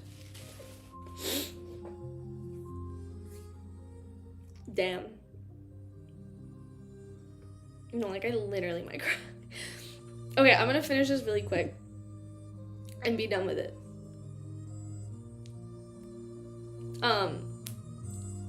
Dude, it's such a green chat now.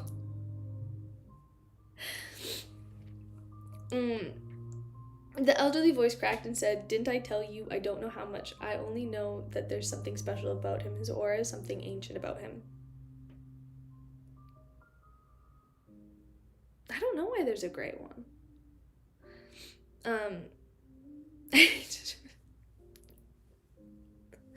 I need, no. Yeah, check if you have one allowed.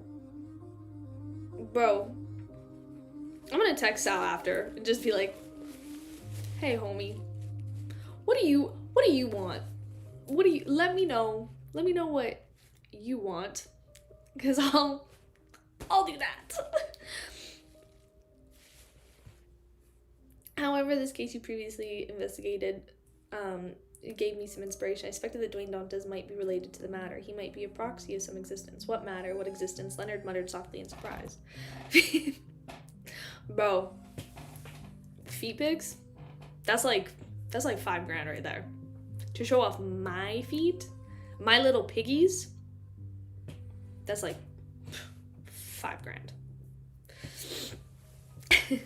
In his mind, the ancient voice replied with an odd tone, "The fool that doesn't belong to this era." Whoa, whoa, whoa, whoa, whoa. Whoa, whoa, whoa, whoa, whoa, whoa, whoa. I got really distracted and kind of emotional over Sal. And I wasn't really paying attention to the book. What matter, what existence, Leonard muttered softly in surprise. In his mind, the ancient voice replied with an odd tone, "The fool that doesn't belong to this era." I fucking knew it. See, I knew that there was going to be something there. There was going to be something that was going on, you know? 160 Boken Street, Klein had his breakfast and returned to the balcony's half-open room. He sat in the reclining chair and raised his hand to rub his temples. After his tense mood subsided, Klein discovered that his mind had turned somewhat adrift. He often see the hanging corpses in the ancient cathedral, as well as the cluster of translucent maggots that remained unclear in the deepest memories. Illusory voice would seem to constantly echo in his ear, Hornigus Flagrea. Although this quickly cut the connection of the marionette and had stuffed some of the effects, my soul had been slightly corrupted, as expected of a real mythical creature after preliminary investigations are done. I'll have to find a way to resolve the remnant problems. Klein slowly heaved a sigh of relief and used cognition to calm himself. Okay. I'm finally done. Because we're only reading to 846, right? Actually, I'm only reading to 846. I think if I read any more, my brain's gonna shut off.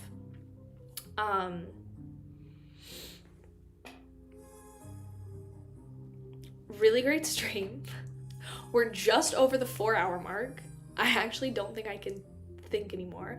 I also kind of can't think now because of what just happened in the last 10 minutes, which was absolutely insane. Absolutely fucking insane. Also just kind of the whole thing. Unknown. Like, everyone. Everyone. Foggy Town was crazy. I feel like I just went on an absolute journey. Love Foggy Town. We don't need to... Kami said not to do chapter 7 or 47 and 48 because I'm going to do 47 to... What was it? It was 847 to 853 together. I think that's what it was. And here's the thing. Honestly, here's the thing. Everybody go say thank you to Sal. And also and everybody else. 52. Okay, yeah, so that'll be what I'll read on Friday. Cause now I'm gonna do one of the best Forest cosplays ever. I'm gonna go do an amazing Forest cosplay. I'm gonna get all the stuff, cause I said I would and I promised I would. No, literally. Other than that, tomorrow I'm not gonna be streaming, cause tomorrow we're watching episode 3 and 4. Fucking kill me, but we're watching episode 3 and 4. Friday we're gonna stream and we'll do 847 to 852. Yep. Probably do a bit more than that, but like at least those 5 chapters at the very least. I thought I was getting scammed. No, Sal's just like that.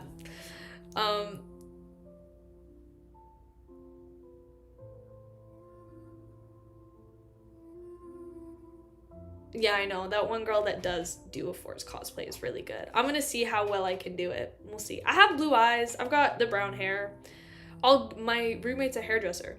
Brooklyn's a hairdresser, so I'll just get her to cut my bangs. Get bangs. Other than that, we'll be good. Other than that, thank you guys so much for joining me for the last 4 hours. That was an amazing set of chapters. Thank you for everybody who is now a member and also donated. And big shout out to Sal. That's what I'm saying. So that's all I get. That's what I'm saying. You can't slander me if I'm just as fours. So I already name dropped her, so that's fine. She's already been name dropped. But now that I'm thinking about it.